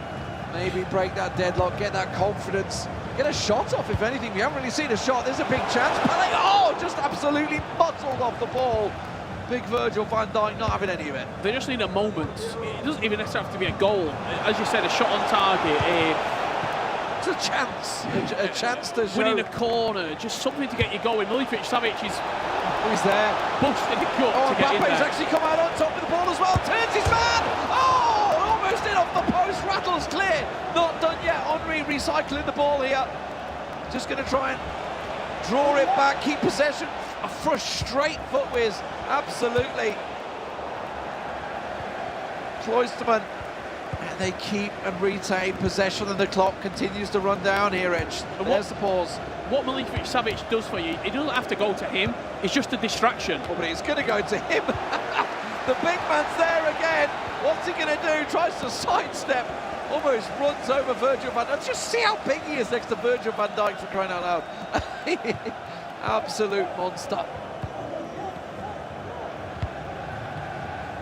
Frenkie de Jong. Frustration. FUTWIZ now. Build up. They're calling a pause, but they'd love a goal. Dembele, but look how many are back. You got to work it through. That's a chance. Ronaldinho finds the space. The shot comes wide, but that's a shot. That is a shot. That's the first we've seen from a while. A little shake of the head, if anything, from Ethan there. It's also so unfortunate because you've worked the chance so well. The driven pass, and then just that little extra ball, just offloading it. You've shot across the keeper. It's such a good opportunity. You probably think that's going to go in when you take your finger off circle or your thumb off circle. We can have a look at it here again. It's inches wide. This is the pass right here that opened it up. Frenkie de Jong into Ronaldinho. The punch into the feet. So unfortunate. We're back underway. Changes coming in for Team FUTWIZ. But good to see the teamwork building now for FUTWIZ, perhaps. A little confidence, a little couple of changes. It's really now time to start getting it forward overload. Of course, we know how dangerous Atalantide are with those big direct through balls. This is also a chance for them to stretch the lead. You can see already trying to play that offside trap almost there. Henry just trying to work it down that wing. FUTWIZ, well, you can't attack if you don't have the ball. Another post cue. That's a bad interception in the ring. He's in. This is a chance.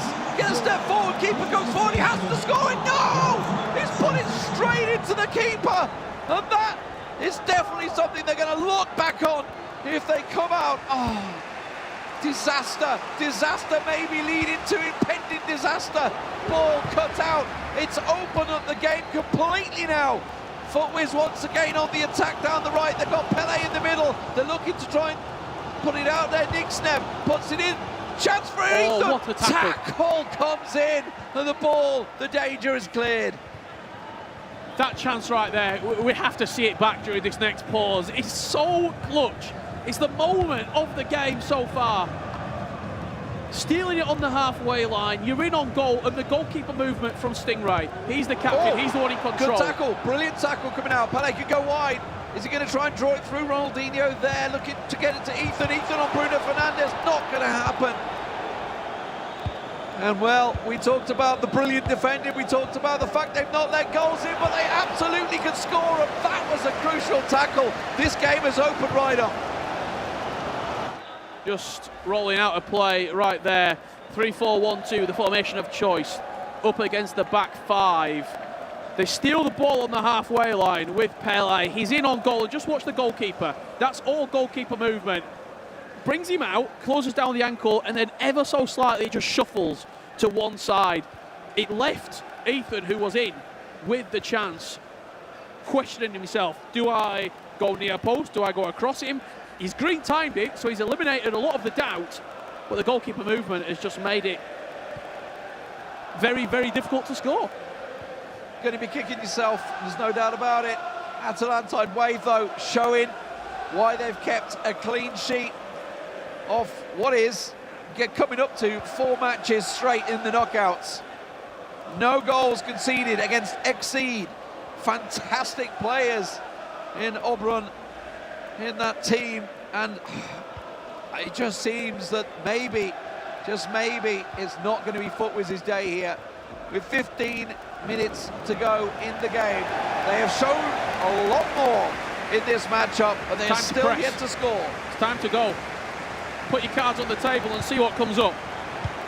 Henry into Frankie de Jong, finds Messi in the box, tries to wriggle it, chance, goal! Here we go! FUTWIZ break the deadlock at last. 2 on the score. FUTWIZ still trailing, but they have a chance. There's people in the crowd with the team FUTWIZ jersey getting up for it. Where's Dan? He's been handing him out. The press is in.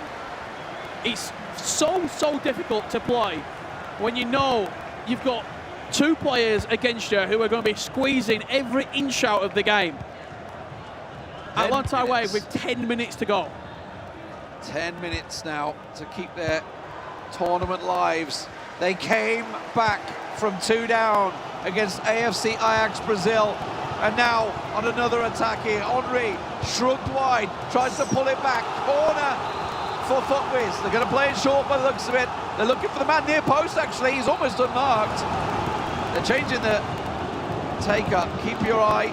Here's the near post. That's what they're looking for, trying to pull the defender. And I think they want the man on the penalty spot almost, is what they're looking for, but it's so tactical. All looking for positions for FUTWIZ. Ball in, cleared, danger, ball loose. Keepers there. They've had a few corners. It's sort of, they take a long time and then just stick it in the mixer.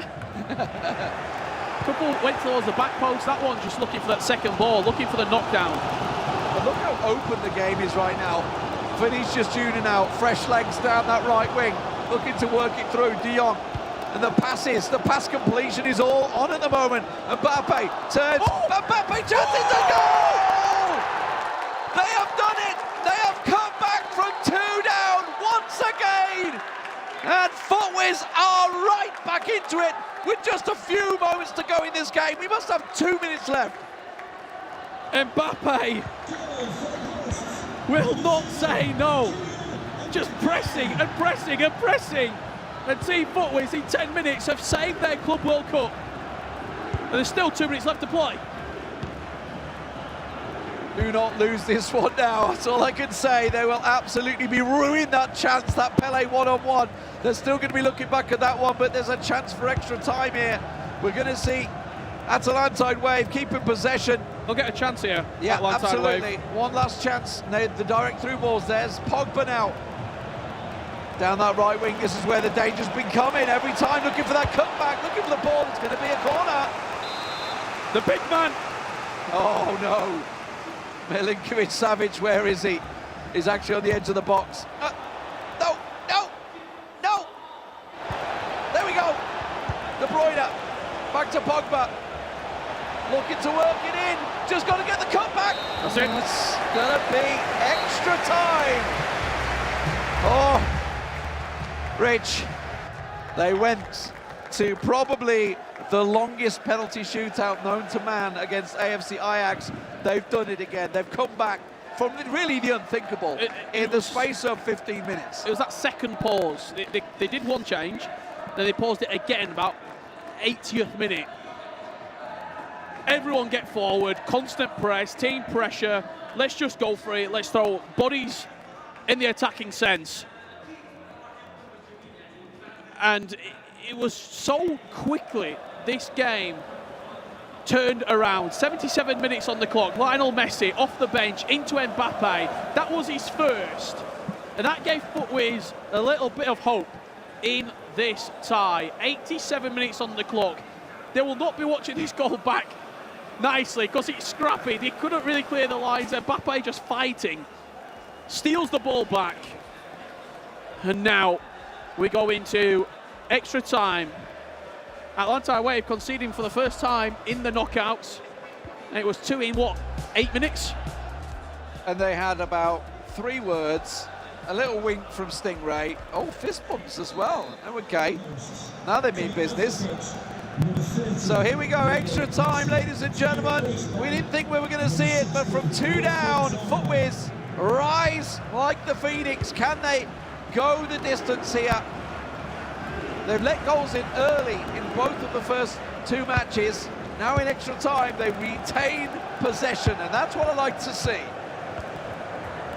Typically, this first period of extra time is usually quite subdued. Both teams just filling each other out, not really wanting to push too many bodies forward. And I think we're probably in for that again. Yeah. It's always in that second 105 to 120 where one team will go, yeah, I don't want to play penalties. I'm going to try and win this. Well, I'm almost certain FUTWIZ don't want to go penalties again. After having so many chances, it might not be the case. Oh, Fernandez just stealing it off his foot there. Finds Ethan on Vinicius Jr. Going back. Zaha. Pass back. That's a risky pass to Ruben Diaz there.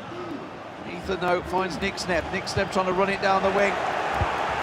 Cuts out the defensive work of Atalantide Wave coming straight back into it. That's a great through ball. The keeper came too far, maybe. Pogba off his line! And Atalantide Wave, we see Stingray off his feet. And that's a big, big goal in this matchup once again to put Atalantide Wave 3-2 in the lead. And again, over the top through ball, Paul Pogba, too physical, too quick, too strong, and even after that little bit of hesitation with the goalkeeper coming out, still stuck it past him. Stingray was in a grand final last year. He's looking to inch closer in 2023. FUTWIZ on the attack. Nick Snep across to Ethan. Bruno Fernandes absolutely manhandled, but the tackle's been won. Vinicius Jr. keeping hold of it as the runner on the right. Zaha available thing. Pogba now, we just scored him at one end. Absolutely smashed off the ball. Cleared for the second half of extra time. 3-2 the score. That man on your screen, Stingray, started to show a bit of emotion, which we haven't seen from him throughout this matchup. Finally has woken up. And this is probably the most vocal we've ever seen him. Yeah, taking control of the situation as well. They know they've got 3 attacks to defend, probably. FUTWIZ will maybe get 1 good attack, a couple of half chances. in this tie. Have a look at this. The goal goes in. He is off his feet. He's letting everyone know about it. Well, you talked about the FUTWIZ fans in the crowd. I think a little bit of response there. That's all we can say. Stingray showing the emotion now, and it shows just how important it is to these players now as they are just 15 in-game minutes away from the semi-finals against Napoli.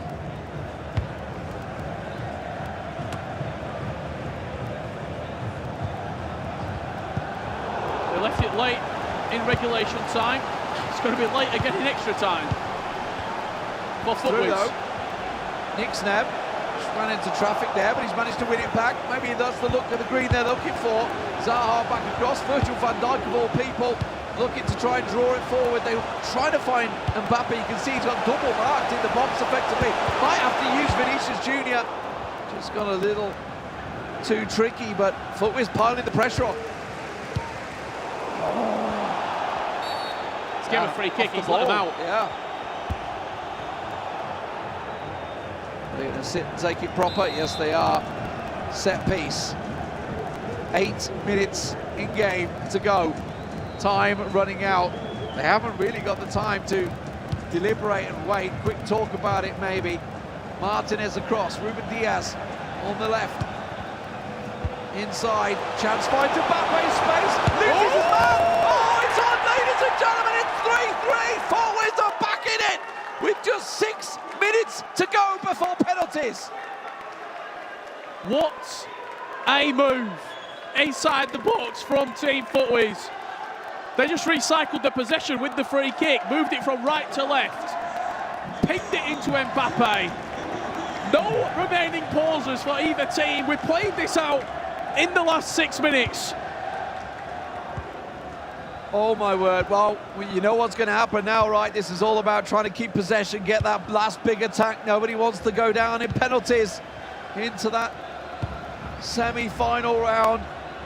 FUTWIZ have been there once before. They've already gone through on penalties in the round of 16 in a massive penalty shootout against IFC AJAX from Brazil. And now it is going to be ATLANTIDE Wave that will have the final attack of the game in the orange here. Let's see what they can do with it. It's a straight pass. That's not what they wanted. Vinicius Jr. through. FUTWIZ. Martinez gets it through. Pogba, what's he going to do with it? Green time finish. Oh, he got it. The rebound is there. And FUTWIZ have done it. Unbelievable. A stray pass of all the things you could do in the 119th minute. You give the ball away in the midfield. An absolute scenes here in Riyadh. And FUTWIZ look like they've booked themselves a place against Napoli. Incredible. Team FUTWIZ stand up and be accounted for. A semi-final in the Club World Cup. They were 2-0 down, they got back into it. The 3-2 down, they got back into it. And it was fabulous. Absolutely incredible scenes from what was probably one of the longest penalty shootout in Club World Football to an absolute mental comeback. You can see what's happening. Spencer's down there trying to get a word with them. Let's get straight down to him. Let's hear those emotions. Wow, what a game. I think maybe game of the tournament there. You've been involved in a couple yourselves, 2 in a row. I thought maybe you wouldn't have the energy after that last knockout game. You've done it again. Honestly, I'm speechless. I think for the last 5 games in a row now, we've gone 2-0 down every single game. So at this point, I think we're just doing it for the content or something, because I'm not enjoying it, but for the videos it's good. But honestly, speechless again. Serious character shown. I mean, here you picked up an injury in the celebrations. Oh, and honestly, the gaffer Denman, honestly, flying elbow. My nose is killing me, but all for the love of the game. It's worth it, it's worth it. Nick Sneb, what's going through your head right now? Can you just not lose? I don't know what's going on, but we're making it hard for ourselves. That's all I can say.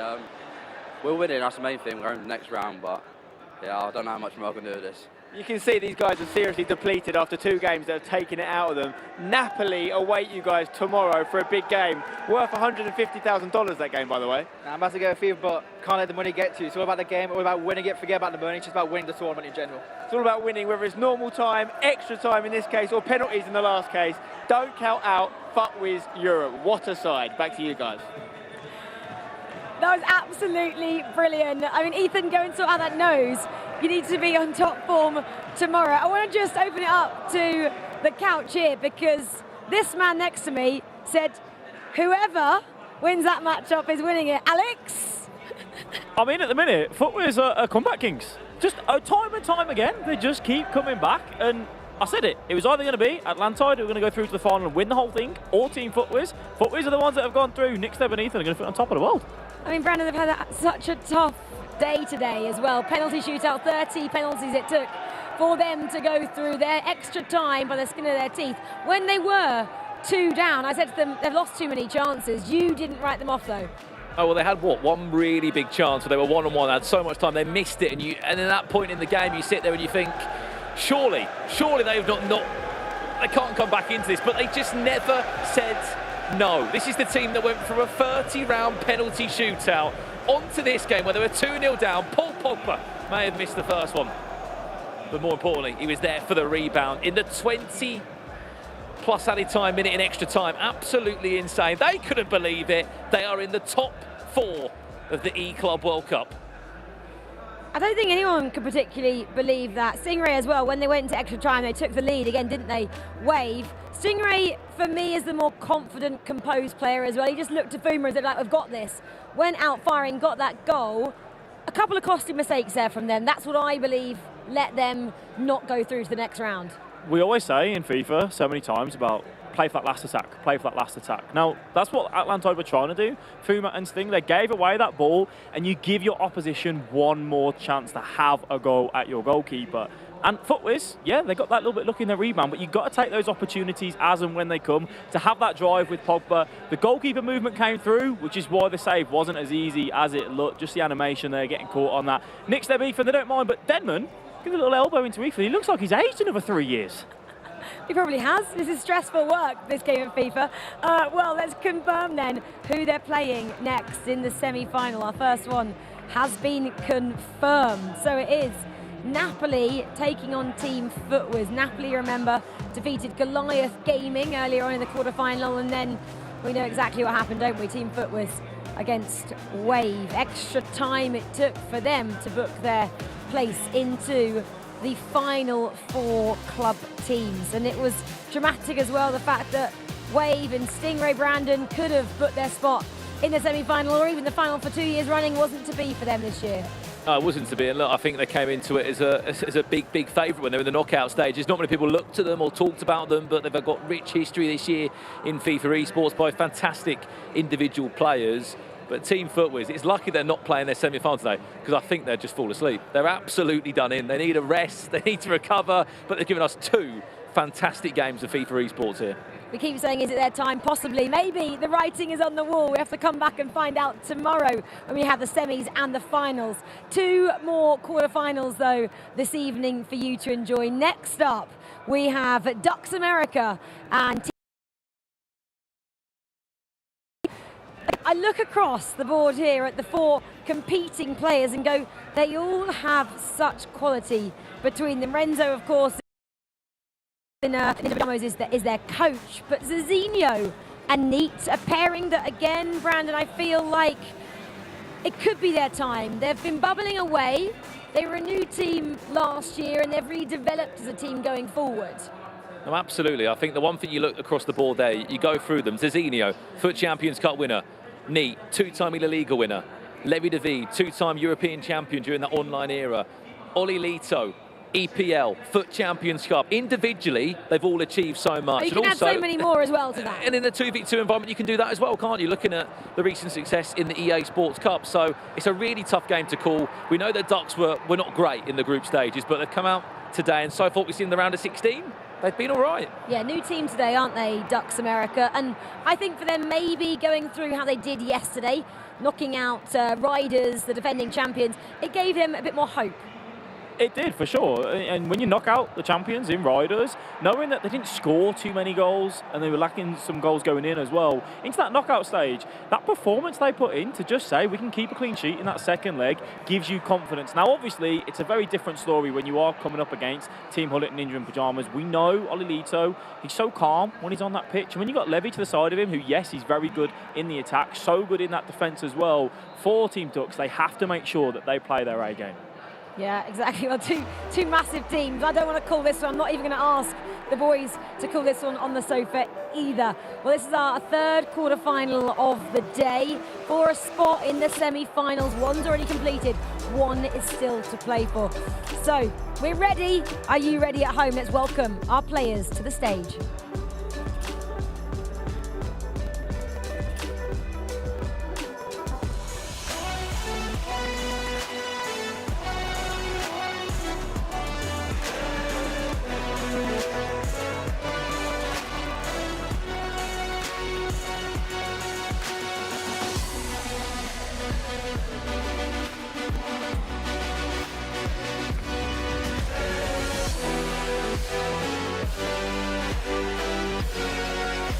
Okay guys, here we are on the stage. We have Team Hullet Ninjas in pyjamas to my right, and of course we have the guys from Ducks America to my left.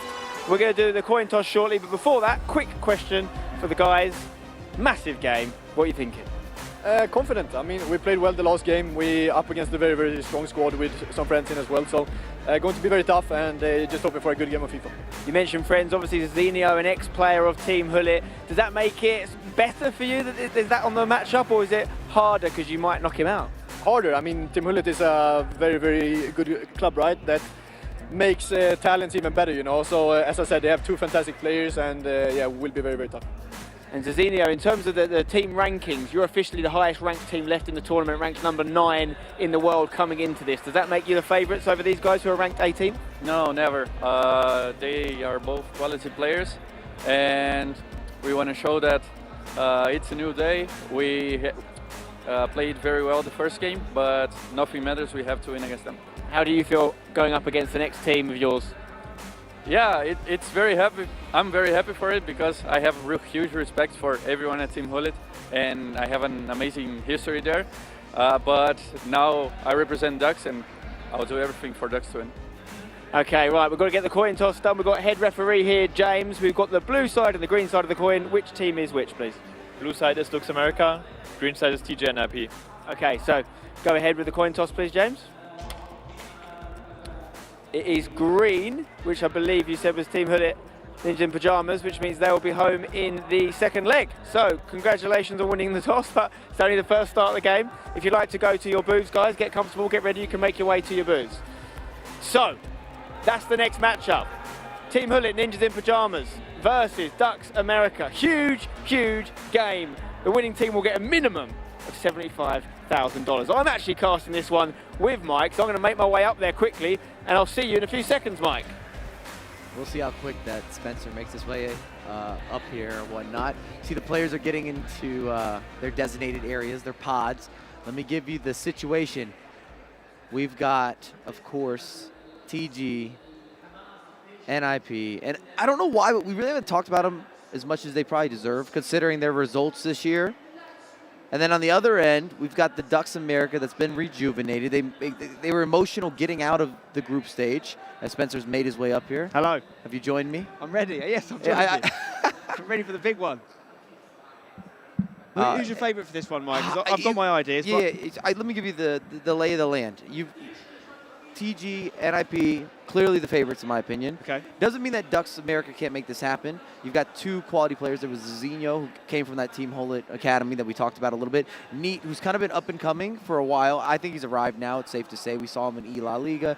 He was the next face of Spain. He started to now make it out of group stages, making runs in brackets. This is going to add to that legacy, to be able to do that with Ducks America. But Alito and Levy have already won an event this year. Sure. Why are we not talking about this? I don't care about overall rankings. These are like one of the few teams that is actually a champion this year, this season. They have results right here, right now. The rankings in this are quite heavily weighted in previous performances at this event, aren't they? Obviously, Ducks America doing well in the past. Even though they're ranked 9th, Team Hullet 18th, you're saying don't read too much into that? In this case, I'm not going to. For whatever reason, again, I don't feel like we've brought up that Alito and Levy have been playing together for multiple years and with success in those years, and then this is their best year together. Yeah. If anybody came into the competition, they have to be the favorite. I know we built up RB Leipzig a lot because we like what we see, but in terms of results, RB Leipzig took part in that same tournament. Yeah, you mentioned RB Leipzig. The winning team from this match will play the winners of RB Leipzig versus Brondby. So whatever happens, we're going to have a massive semi-final. That's what happens when you get to this stage of competitive FIFA at the high level. Amazing matchups to look forward to. I know it was the last game we saw, but that FUTWIZ game, 2 games in a row, they have given us absolute slugfests, and they've come out on top. And I also talked to Renzo after TG.NIP was able to get through the last round, and I asked him about Ducks America, and he said that he felt really good, that they haven't necessarily played their best yet, but they're building in the right direction. Okay. And that this is a good matchup for them. That's kind of what Renzo had to say. You know, he doesn't give you too much. No. He doesn't give you the key attributes or characteristics, the tactics. I try. I stir it up. I tell him Spencer needs to know. That didn't work. I tried. I'm hoping it's going to be a great matchup for us, a great matchup for the neutral as well. Whatever happens, you know, the money on the line is huge. Everyone at this stage has got a minimum of $40,000. Win this game, that goes up to 75. That's almost double, 35K jump up. And then you're looking serious because it does double after that. If you get runner-up, it's 150, and the winning team, of course, 300,000 smackaroonies. And it gets real. You're one step away. You've made it to Championship Sunday in this case. I know the days are going to mix up amongst these 2.5 weeks that we're in Saudi. And at that point, you go back and you say, I think we could actually win this. We've got to where we need to be. We're in the semifinals. We're pushing forward. We're 1 game away from doubling basically everything. You see the focus on Levy de Veer's face there. He was almost going into a meditative state to get ready for this one. And the concentration, Mike, is so key. You know, you've played at the highest level yourself. When you get to this level, the difference between teams isn't that much. I think if you can keep that concentration, that's the difference, right? Well, and to your point, I think we should look at the previous game. FUTWIZ and Wave going up against each other. I didn't expect FUTWIZ to get back into that at some point, and they made it happen. Character. They had huge moments. That's been the best FUTWIZ team. We've talked about it in many occasions. I talked to Dan earlier as well, but he's put up so many different combinations and signed a bunch of different players, developed brands, and this has easily been the most valuable team between Ethan and Nixneb. It works. You've got that mechanical player, you've got a lot of those different skills, and they've pushed on to the semis as we're getting underway. And we are underway here. Ducks America in the darker strip. TG.NIP, that's Team Hullet Ninjas in pyjamas in the all-white strip. This is a big one. This is a quarter-final for a spot in the semi-finals for a minimum of $75,000. And both these teams have a similar setup in terms of having your structured organizer player or organizing player to go with your mechanical wild card creator in the final third. If you're looking at Ducks America, Neat's going to be that guy that's looking to do all sorts of crazy maneuvers and expect the unexpected, so to speak. And then Levy is the same thing for TG.NIP. It's a combination that works. It's shown a lot of substance between these competitors. Seeing a decent amount of Dutch representation for the obviously Dutch-based Team Hullet side, with the likes of Van Persie and De Ligt in the team. But it's Ronaldo, a man who played in Holland, of course, with PSV Eindhoven, looking to break the deadlock, but unsuccessful as he goes back to Ducks America. I think they'd like a second chance at that if you're NIP. Right place, right time. I don't know if he needed the Elastico. Already in a prime position there with R9, the prime version of R9. Let him do his job, tap that home. Maybe surprised to actually be able to square it up and get that kind of spacing. Buffon on the ball here for Ducks. Finds Bruno Fernandes on the right side of the pitch. Surely this is new for you, to be able to talk about Buffon as the starting center back in competitive FIFA. Buffon, I mean, is that good? He probably could do a job as centre-back for you, to be fair. But, of course, that is some of the idiosyncrasies that only Ultimate Team can throw up for you, as Henri gets the ball into a shooting range for Hullet against Team Hullet. That would be almost poetic injustice there if it had gone in against the team who's named after the Dutch legend.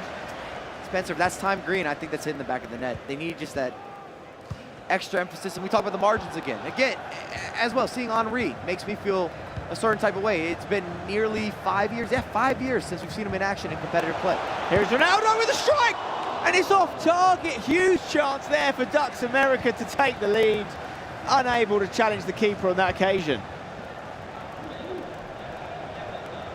Like what I'm seeing, Spencer. Opportunities both ways, end-to-end stuff.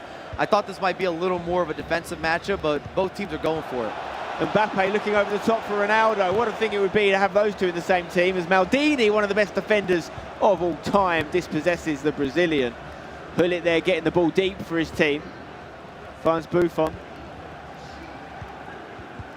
Just spreading the ball around the back here, Ducks America. We've got 2 legs, of course. It's still very much early days in this tie. No rush for either team to panic as Bruno just flicks the ball up to himself there. Hullet with driven pass to Mbappe. Mbappe on both sides. Great roulette. Not once, but twice. Frenchman unable to get the shot off. And that's that gifted and talented creativity that we talk about. When you can find the ingenuity, you got a certain fluidity, there's some flavor, that extra initiative that you need to have to unlock that space. The double roulette was sweet. It didn't work out. Fantastic defending. Ronaldo to Hakimi, looking for an overlap on this right side as Mbappe makes his way into the box. Can he get it across? No. Martinez with the defensive work there as they get a short corner here. TG.NIP looking to make something happen. Back to Hakimi, who finds Mbappe. He's going to strike one! Oh my word, if it was on target, surely it was a goal. And I thought that might have nipped the post a little bit on its way. You see the setup there, you get a little bit of an advantage with that power shot if you can get the ball in the air. So you'll see sometimes rainbow flicks, they're popping up like you saw there, a self-setup for the volley. It just gives you a little bit of that extra oomph for some of those distance connections if you're going for the power shot. It's a game being played with real attacking intent here. Neither team shy of a long-range effort as Hullet looks for the pass into Mbappe. But once again, Ducks very good at turning the ball back over of the press. Driven pass, looking to go through the eye of a needle there into Thierry Henry, but unable to find the Frenchman. TG.NIP now trying to get an attack of their own going with Theo. Hernandez goes back to De Ligt. Militao. That's where we're seeing the real diversification of player selection is in the defence, isn't it? Because there's certain key attacking individuals that almost everyone is using. And it comes down to preference, where you feel most comfortable in terms of some of your squad building, what players have you put the most time in. Because remember, quite a few of the players that we're seeing on display, they are relatively new introductions. So you might not have that many reps. So you want to go with players that have already put in some... Chance here, Mbappe in the box looks to get a shot off. Yeah, you talk about reps. How many games would you want to have played with a player before you can say they're kind of settled? Until I feel comfortable. And sometimes that's very quickly, and that's kind of what I was getting is some players or competitors or teams have gone with players that are sure things for them, and they didn't necessarily adapt to the new meta, the new players. All these goalkeepers being introduced, which is something we've never seen in FIFA, ever. I think we have 9 outfield goalkeepers. Mad. And a lot of them are very usable. We've seen Petr Cech in action. You've seen the likes of Savic doing the bits. You've got Buffon, you've got Martinez. Mbappe making inroads here, finds his compatriot Martial. Martial back to Hullet. Hullet once again trying that driven pass, but gets the rebound, keeps the ball. Henry also unsuccessful in picking out a teammate. And now Mbappe can play it infield to Hullet for TG.NIP. Van Persie. Poor pass though, dispossessed. They get it back. Thierry Henry just slows things down. Do you see Henry on both sides here? I love to see it. Playing from the left for both teams. Again, I'm throwing it back to the FIFA 17, FIFA 18 days where Henry was making appearances, whether as a starter or even coming off the bench. And then as players got upgraded and changes came into different titles and different adjustments, we saw less and less Henry being included at the competitive scene. Obviously, he has a new item now, the big upgrade. And I don't know how that's 0-0 at halftime. I'm just going to throw that out there. That was a very offensive game that did not include any goals, didn't have that big breakthrough, but it had a lot of moments. Half-time in the first leg, so a quarter of the way through the tie. Little point to talk about here is that the height difference of the chairs of Olelito and Levi David. It could be an angle. Is that a real thing? No, it's a real thing. It's something we see a lot from Olelito. He sits with his chair so high. I think I asked him about it last year, and it's based on the way he plays at home. I think he has a similar setup. But obviously Levi prefers a lower option, so there's almost a foot between them there. These two playing off a more even keel here. But that is, of course, Ducks America. Who do you think favoured that first half, Mike? Wow, so even. Both had chances, a lot of half chances. I liked what I saw because attacking-wise, both teams were confident. It was decisive. We didn't have any of that hesitant play. It wasn't cagey. Even though it's 0-0, often when we get to these stages in competitions, teams tighten up. And you don't get some of those skill moves, the expression, the cancellations, the extra passes, the reactions and the instinctive nature. And I felt like that had all of that. So I think it's super even. And just to give you a little bit of storytelling, Ducks is been kind of hit and miss. They got out of the groups, very difficult group to get out of. They needed help to get out of the group, whereas TG.NIP were a little more consistent, to grind it through, what we expect to see from them. If you talk to them, they said they probably should have had more points, but either way, they still represented who they are. Yeah, Ducks actually got out of the group with the least points of anyone that got out of the group, which was 12. The same as Team EXEED, who also had 12, but Ducks had an inferior goal difference. So technically, the luckiest team to squeeze through, you could say. But how many times have we seen it before, Mike? It's just about getting out the groups. And once it's shifted into the best-of-2 format here with the aggregate scorelines, they've looked a lot better. Ball given away lightly there by TG.NIP. I think that's probably something that we saw quite a lot in the first half, is they'd be a little bit more reckless in possession, and Ducks America just pouncing and pressing with a bit more accuracy. Here they are on the ball then with Henry. Can he get it back to Mbappe? There's Bruno out wide, goes back instead to Ruud Gullit. He gives the ball away himself. Counter opportunity for Team Gullit. Van Persie looking down the left here for Henry. Two ex-Arsenal players, of course. Back to Van Persie. Ronaldo, chance for Martial, the shot blocked by Maldini.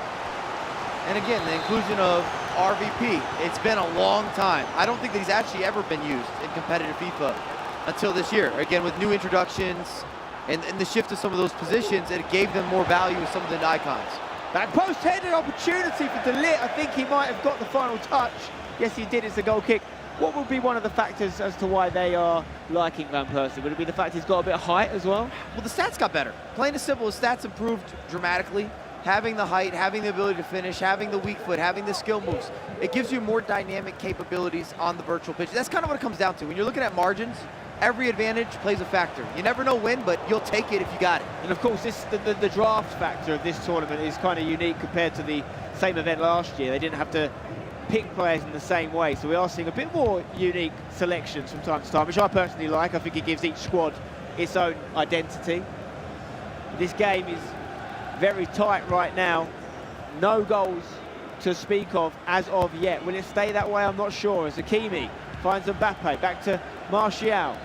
TG.NIP just spreading the ball from flank to flank. Van Persie inside to Henry. Is there an overlap opportunity? Henry holds on to it. Does eventually pass to Ronaldo. Maldini really shining in defence for Ducks America. I didn't love that build-up. It's right place, right time. I think they delayed the pass too much. Kind of put him into a hospital ball in the middle of the pitch. Defenders all around him. R9 absolutely fizzing that one at Mbappe. Far too high for him to control it, but Ducks trying to get this one out of their defensive third. Another trend or theme that you're going to see in the meta, a lot of 5 at the back, or at least fullbacks that are really going to overlap, and that's why you see these attacking fullbacks. You'll see even the likes of Van Persie playing as a fullback for that reason, to give you more of an outlet offensively, because it's more important for them to get forward and to be able to whip in the crosses, to find the extra pass, a long shot, a power shot, than it is for their defensive capabilities. And that's, again, another shift that we've seen with some of the patches and updates. Chance here, Henry overlapping down the left side, tries to play it back. TG.NIP unable to hold on to the ball there as they give it away, and now Gullit can try and get it up the other end of the pitch with Maldini. Martial comes deep to receive the ball. Mbappe. He's going to go back, I think, and play it safe, is he? Maybe switching it? There it is. Lots of space over on the left side here for Martinez. Just waiting for the right pass. Goes for a cross. Good ball. Had to be headed away by Theo Hernandez, and it was. But Henry picks it up on that right foot. Martial into Ronaldo here. Great defending from De Ligt. Good offense, even better defense. And I was just going to say that TG.NIP looked a little more likely until that breakthrough for Ducks America. A little more like they're probing. They'd get into the right places, at the right locations, at the right times. And it just comes down to that final skill, the quick pass, the 1-2, maybe the big cross, the knockdown. We're seeing a lot of crossing in the 2v2s. Great switch from Gullit to set this play up as Hakimi finds Mbappe, but Mbappe's pass was intercepted. And now, Ducks America trying to get it out of their half once again. You'd say that TG.NIP have probably had more advanced possession in this second half than they did in the first half, bringing the game a little bit more to their opponents, but neither team really breaking the other down and creating those one-on-one opportunities. Ronaldo on the ball here. Assessing his options, goes for the switch. Best way to create space in this game has been to switch the ball, as we see it once again done from right to left. Van Persie, bit of a sloppy pass there. The two Hullets coming head to head. And now Henry, can he pick out a pass to the right? He's got a numerical advantage over there. First touch was key. Mbappe's onside. Can he find a teammate in the box? He does. Bruno. Great defending, and it's really been a battle of the centre-backs this game. It's something that's been missing from both sides. We really haven't seen many crosses. There might have been a couple whip-ins, but a big key that we've seen work in the 2v2s, isolating a matchup, taking advantage of that matchup. You whip in a cross, let him knock it down. And that second knockdown or that flick on will open up the space for you. And we really haven't seen that from either team in terms of a method to try to break down your opposition. Could there be a chance for a cross here with Van Persie? Goes short instead to Thierry Henry. Oh, he's gone from outside the boot effort, and what a goal that is! In a game of few chances, it needed a moment of absolute genius. And I don't know what else to use to describe that goal, but genius. I think Levy stood up to take that bow, or to make sure that he claimed it. He got the recognition. You saw the ball roll, unlocks the space. There's no weak foot now with these upgrades. Right place, right location, big moment in the match, changes the dynamic, changes the momentum, and what a finish. Just incredible. Absolutely unreal. Left foot outside of the boot. Let's take another look at it, because I could watch that one all day long. Didn't go with the cross, went short instead. Thierry Henry, look at that from the Frenchman. Take a bow, Monsieur Thierry Henry. And the previous iteration, or the previous version of Henry, couldn't do that. Didn't give you that. With the weak foot, to line that up, he doesn't have the same types of agility. This upgraded item, this version of Henry is something special, has that silky sauce, really represents him better compared to how he was on the actual pitch and then how it translates to the virtual pitch. We have an item. We have a man on a mission. And Levy's got the fingertips or the finger work or the hands to kind of bring that vision together. Quite a unique goal to the game, that, isn't it? Because, you know, traditional football, there's almost no way Thierry wouldn't use his right foot in that scenario. But the game being what it is, allowing you to make those choices as the player, as the user of the player, you can mix it up a little bit. And it's part of the meta. We're looking at finding those angles, and that Trivela shot, we know it works. And he does it from distance, catches the goalkeeper out of position. That's a big key, that the goalkeeper had stepped up a little bit and he's able to hit that back corner. Amazing stuff there from Levy David for Team Hullet Ninjas in pyjamas, who take the 1-0 lead, looking like they're probably going to close out this first leg with the advantage, and don't see there being a lot of goals in this game. That could be the one that decides it, Mike. I think there's more goals to be had, whether they're adding a goal or we're going to have some sort of comeback on display. I will say this, all the games today have kind of lived up to the hype. It doesn't always go that way. I looked through the penalty kicks that we saw to start off the day. Multiple penalty kicks into the first match. And on dream comebacks and an extra time that was extremely active. We've got Napoli out here with synchronized celebrations. Didn't expect that to happen. Really didn't expect them to make the run that they've made it. And you've interviewed them, you've talked to them. There's a lot of energy. There's a positivity. There's optimism in the air. They said they've been preparing for this. They're doing a lot of this as well. That's why I'm doing it with you. The results are there. The last game, FUTWIZ, Wave. We talked about Stingray. We talked about Fuma. What about Ethan? What about Nixnap? And then this game, I know it was 1-0, but that doesn't do justice to what we really saw. And you can see both teams trying to outthink each other. They're trying all sorts of different ways to find angles, work out the extra pass, get a little bit of that extra spacing. Yeah, it's a high-level game, make no mistake. I mean, actually, the games we've seen so far today, I think we've watched 10 games so far. I've only seen 1-1-0. Every other game has been 2 goals or more. In the last 2 games, we saw 7 and 4. So if that's anything to go by, we may see some more goals. But let's take a look at the only goal that's happened so far in this match. It was an absolute screamer from Thierry Henry on the outside of the weak foot. And yeah, it really was about the ingenuity from Levy David, particularly to try this, not to go the Ruud Gullit pass and to have a chance from distance. He claims it, taps the badge. Again, it's all about recognizing what your opposition is giving you as well. Ruud Gullit's sitting back a little bit. They're not in position, and it allows him to go ahead and whip something special out of the bag. We saw a couple power shots, other long shots that got blocked, attempted. Nobody really got a clear breakthrough. A lot of half chances. What do you expect to happen in this second leg? Obviously, only being 1 goal between them. You know, does there need to be any drastic changes from Ducks America? I don't think we're going to see a drastic shift, especially not with what we've seen them do thus far in this competition. However, going into the second half, is if it stays 1-0, that's when you're going to start to see substitutions, formation changes, maybe some more coaching talks in terms of tactical adjustments. And it still might be a little early to bring the pressure, but trust by the 65th, 70th minute, you might have to deal with that team press or that constant press. And if you played a lot of FIFA this year, you know how quickly that can change everything and how it's happening in the game, even your player positioning. Next goal really is crucial in this one. Obviously, if Team Hullet were to get it, they'd take the 2-0 lead, and based on the way the first leg went, you do wonder whether Ducks can find a way. We've talked a lot about their lack of goals this tournament. I mean, even the guys were surprised to see them score 2 in the previous match. They won their game 2-1, if you remember, against Basel, whereas the win for TG.NIP was 2-0 against a very good APOGEE Poland side, meaning that so far, in the knockouts at least, Team Hullet haven't conceded a goal. The defence has been key for them.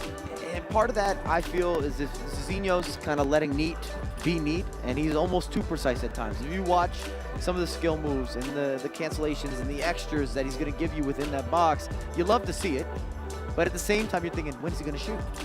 Let it go. Let it work. More shots off, is that what you're saying? Especially considering that you might get a bounce back. You might get a rebound. We just saw that as the decider in the FUTWIZ game. Yeah. You had the breakaway. You timed it green. It was a 1v1. The goalkeeper movement was there. It kind of rebounds back to you. Sometimes you have to make your own luck.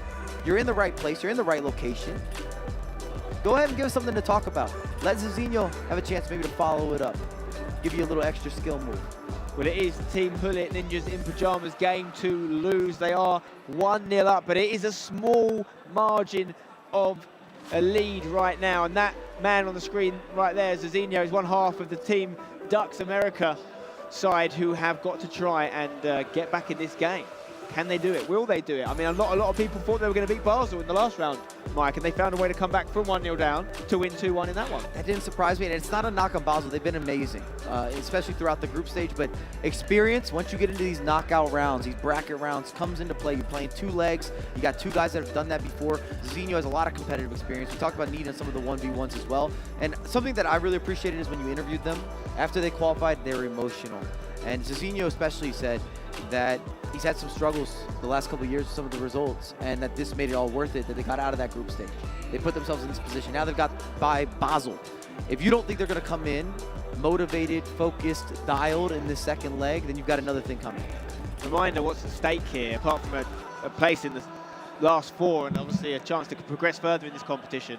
The money jumps up significantly. Everyone in the last 8 is taking home $40,000, but win this game, that jumps up almost double to $75,000. So you can understand why you're seeing a little bit of tenseness and pressure in the 2 player booths on the screen right now as we prepare to get this second leg underway. 1-0 to TG.NIP versus Ducks America. Will it stay that way? We're going to find out, Mike Nobel.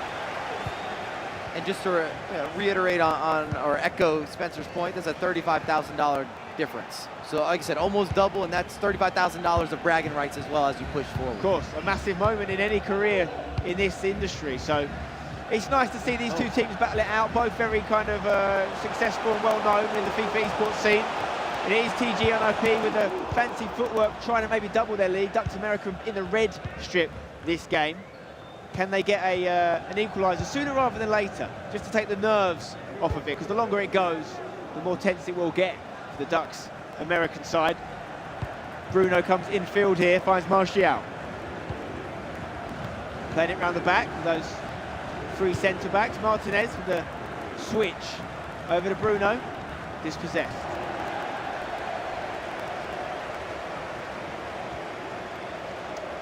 Bruno with the throw in here for Ducks America, looking for an option. Well defended by Team Hullet because they didn't allow him many options. They got the ball back and now they can mount an attack of their own. And I don't love that. I know that it's small, all things considered, but small margins are the ways that you separate yourself at the competitive level. They add up. Whether it's corner kicks, it's some sort of set piece, taking it short, losing the ball on a throw-in, all of it. Oh, nice footwork there from Henri to create space. He's found his way into the box. Can he find a teammate? Goes for the shot instead and is saved. It wouldn't have that possession without the throw-in, to the point that I was trying to make. Everything is a cause and effect. The butterfly effect is real, guys. Bruno Fernandes giving the ball away once again. This is exactly what Mike was talking about. And it does look like TG.NIP playing with that little bit of confidence and bravado that only 1 goal seems to have got them. And again, it's hard to argue that there's been a 2v2 team that has more experience at this point, playing together, multiple tournaments, making deep runs into multiple tournaments. 2 guys that spend a lot of time in the boot camp. I'm calling it the Renzo camp at this point. Sponsored by Renzo and Team Hullet. I know they've had some recent success, but would it be fair to say as a duo they haven't quite won as much as we probably thought they were going to when they first burst onto the scene? With such an I would impressive have roster. I would have said that if they didn't have that opening win this year. Of course. We went through 8 weeks together in London. The best of the best were there. We're looking at all these different invitations and qualifications and players grinding through the groups and then beating FNATIC in the finals as well.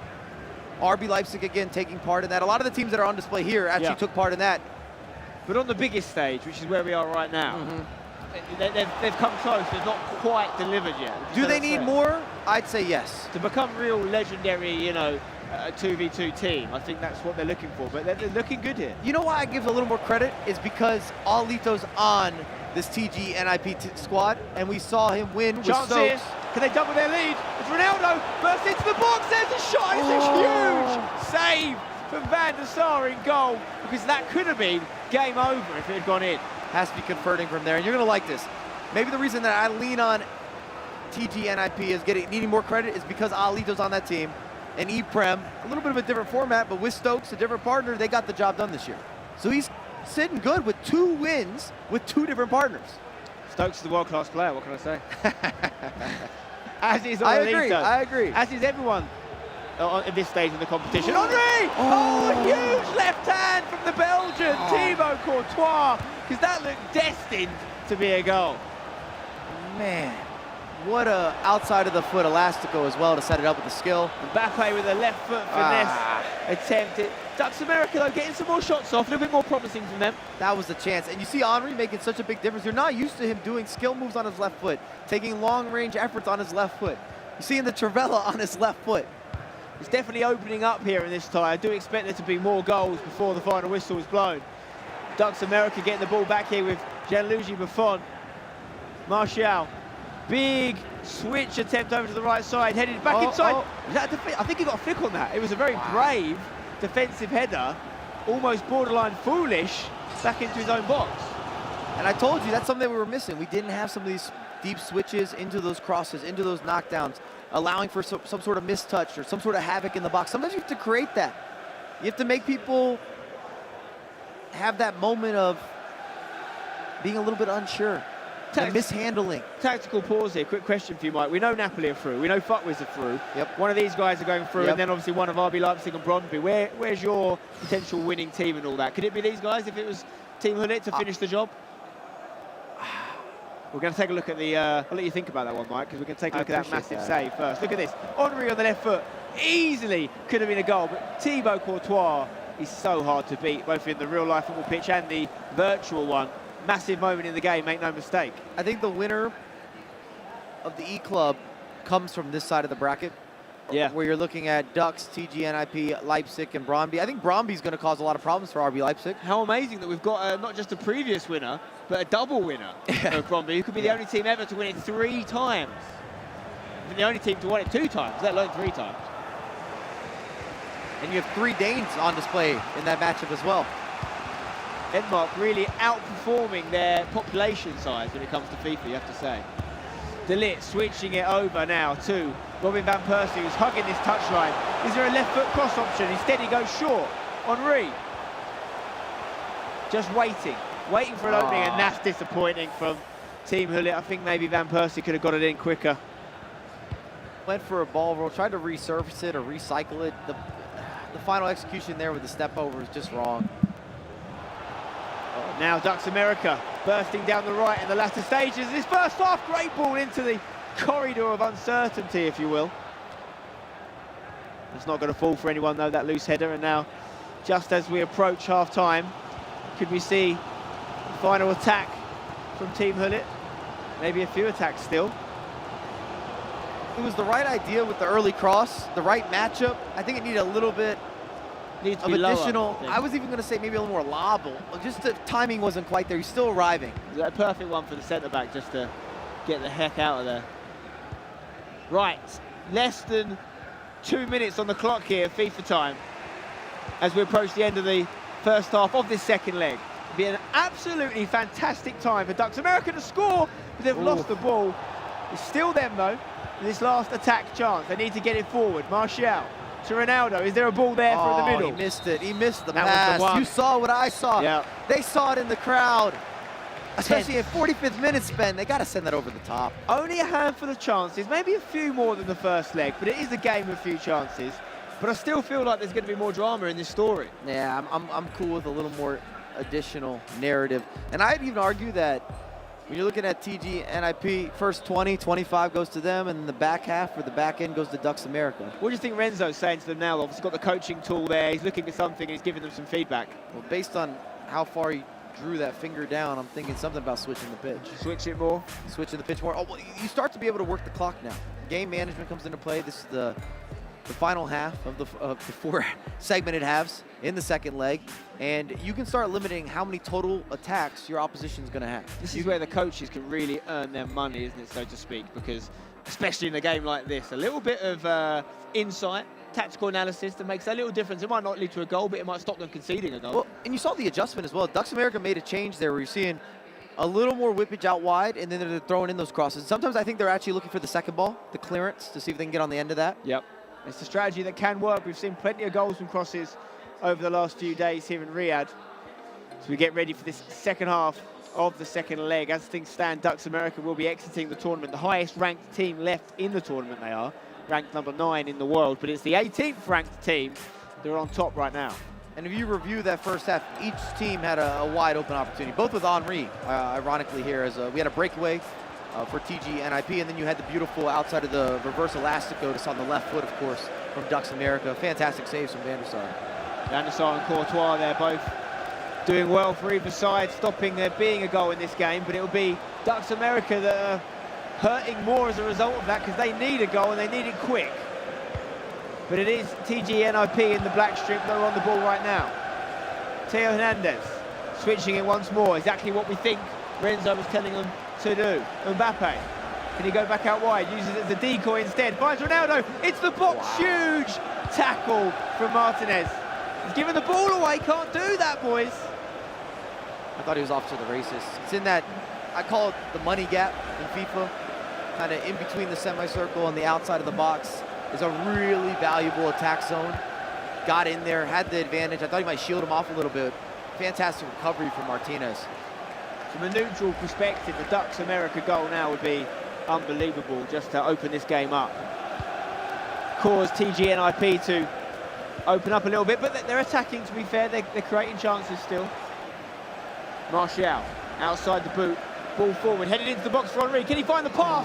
I think the pass was on there. He shouldn't be shooting there, Sven. He shouldn't be shooting there. He opened it up. You're right. R9 was waiting for it, maybe for a one-time first touch finish. And again, we saw that first-time header, that knockdown. That's where the space was. You got it into the zone you want to be in. The right skill move.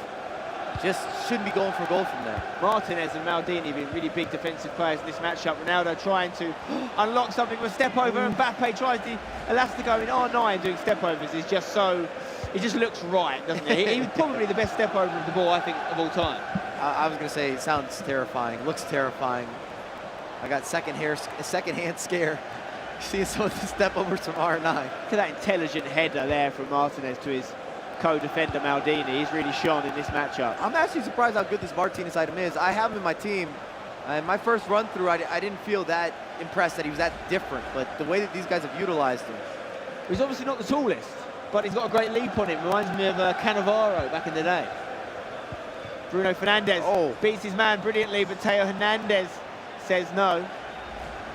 Henry, Ronaldo, strong pressing from the defence of Ducks America. Klosterman now on the ball, just waiting. Theo Hernandez. I also told you, 65th, 70th minute will when the major changes are going to happen. The pause has been cued. Space created by Henry. Ronaldo finds Mbappe. Huge chance. Oh, is there a penalty? It is. Surely. It's a yellow card. I think it was Martinez that's given it away there. And it is a penalty for Ruud Gullit. It's saved. What a save from Van der Sar. Not for the first time in this game. Ducks America on borrowed time here. Why wouldn't it happen today? Everything like this has been going on. We've had a mix of everything on display. High scoring affairs, back and forth, extra time, penalty kicks. A lot of penalties being saved. A lot of penalties being missed. I think I've been giving Martinez too much credit this game, because I've realised there's two of them on the pitch. They've got the defender Martinez, they've got the goalkeeper Martinez, both playing in defence. They've both been playing well, to be fair. They've both been great, yeah, exactly. Doing the name justice. I like Klosterman as a fullback as well. It's a new item that's been introduced. On the left side He's looked reliable. He's looked very reliable. All to play for here in this matchup, this quarter-final matchup. If you're just joining us, winning team will get a minimum of $75,000. Losing team will walk away with $40,000, which is no small change, I'm sure you agree. This is the the penultimate quarter-final. We've got Leipzig versus Brondby to come in an all-traditional football matchup. Could be a Champions League or Europa League tie, that one. But it's not. It's a FIFAe Club World Cup tie, live from Saudi Arabia. Some tactical changes being done, a much more aggressive free at the back being put into play here for Ducks America. They're going to go for it here, throw everything at the barn door. Will they knock it down?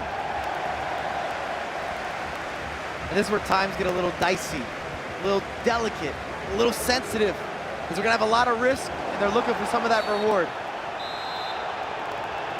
It is TG.NIP with the ball, another free kick for them here. Chance to play it short and just wind this clock down a little bit. You can see the press already coming from Ducks America. And it's worked a treat because they've got the ball back via a throw-in. But again, it's high risk, high reward. You get that breakthrough, there's no longer going to be that recovery. We're not going to be talking about the Martinez brothers that aren't related.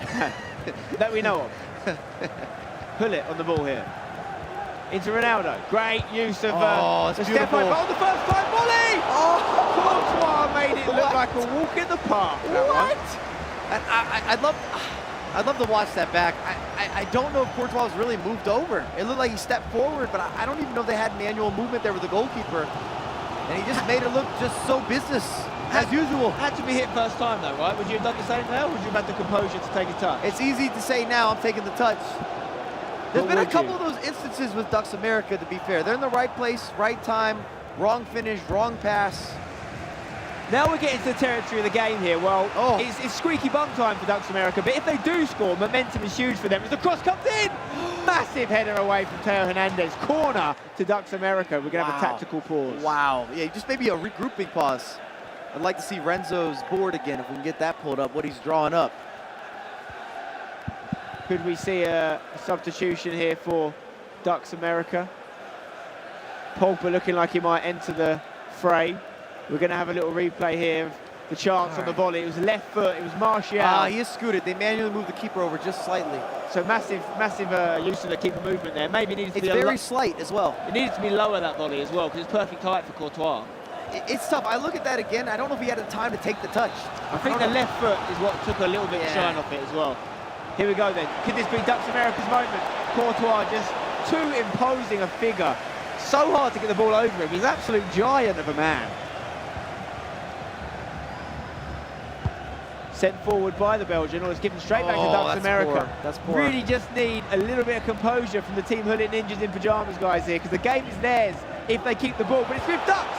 Again, a massive intervention. That should be a corner. But if you review that, that should be a skill move. That should be that time that you go for the step over. You have that body feint. You have even a ball roll, something. Give us a little bit of a wiggle. Once again, though, ball given away to Ducks America. Surely they won't keep wasting these opportunities. Bruno, dispossessed, no corner, kept on. Oh, that's the wrong choice. Giving it away again. Look at them. They're just swarming them. Ronaldo, poor choice, gets away with it. They're getting real luck here. Martial, is he onside? DeLit was there when they needed him to be. Wow. But it's back again with Ducks America. It's going to be 6 minutes here of an onslaught. Oh my goodness. The roulette was gorgeous. Look at that. Every TG.NIP player is deep in their own box. It's defense versus attack here. Ruud Hullet against his opposite number. Still Ruud. Ronaldo, there's a shot. It's Courtois again, who really is putting out a man of the match performance here for TG.NIP. Short corner. Martial on the ball. Edge of the box here to Mbappe. Thinks about shooting. Drifts his way into the box. There's just too many defenders, Mike. They're giving you a little bit of everything with some of these skill moves. See the power shot into the cancellation, attacks the space. It still wasn't enough. Could seal the deal here. Do they need to attack? Do they just keep it in the corner? Surely that's where the smart money is. Holding on to it there. Dispossessed. Has to be now. Ducks America back on the ball. Watch the bodies absolutely fly forward here. Can't give it away. This is it. Get it forward or you're out. There it is, it's over.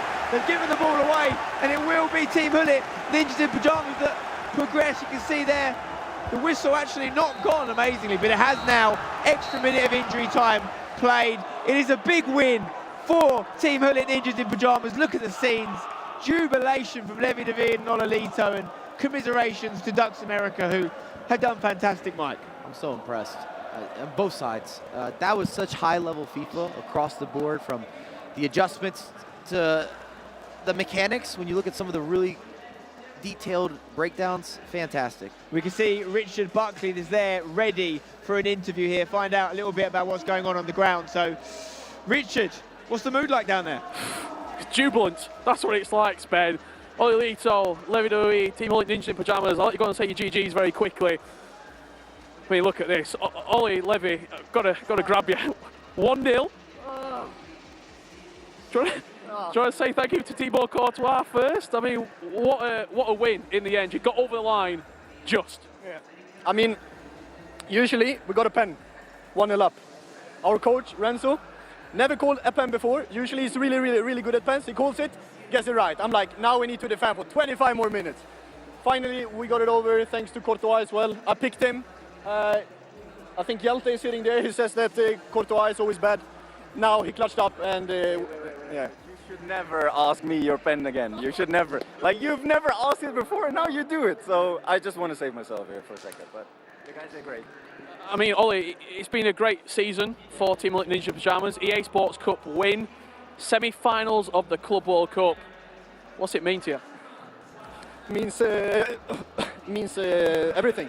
And I've been thinking about this moment a bit, and I want to throw it out there. I think in terms of consistency, we're probably one of the best 2v2 teams to ever play.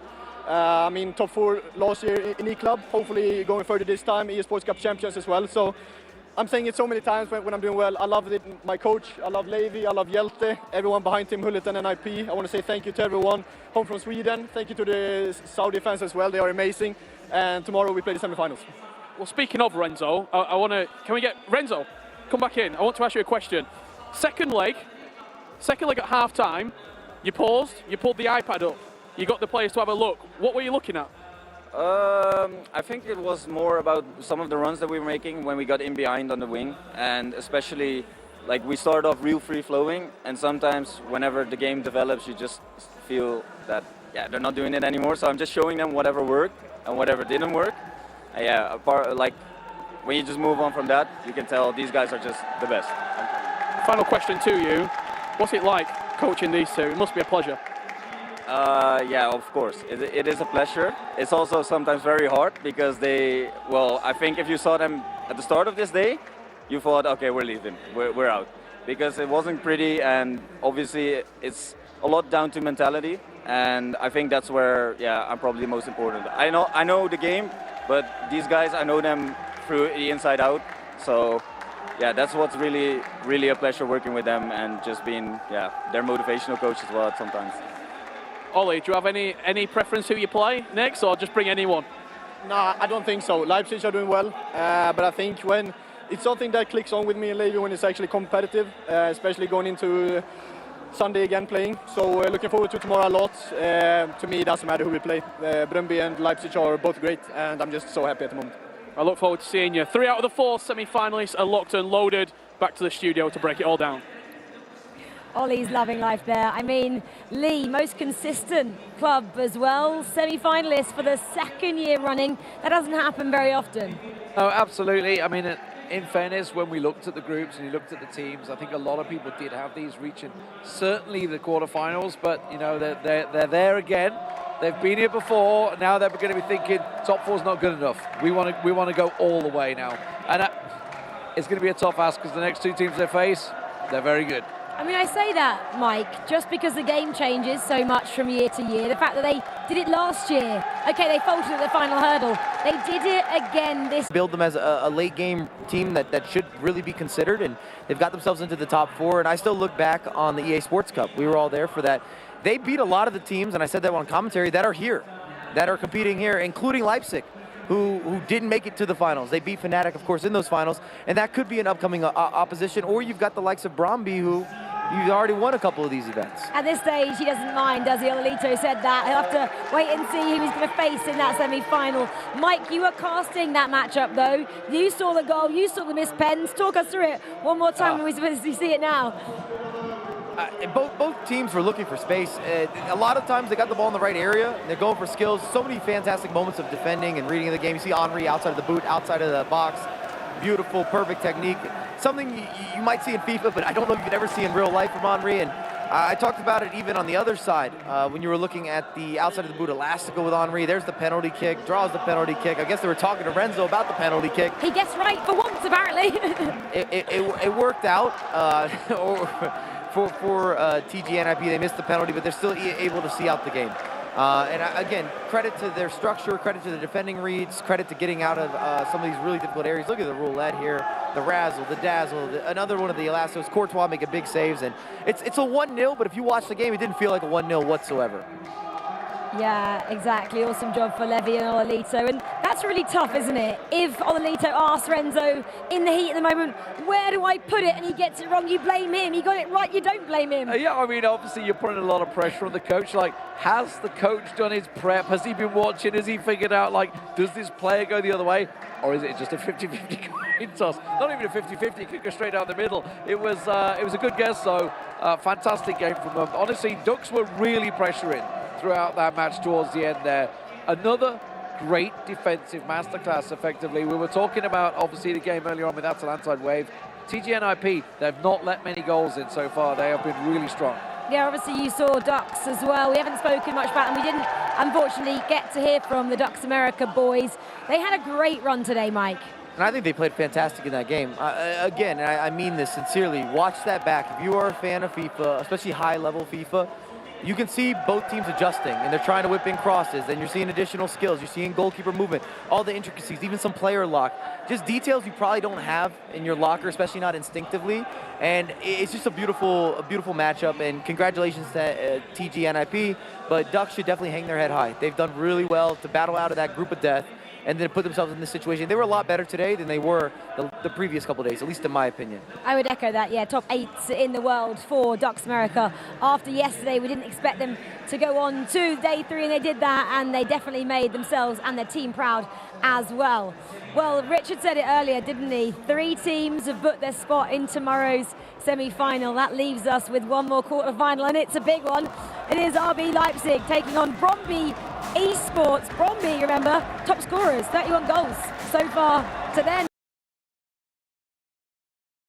In the world champion of it, look at Anders. Yeah, I mean, this is someone find Aga, someone pin him down, because he's maybe trying to get on stage with them to say, I'm still relevant, I'm still a Dane, I can still play. But honestly, these guys, you know, he's talked about them all the way through. We've been here obviously a few days now before we got the tournament underway. He was bigging up BRONDBY. He was talking about how these young lads, they're coming through. This is the new wave of talent, effectively. Don't forget, BRONDBY have won this Club World Cup twice already. It's like they know what it's about to win. Marcuso's here now as well, by the way, because obviously he's come in for the Nations Championship, so he's going to be there sort of egging them on as well, I guess. But obviously they're up against arguably the #1 team in the tournament in RB Leipzig.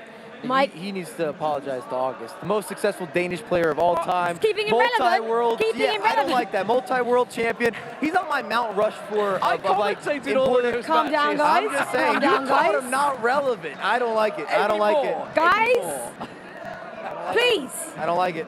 Attention, the players are ready. One more quarter-final to come. It is RB Leipzig taking on BRONDBY Esports. Let's welcome the clubs to the arena.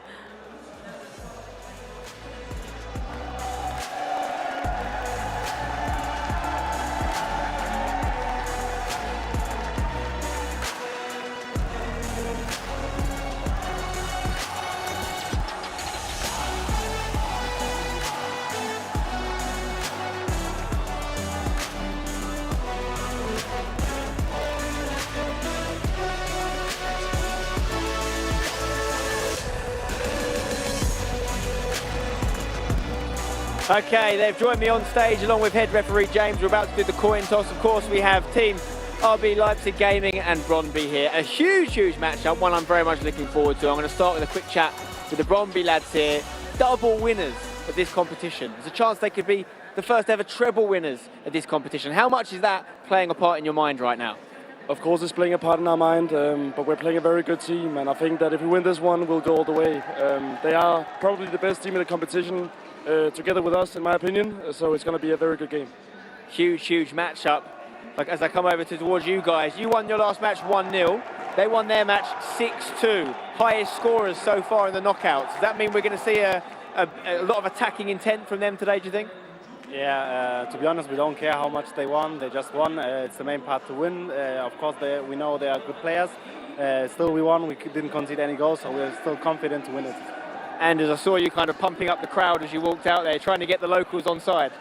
I mean, I think they're already on our side, but I know like we're a huge favorite in this matchup. I really want to send the Danish team out, so I will do everything I can to send them home. Strong words there from Anders. He really wants to send the Danish team out. Will he do it? Well, got to do the coin toss first. Referee James, if you let us know who's blue and who's green on the coin, please.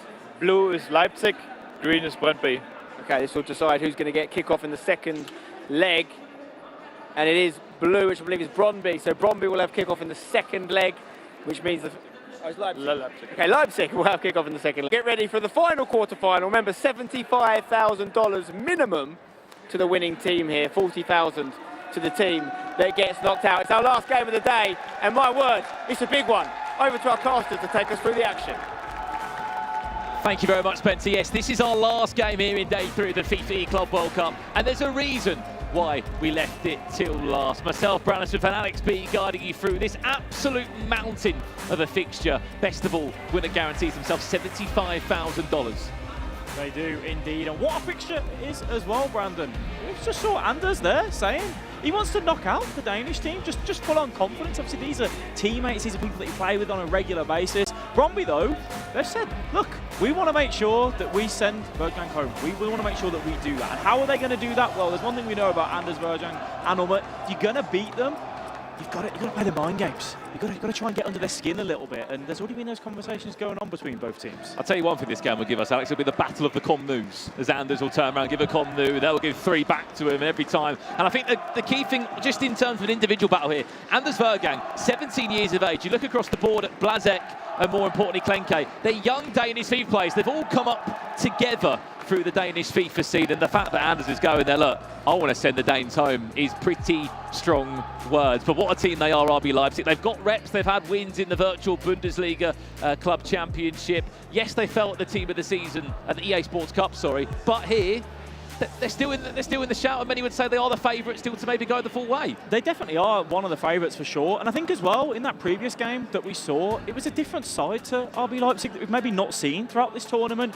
We're so used to seeing Anders and Umut just score goal after goal after goal. Instead, in that game against Hollywood previously, they got that 1-0 victory, which Anders Berggang said, I'm here, we want to win every game comfortably. For them to be defensively sound like that, BRONDBY have scored so many goals in this competition, one of the leading scorers throughout. You've got to make sure that you're shutting up shop nice and tightly at that back, and we saw that in the previous game with RB Leipzig. Well, that's the thing, isn't it, with BRONDBY? Their story has been scoring goals. 25 they scored in the group stages. They had a very nice 6-2 win in the round of 16 onto that. RB Leipzig have also scored 20+ goals in the tournament, but you're right to say the thing that's been impressive about them is their defensive side of things. 8 goals conceded across 10 games in the group stages, and then a clean sheet. It's weird us sitting here, as you said, Alex, and saying RB Leipzig have kept a clean sheet.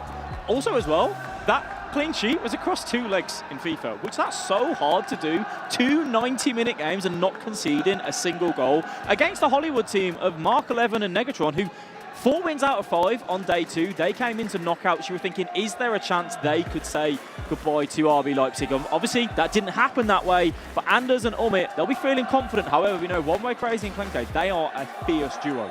Yeah, and as Lee was saying on the counts, look, the history says for itself in this E-Club World Cup. BRONDBY, 2-time winners. It was an individual win when it was Marcuse all that time ago. The first ever FIFA Interactive Club World Cup, it was called back then. The year after, what a team it was with Houston in there as well.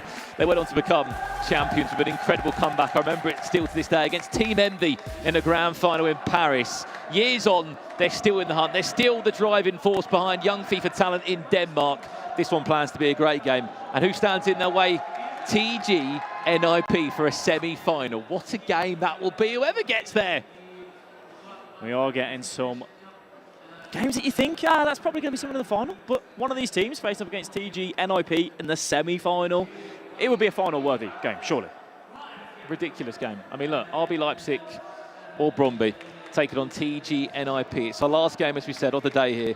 Keep in mind, there is a drafting process that does take place. We'll talk more about that as we get into the game, because it's very simple to follow for those home. You get to choose 3 players, guaranteed players. Anyone can use those 3 players, hence why you're going to see Mbappe, R9, Hullet, the list goes on. And then you're allowed 8 players. These 8 players you can only use. And that's why we've seen the likes of Petr Cech, Hugo Lloris in some of these teams. Not as a goalie, as an outfielder or even a striker.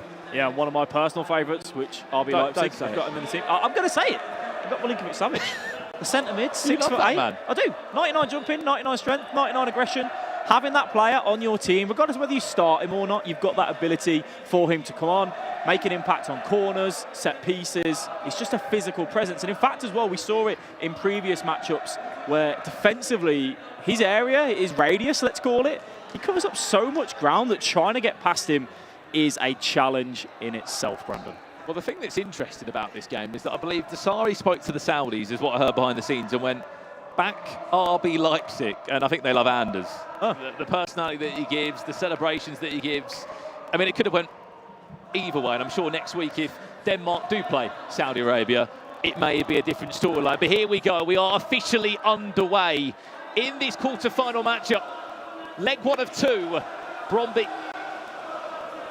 up against RB Leipzig. Let's have a second or two just to have a look across the board of who those picks may have been in those teams. Mbappe, R9, no surprises there.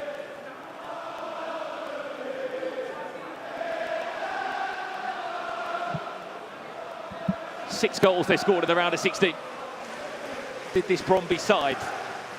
And one thing that they won't be afraid to do, if they need to, they've got Blasek there sitting as a sub, you could say, in that 3. I spoke to the coach yesterday and they went, look, we are happy to change the team. If it's not going our way, or we're struggling to create, or we're struggling against a certain play style, we're happy to make a change, and they might just do that. They might do that if needed. We'll see early doors in this game, but that is always the option, and that's one of the great things about 2v2, especially here at the FIFA E-Club World Cup. You can make those tactical changes, which is actually subbing out one player on the console and saying we want to try someone else. Here's RB Leipzig early doors. It's R9 dancing in the box. What a tackle that is from Klosterman, I believe. He's done that so many times across the knockout games we've already seen today. RB Leipzig trying to stamp their authority on this tie. 10 minutes in. Already you can see from RB Leipzig, Anders and Umit, they press together as a team. Their 2v2 press is one of the best here in Saudi Arabia. They put that pressure on. They make you feel uneasy at the back. You don't have any easy way out. Where does that work best? As soon as RB Leipzig lose that ball, that pressure is on. That's something that BRONDBY are going to have to be very careful of when they're looking to play out from the back.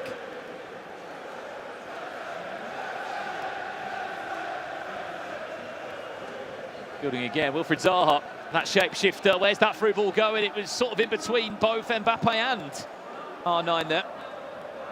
Couldn't quite find the ball for you. You still sit there and you're absolutely flabbergasted by this team that RB Leipzig have. The Danish wonder kid, the current FIFAe World Cup champion. It's a dangerous duo. It's a duo as well, which they have that expectation. If they don't win this tournament, they're looking at each other and saying, how? What did we do wrong? RB Leipzig are looking at that duo of Umit and Anders, and they know at some point the penny has to drop and they have to bring silverware. And there's one thing that this RB Leipzig team can't deal with, and it's going behind by a few goals. We saw that against FNATIC at the EA Sports Cup. They went down quite a few goals. I know it was maybe a one-off, but there was no word said between the two. Anders couldn't even look at Umit. And that's the thing about this team. It's all hunky-dory when it's going well, but when it's going bad, it is going terrible. And that right there is why BRONDBY, they're right next to each other in these pods. Should BRONDBY get one goal and take that first advantage, they're going to be letting Anders and Umit know about it. Yeah, you've got to be careful with that, because if Anders scores back against you, I'm sure he will let you know twice as loud. I'm all for it.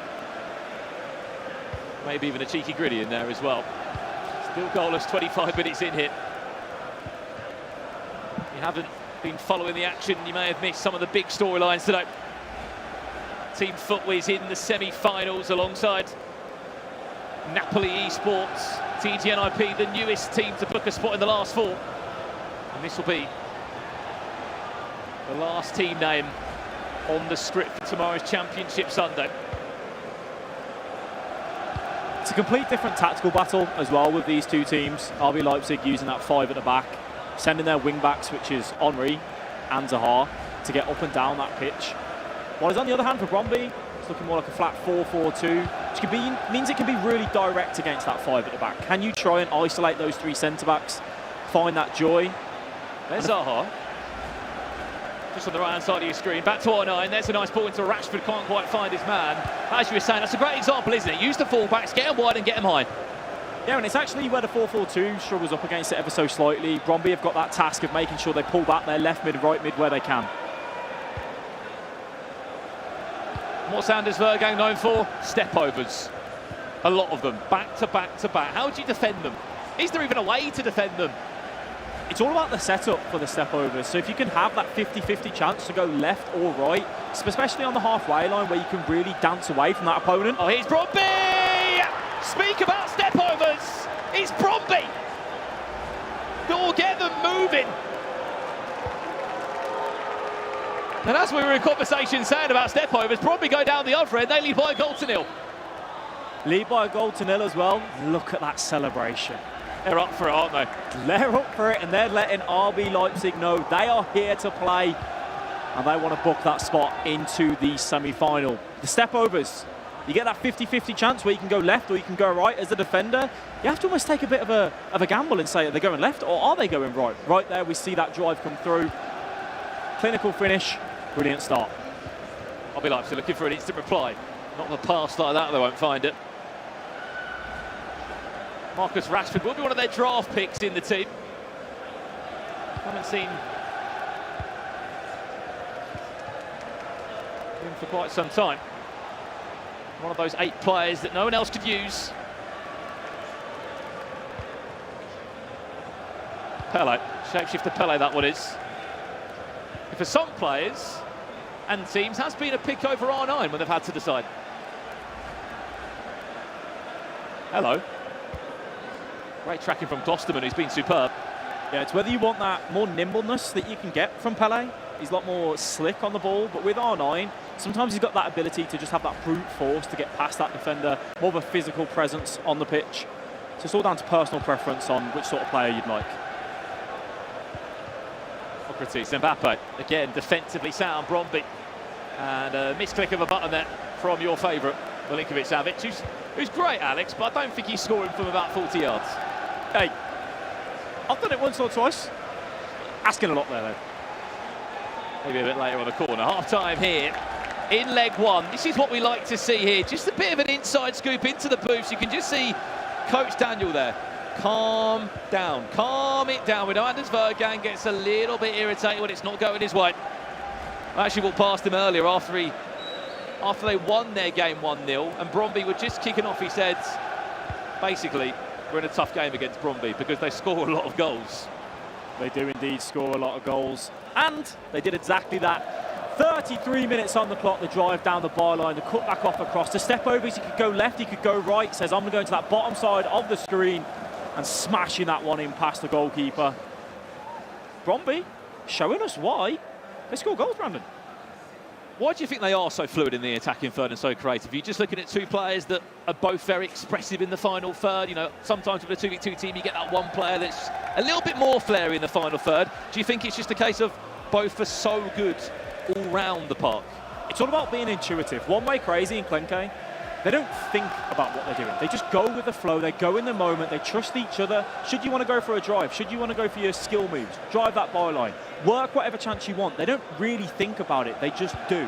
When you just do on the pitch, you don't give your opponent a few milliseconds to kind of get back and reposition. When you're quick and you're precise with your actions, you get chances. In some ways, just don't overthink. Exactly that. I made it sound fancy. So far, 32 goals Brondby have scored in the Club World Cup. Long ball forward on the half volley. Mbappe cuts it back. Good feed from Henry.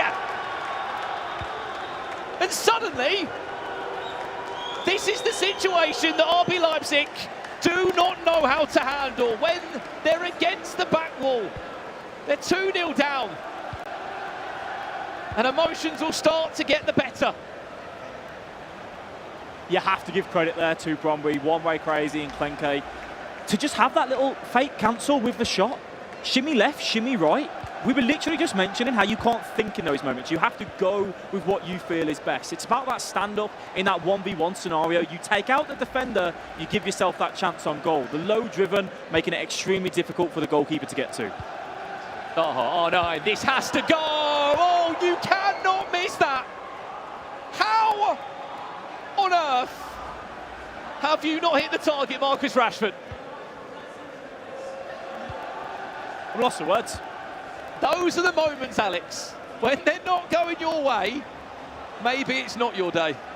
All I'm saying is if that's at home, if that's me and you playing foot champs, we're not happy with that. Let alone if you're playing in the quarter-final to book yourself a spot in the semi-final of the FIFA E Club World Cup. $75,000 on the line for that as well. Difficult to take. In control of my being out the window. How on earth is that shot not on target? Umit or Anders, one of the two. Here's Klosterman now looking to make it 3. Brondby with a corner.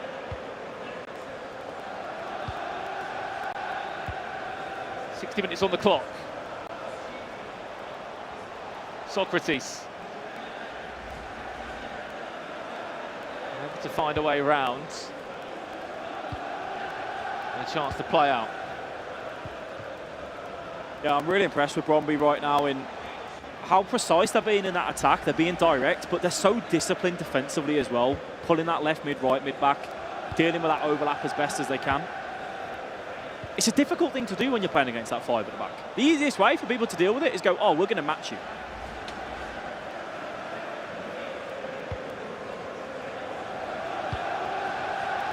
Oh no, this is nice. Back post, just offside. Right, this is the pause now. Whether it was cued by Brondby or RB Leipzig, let's just stay on this POV now and see if there's anything being said on the right-hand side of the screen. You see now tactical changes coming through. Brondby playing that 4-3-2-1 where they have their forwards come back to make up that 4-4-2 to make it real difficult for you to break down. As we see Anders turning around to Daniel, 2-0 down. He's frustrated, he's not happy there. As the coach for Daniel, you know the talent that you have in front of you with Umit and Anders. They're not used to this. They're not used in this tournament to see themselves 2-0 down. Now it's conversations to have, which right now what you're saying is, can we get into that 90th minute and can we have a conversation when the game's completely done, and then we'll go into leg 2. Just even a goal. Goal to take into that second leg. To halfen the blow. 23 minutes left on the clock here in leg 1. Is RB Leipzig ready to get back in this time? Maybe they are. R9 wins it back nicely. What can they do from here? Socrates once and twice. R9, there's the step overs. What a save! What a big save that one could be. Goalkeeper just came out ever so slightly there to close down that angle and make it extremely difficult to find that far post. RB Leipzig, as much as in the moment they're not feeling it, they're not happy that they're not finding the back of the net, Daniel will be saying, we are starting to create chances, we're knocking on that door. Let's keep calm, let's keep doing what we're doing. Eventually, one of these chances will fall. Brondby, though, looking to just have a few minutes with the ball at their feet, recoup, go again. Their press has been so good as well the last 10 in-game minutes. It's one of the biggest strengths that Umit and Anders have. The fact that we know how good they are in attack, we know how good they are in defence, but when you're playing against a team that are so aggressive in that press, it's very difficult to play out of. Maldinho unable to use that customised animation that he has just to wiggle away or turn away from any players. Brondby in cruise control still. They can get out of this with a 0 in terms of goals conceded next to their name. They're going to be absolutely buzzing. They haven't been the best defenders in the tournament. They actually leaked quite a few goals. They leaked 16 goals throughout the group stages, 2 more in the knockouts. But when you're outscoring your opponents like they do, they simply don't really care. They could be on for a third now. Surely not. What a save. A massive moment in that tie. A huge save from the goalkeeper, Brondby, though. chance with a corner. Corner, played short. Doesn't come anywhere. Klosterman comes on. He seems like he's been the utility man. He's certainly been in that pool of players that any team can use here at the Club World Cup. Yeah, very versatile. Can play at full-back, centre-back, even defensive mid if you needed to. Right now, though, RB Leipzig almost needs to take a leaf out of Brondby's book. They go for crosses, they go for over-top through balls, they drive, they look for those skills. If you want to try and break down this team that at the minute look relatively comfortable once they get out of that press, it's all about asking those questions of the opponent. What more can you add to your locker? Oh no, Mbappe was nearly pickpocket, well recovered. Milinkovic Savic there. We also see with that formation change, Henry moving up into a more advanced position, which I'm sure if you said Henry playing at wing back, they'd be like, what? Why? Mbappe got the pace. He doesn't. Martinez wins that one back. This is it now, RB Leipzig, last kick of the game really, to get a goal back. Henry step overs, there's R9. Went for the pass.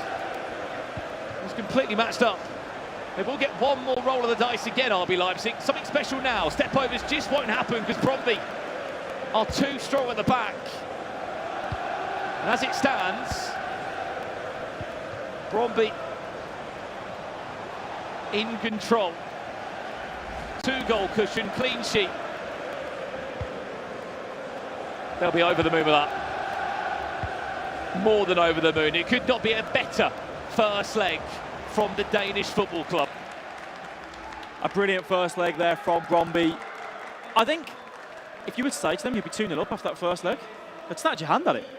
You know, 90 minutes away from booking yourself into that semi-final. Anders, he's just not happy, Brandon. You can understand why. You can understand why he's not happy at all. But remember, this is the team that came back against a certain FUTWIZ in one game of FIFA at 4-0 down. It was back quite a few months ago, don't get me wrong, but this is a team that's happy to come back when they do get a few goals behind. Let's have a look at the highlights from what we missed in the game. It was all one-way traffic, and it was Brondby traffic in terms of the goals that were going in. Yeah, we saw that drive with the step over, brilliant feet, but it was all about this second goal. The footwork on this from Brondby, that long ball into the box, just getting there on the knockdown. Now look at this, Henry, he's going one way, he's going the other, he's shimmying. The defender's saying, which way do I go? How do I stop that? You see Anders not happy, turning around to Daniel. All about that low driven as well though. Sometimes players will go for that shot, which will try and go top of the corner, utilising low driven totally well, and then Rashford. We look at that and we say, if that goes in, 2-1, 54th minute, it's a massive, massive change in the tie. But again, though, R9, the goalkeeper coming out, closing down that angle. That's two huge chances that RB Leipzig might be saying, what did we do differently? That a goalkeeper save, is there anything done there, or is that just an AI helper? Just come out and close that angle down and do something. You've got to be very happy. It looks a lot better. It looks a lot better. It looks like he's just charged the keeper out there. A little bit harsh. It wasn't one-way traffic, so to speak. RB Leipzig did have big chances, and another day, Marcus Rashford, you hit the target there. Surely you hit the target. You are not missing that again. 2-0 down at the halfway point. But we have to remember, 2 legs of FIFA. 2 legs of FIFA. There's still a long time to be played here. There is a lot of time to be played for these teams. 90 minutes of FIFA.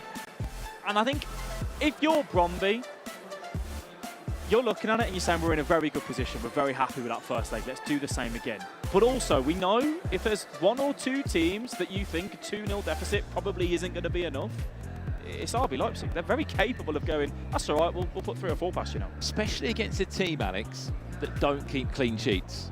It's not in their DNA. They don't keep clean sheets. 16 goals conceded in the group stages. Like, I look across the board at all the other goals that have been let in by sides. It's certainly on the more higher side of goals conceded. You know you're going to get a chance against Brondby, but what you've got to be is brilliant defensively.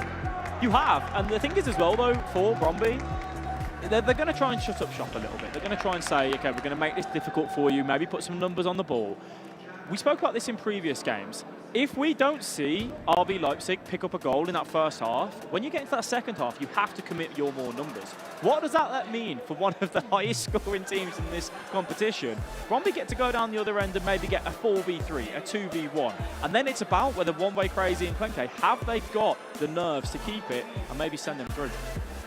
Well, Alex, these are the sort of games which gets Anders Vergang and Umit excited. I know they won't be saying that right now, but if they do pull it back, they certainly will be. It puts them in a position where they have to perform. They have to come out and play well. And I'll tell you one thing they'll be doing. They will be giving us a big com-nu. Certainly one man will on that booth. But we just have to see more chances created. In the first half, they couldn't create. You have to find more. We know Anders and Umit, yes, they want that step overs. They want to be able to beat their man on that halfway line, break away and have almost that counter-attack when they can and drive that byline. But we saw it from Brondby. Their second goal came from triggering a runner and then sending a big lofted ball into the box and saying, go on Mbappe, can you compete with the defender here in the box? Now, Mbappe didn't win that header, but they played for that loose ball and you create chances like that. And sometimes it is about going off maybe the script, but maybe not doing always what you do every single time. And for Anders and Umit, they need to do that, and they're very capable of it. We've got a world champion right here, and then Anders Vergang, which has been an incredible FIFA player in his first few competitive seasons. Well, here we go then. Leg 2. It's a pretty simple situation. RB Leipzig are 2 goals down to the hands of the 2-time E-Club World Cup champions in Brondby. Brondby score first. Then things will get a little bit interesting. Would it be too big of a mountain to climb for RB Leipzig? Is Pele. Then Mbappe, Brondby. Looking for an early start, Marquinhos. Looks to be one of their choices in the team. Michael Ballack, that recent shapeshifter, comes out as a full-back. There's Anthony Martial. And it's the first corner of the game already, 7 minutes in. What can we see here? Not that many numbers in the box, but Klosterman's on the edge of the box. He's not going to be the person to shoot, is he? Not the man you want that falling to right there. Sort of like gets the ball, he panics, doesn't he? I don't want to shoot. Again, we saw that from Brondby. They trigger the runners into the box and then they go for that lofted pass, which is just giving them angles and opportunities to work. RB Leipzig have got a man that's 6'8" in the middle of the park. Not once have we seen him try and compete in the air. You can see him compete man for man now, does get ball passed around, be careful here, goes back to the goalkeeper, cleared away. Henry so far pinned in their own half for RB Leipzig. Can we see them exploit this back line now, Brondby? Too slow on the ball. A good press from Brondby to win it back, not for that long though. We have just tuned in, this is the quarter-finals of this year's FIFA Club World Cup. Hello, Mbappe, do something here. This is nice, Mbappe still, step overs. Ball bouncing around, Mbappe is in, somehow.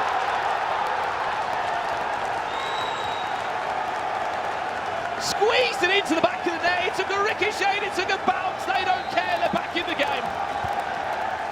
They've had 2 clear-cut chances previously in the first leg, they didn't take them. This time round, little bit of lady luck on the side, but they won't care, they will take that. That puts RB Leipzig back in with a shout, 2-1. There is also, as well, from RB Leipzig, a tactical change in this, a formation switch up completely. They've carried on with that 4 at the back, which they moved into in that second leg, in that first leg in the second half, I should say, sorry. Giving them a bit more of an attacking threat. Martial. Oh no, nowhere through. What do we say in the build-up to this second leg, Alex? You will get a goal against Brondby. You did. It's like you knew what was coming. Can't tell you the full-time result yet, but I'm at least trying to paint the narrative of where we could be going. RB Leipzig has that goal fueled a comeback, has it? Fueled Anders Vergang and Umit to look dangerous in the final third. Maybe it has. He's on 9. Lovely heel to heel. And Allison, right place, right time to pick up the pieces.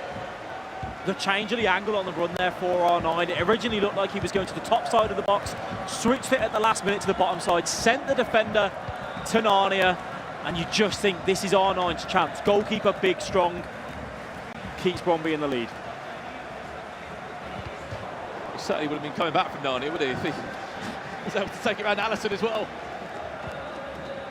You can already see the difference, can't you? What a goal does for RB Leipzig. A confidence booster in all angles of the pitch, winning tackles now. presses on.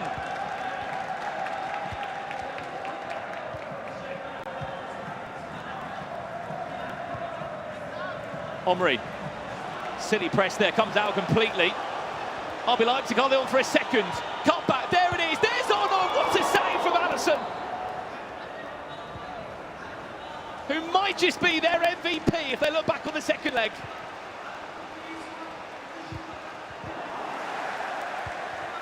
We mentioned there, Ballack stepping up in that right back position, trying to get in front of the attacker to try and take away and beat that press. You do that, you then leave that position for your centre-back to come over. And Brondby were going, should we go, should we not, should we stay, what should we do? Eventually, chance comes across, Alisson with a huge save. Free kick played short, one to forget about. Omri somehow had possession still, not for that long. Certainly wasn't a free kick to remember. What is going on, Brondby? You are all over the place right now. They can't deal with this RB Leipzig press. Just take a pause in the game. Literally. I was just about to say that. Just get that ball out, take a pause if you need to, take a breather. Grab the goal, well played there. Keeper comes out, 2 hands on it. But it sounds crazy, as we just said. Pause the game and just have a chat between yourselves because it's frantic. I think if you take that pause, you also take the momentum out of RB Leipzig ever so slightly. At the minute, Anders and Umit, their tails are up, they're ready. They're wanting to keep going. It's attack after attack, it's relentless. Again, centre-back steps up. Here come the step-overs. Rashford gets very fortunate with that. Goes for a corner, or not, sorry, it's a goal kick somehow in the end there. Like it was on for a corner. The Brondby coach is saying, please, just get to half-time. Just let me get to half-time. As if they'll get them with a 2-goal advantage. It's not looking very promising so far.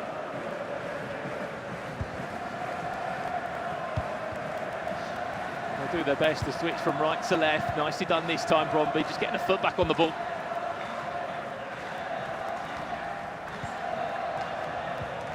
Klosterman, watch that run of R9, who's in the box. He goes all the way through to Pele.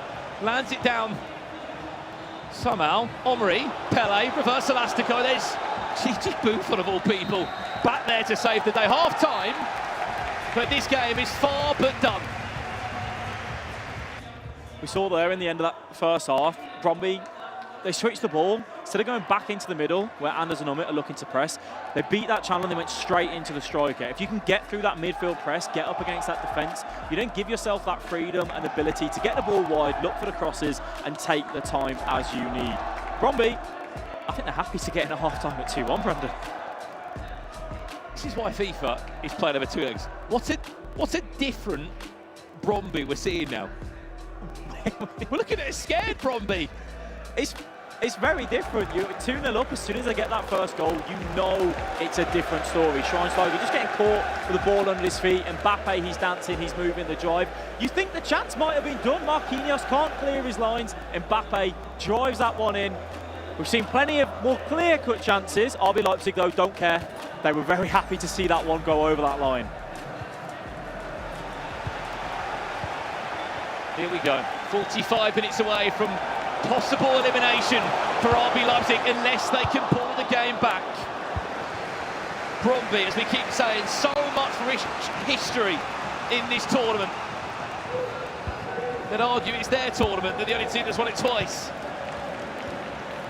R9, there's Brondby with a massive goal! And look exactly what it means to them all. It's time green from R9. Against the run of play, they needed that. They were hanging on for a chance like that. Not only did they need that, they found themselves defending, trying to get out of that press, trying to just find their way into the opposition's half. They've not had a chance in that first half, right? You get to the second half and you see yourself get near the opposition's goal.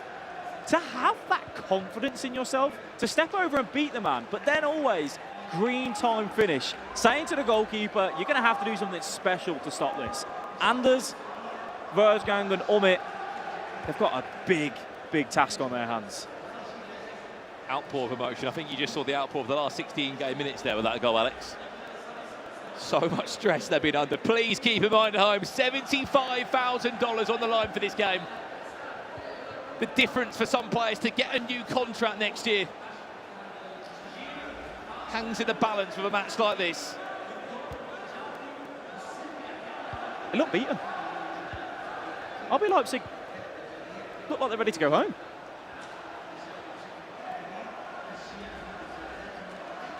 There's no conversations going on. They're 3-1 down. 25 minutes remaining. Brondby on the right, yes, they're looking good. Conversations of what they need over there. Right now, RB Leipzig. No words, is there? 0 words between Anders and Umit. Maybe it's where you've got Umit as a world champion, you've got Anders, phenomenal FIFA player. Maybe you just have that much confidence in one another, you know chances will come, but you maybe don't need to have those conversations. Oh no. Ronaldinho! Trevella Green and Anders Vergang's on his feet. Letting them know that he is still in this game. Don't poke the bear. Do not poke the bear. They don't need conversations, Brandon. They don't need to talk to one another. Just have that belief in your teammate that you will create those chances, you will take them when they come. This is going to show what Brondby are made of.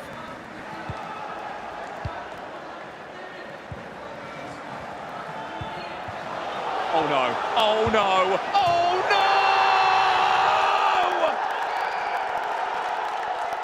Anders Vergang has arrived.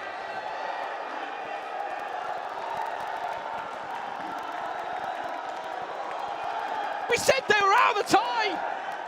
They're never out of the tie.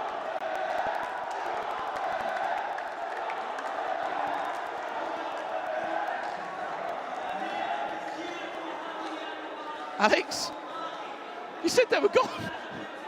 I mean, I thought they were as well, I'm not going to lie. Look, I'll take my words back, but I'm sure there's plenty of people at home who were also saying... I was distracted for a second there. I put my head up and I saw R9 bearing down the goal. What happened at the back from Brondby there? Look, there was something that went completely wrong. The Saudis are on their feet. Their player got knocked out of the tournament about 3 hours ago, but they're lapping it up. They're loving FIFA Esports here in the capital of Riyadh. There's one thing I love about Anders Vergang. He has confidence in himself. To stand up there, to give it to the crowd, to the opposition almost. The little shush telling him to calm down the ears. Stop them. They're on a rampage. Oh my. Within 6 minutes, Brandon, we've gone from 3-1 to 3-3. Brondby don't keep clean sheets, Alex. They don't. Here's another RB Leipzig attack. Step overs, Mbappe. Who knows where that ball was going? It was timed green, it was a Trevella. Corner played short. Fighting, there's the Trevella. If he wants it, didn't want it that time. Didn't really have the time to pull that one away. Brondby must be feeling against the ropes now. One punch away, one goal away from a knockout blow. Quite literally, they'll be knocked out of the tournament. Milinkovic-Savic, wrong place, right time. Hype him up. He's great in the air. He's got a physical presence. He's not quite the man that you want who needs a fancy footwork inside the box. This is where RB Leipzig have got you. You have to just see out this wave of pressure. Easier said than done, though. Klosterman, Ronaldinho, who has been a game changer since he came on. There's Mbappe. Good defending. Had to be strong, didn't he, Marquinhos?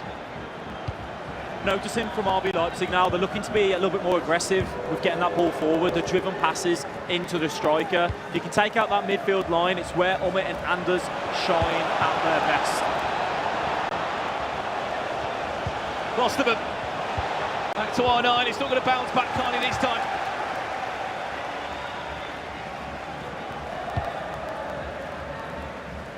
Final 20 minutes.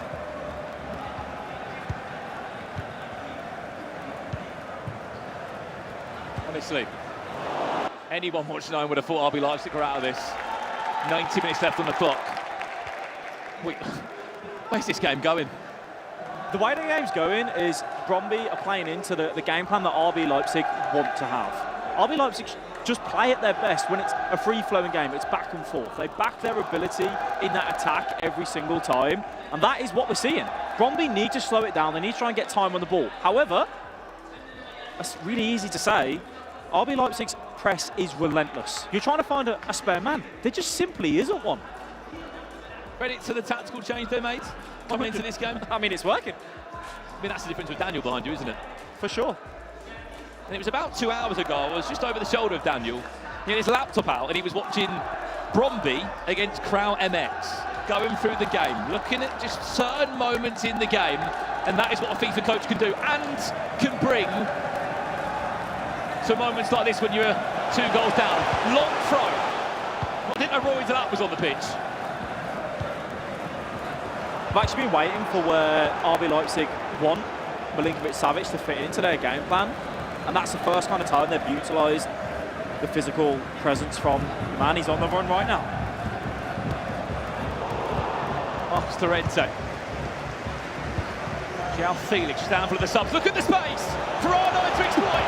Big tackle needed from Virgil van Dijk. That is what he will do. Oh no, he's got very lucky there. Very lucky indeed.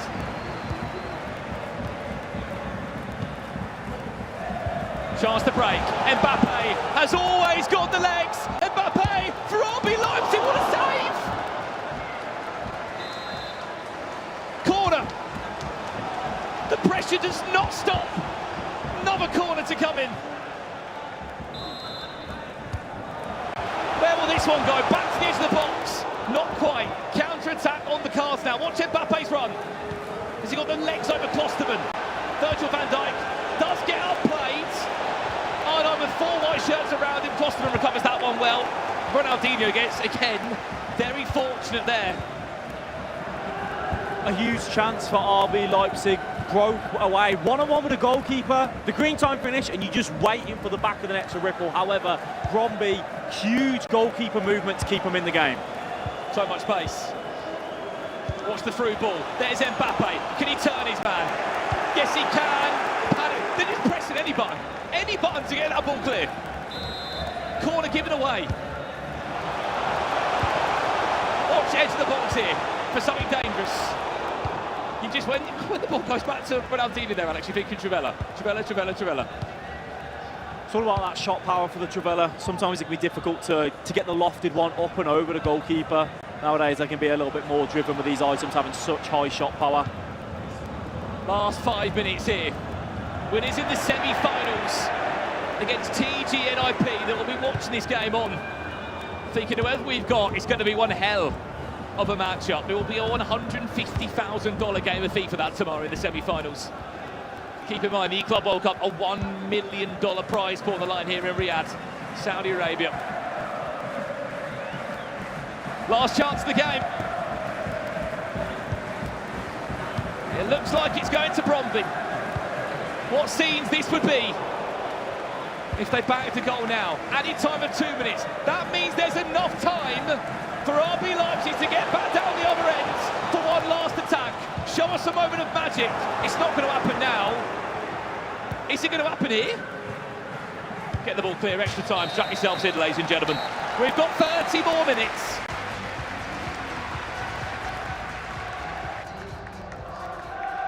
I'm going to give credit to both of these teams. And 2v2 FIFA is played at the highest of level. It is so enjoyable to watch. It's just back and forth. There isn't this... There was a moment, wasn't there, where the game was slow? Yeah. And then suddenly, bang. I attack, you attack, I attack, you attack, I attack, you attack. The game was slow when we said RB Leipzig looked down and out. I think and then after they kick back off, well, it all changed. What was it again? 6 minutes, you said? 50th minute, 3-1. On the 56th minute, 3-all. Sounds like the input champ most weeks. Well, I'm 4-3 down though. Well. Our last match here. 30 more minutes, extra time is needed. 180 minutes wasn't enough to separate these two. So back to the drawing board we go.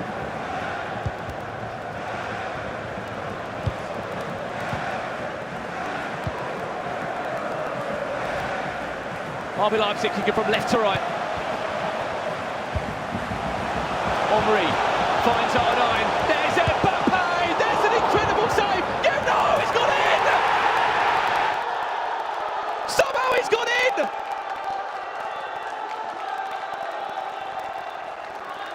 I can't quite believe what I've just seen. Anders Vergang, sit down. Sit down, he's saying, his coach. I hate to say, if there's a way to lose a game of FIFA, a fantastic piece of goalkeeper movement. Fantastic piece of goalkeeper movement. And then not to be rewarded with the bounce back. It is harsh. It's tough. It's really tough. You see the Mbappe come through, you think it's a goal. To have the nerve to move the goalkeeper there on that goalkeeper movement is huge. It's almost a goal in itself that you've just saved from that. It's that big of an opportunity that you've managed to get that goalkeeper movement through. I'd like to see it again. Defender receives it, trying to clear the lines. Just a press again. I love how it's just got no reaction still. Anders does all the celebrating. Does all the celebrating. It's just worried. 4-3.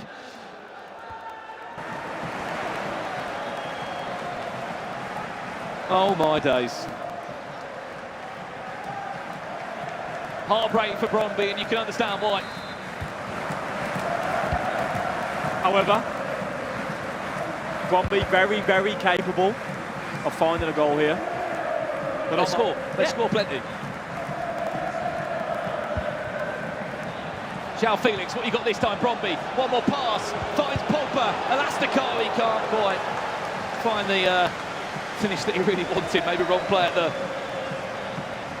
wrong time there.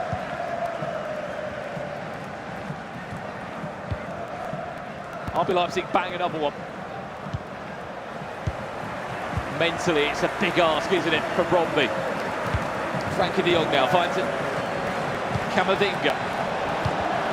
Socrates back to de Jong, punches it into Mbappe, but it's Klosterman that's in the way instead. This is a nice win back. Klosterman has been superb.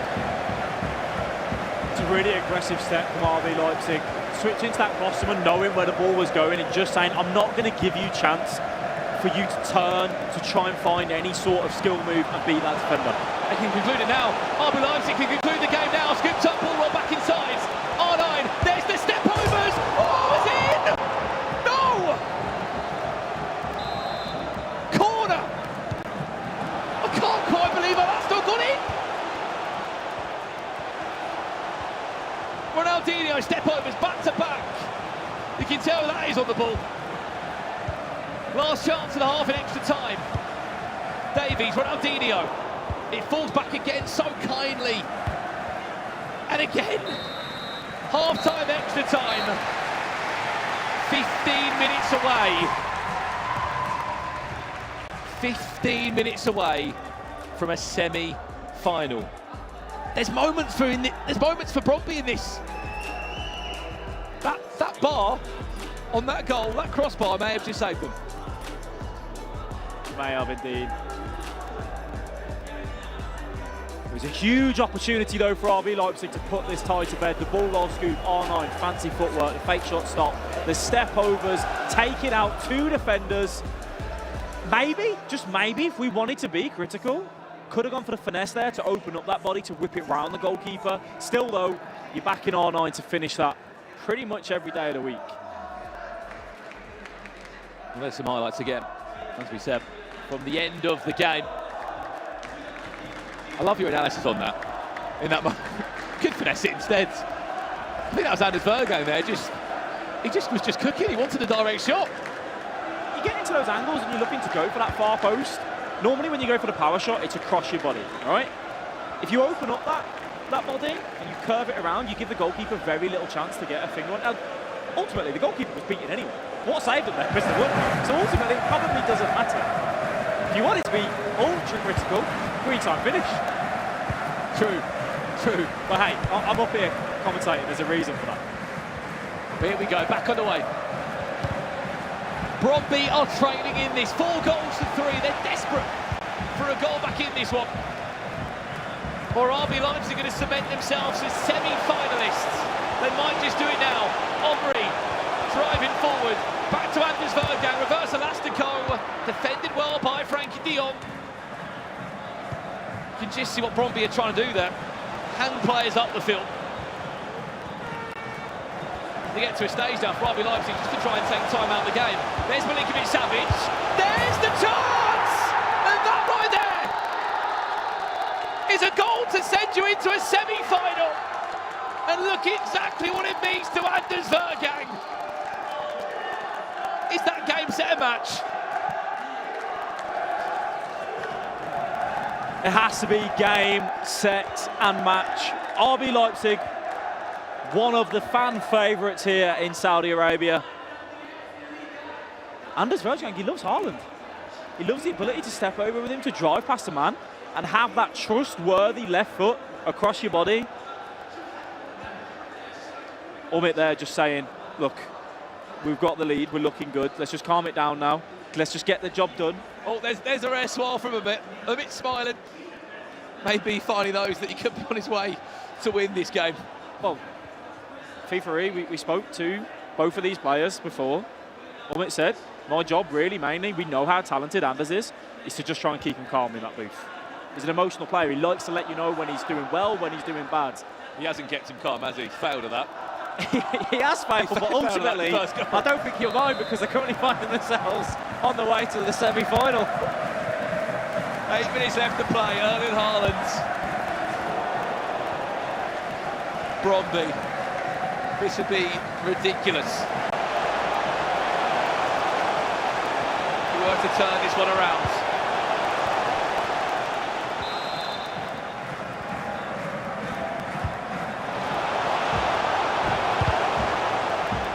Management now, Alex, surely.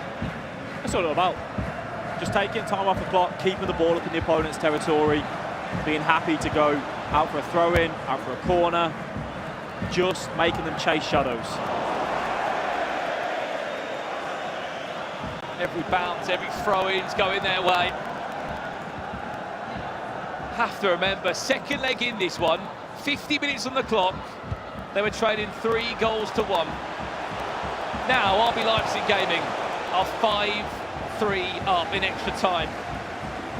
If you missed what happened, wind it back later because you'll enjoy it. You might enjoy a bit more of it, actually. It probably could come forward and make something happen now. Pogba finds Neymar. What a tackle, Virgil van Dijk. Just scooped the ball away from danger. A huge challenge there for RB Leipzig. Virgil van Dijk stepping across nice and strong, taking the ball away from the opposition. Well, Alex, what a game.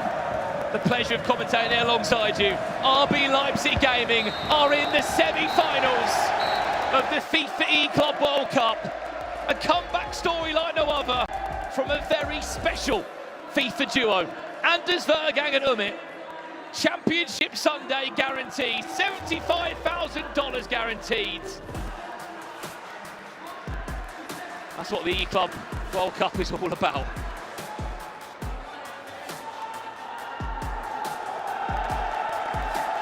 Seeing what it means to Anders Vergang. The crowd, definite RB Leipzig fans here.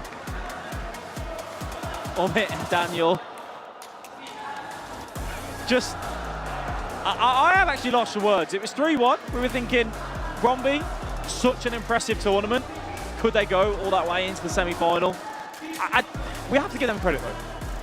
RB Leipzig, Umit and Anders, we know how good they are. One way crazy in Klenke, as much as it's going to hurt now, they've had a fantastic tournament. And it probably is, there's probably no one easier to deal with when you're trying to keep that 3-1 lead. Is there anyone that you'd rather not face? Really? They just have that ability, Umit and Anders, to just go through and just have that ability to come back. Maybe they took a leaf out of FUTWIZ.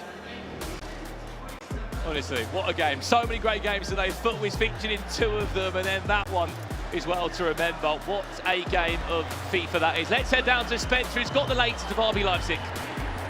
Thank you, guys. I'm here in the RB Leipzig booth. What a game of FIFA that was. How are you feeling, Umit? Yeah, it was a crazy comeback. Of course, we are really happy to reach top 4, and tomorrow we will go again. And as we saw some real scenes of celebration from you there, particularly on the 5th goal. Is that because you felt like you'd done enough to win at that point? Yeah, I mean, like the game was nearly close at that point, but I also felt like when we actually draw in 55th, I knew like they have no experience, they are way too nervous, and I knew like when we came at draw, we will win for sure. You've knocked out the only people left in the competition that had won the competition before. You know, we're going to have a new winner now, whatever happens. Is it going to be you guys? I hope we're playing really good. We come back, our mentality is there, so I hope we have a good day tomorrow. Also, the small matter of a minimum of $75,000 for you guys. Obviously, it can be a lot more though. Is it 300 or nothing for you? Is that what you're aiming for? Like, this was a big step. I said before the match, I really want to send BRONDBY home. I'm so happy. Everyone said to me, I can't play. Like, when I couldn't compete, people say, like, I have no experience. And, like, I've said in so long time, I'm by far the best Danish player. I'm so happy I sent them home, and tomorrow we go for the trophy. Well, congratulations, guys. An amazing game. Coming back from 2-0 down and 3-1 down, of course. Of course, for every winner, there is a losing team as well. We need to head over to the BRONDBY booth here. Guys, quick chat with you. I know you're going to be very devastated right now. You had a chance to be treble winners, of course. Didn't quite work out, although you were in the lead at times.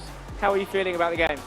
Yeah, of course, disappointed right now, but we played a very good game, and they're the best team here by far, so yeah, if we're going to lose, it's going to beat them, so yeah. Did you feel like whoever won that game is a really good chance of winning the whole thing? Yeah, of course. I think they are the big favorites, so yeah, I think if we won, we will have a good chance to win. You were 2-0 up and 3-1 up as well. What was it for you that meant you couldn't hold on? Yeah, it's a lot of pressure, you know, it's two biggest players in the world, and they had a little bit home crowd, and so yeah, of course it's a lot of pressure, but they're very good as well. What was that like with the crowd? Because they were almost not just cheering the other guys, but booing you and you had the ball. It's quite intimidating, isn't it? Yeah, you had to live with it, so yeah, that's what you kind of live with when you play FIFA.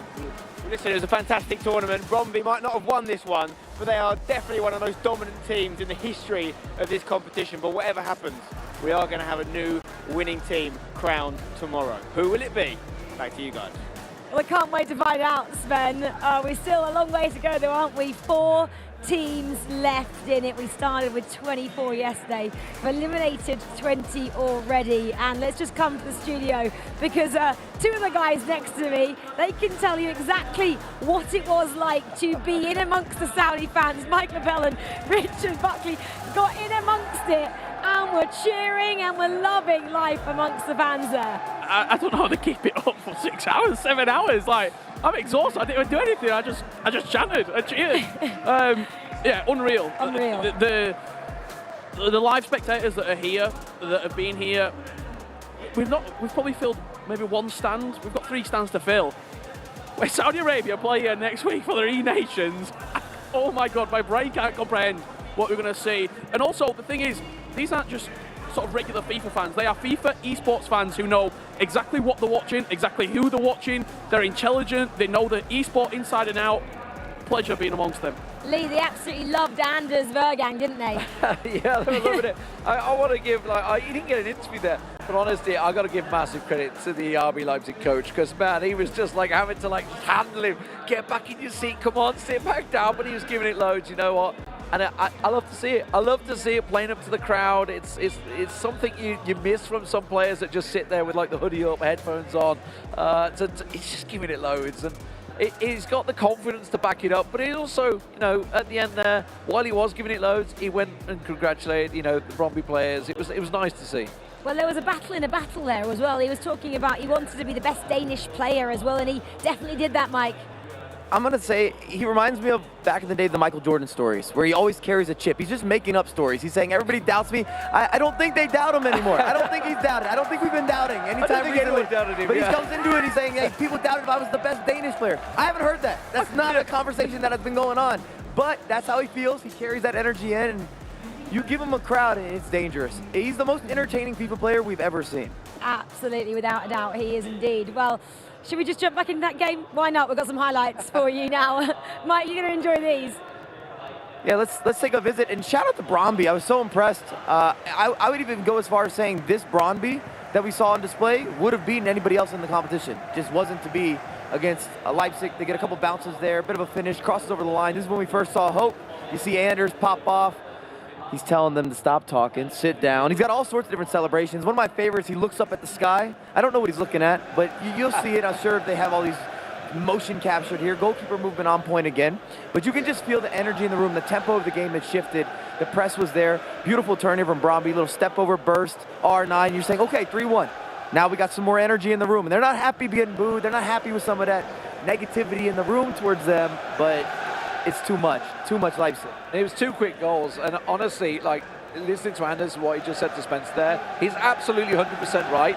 At that point, you just felt there's no way BRONDBY are winning this anymore. This is just like, and he said it himself, he's like, they've not been in this situation. They haven't got the confidence, the ability to sort of get out of this. And it was just, unfortunately for him, there were 2 quick goals. It was like Istanbul all over again for me, 2005. But 2 very quick goals that came in, and it just sort of shell-shocked them. They just didn't really have an answer to it. Rich, they believed again, BRONDBY. After extra time started, RB Leipzig got this quick goal, which we just saw there.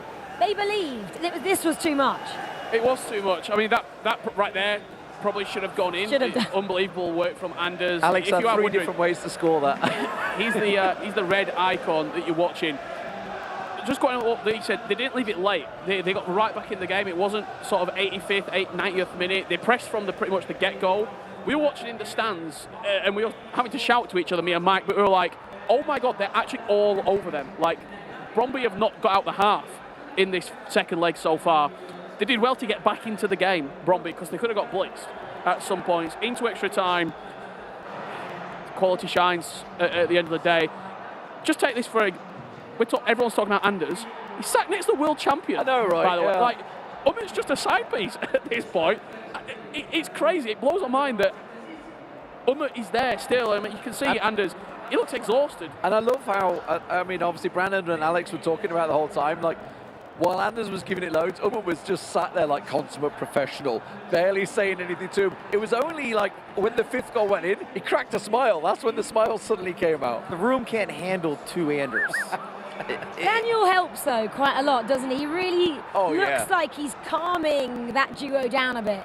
I thought at one point he was going to pick him up and put him in the seat. It was the 4th goal. Yeah, the 4th goal. Where I think it was like 95 minutes, like just into extra time. The 4th goal when he went in, obviously he's still pretty close. It's 4-3. That was when he was just like, sit down. 5th goal, he's like, yeah, he can go do his thing now. That was, though, wasn't it? A final within a final there. And it was only the quarters. We now have 2 semi-finals still to come tomorrow. Let's have a quick look, see who's facing who then. Well, big matches. Napoli taking on FUTWIZ. That's up first. FUTWIZ had a tough day at the office. Remember that penalty shootout? Who's ever going to forget that one? Well, they go up first. It's going to be a massive matchup. Napoli beat Goliath 4-0. And it was FUTWIZ. They did defeat, in the end, Atlantide Wave 2-2 in extra time. And then they had to go, obviously, 2 extra time in the end to win that one. Let's have a look then at the second semi-final. We just wrapped that one up. It is Team Hullet, Ninjas in Pajamas. They had a slightly calmer affair against Ducks America, 1-0, that final matchup. And then we've just spoken about it, we just saw it. It is RB Leipzig Gaming. That is who the semi-final number 2 is up against. And they just defeated BRONDBY Esports. Well, I need a breather after that one, guys. 3 massive matchups to come tomorrow. Final thoughts, Mike Clabell. Where's it going? 4 teams, only one can be a winner. I can't wait for tomorrow. The matchups that we have, they just can't not live up to the hype. Today was similar to that. Think of the games, you just revisit them. Anyways, I'm not doing a long thought. That was amazing. What a send-off for the day. I don't know what camera to look at. I'm just happy about it. Every camera can get it. Who's getting through? FUTWIZ Napoli. Lee? Oh, God. FUTWIZ just going to roll the dice again and just pull through. The luck is definitely in FUTWIZ's hands. Who's getting through? Team Hullet Ninjas in Pajamas, RB Leipzig. Team Hullet Ninjas in Pajamas. Ooh, rogue one there. Mike didn't give us your answer. Do you want to give you yours quick? First one, Napoli, FUTWIZ. Napoli. Napoli gone the other way. Team Hullet Ninjas in Pajamas. I think Leipzig's going to get the job done. This was their game. Leipzig, so you've gone the Ninjas. Oh, we can't call it in here. We're going opposite directions everywhere. You have to come back and join us to find out who tomorrow will be going home a lot richer and lift the trophy and will be crowned this year's FIFA E Club World Champion. Cannot wait for that one. Come back tomorrow and find out for yourselves. We'll see you then. Good night.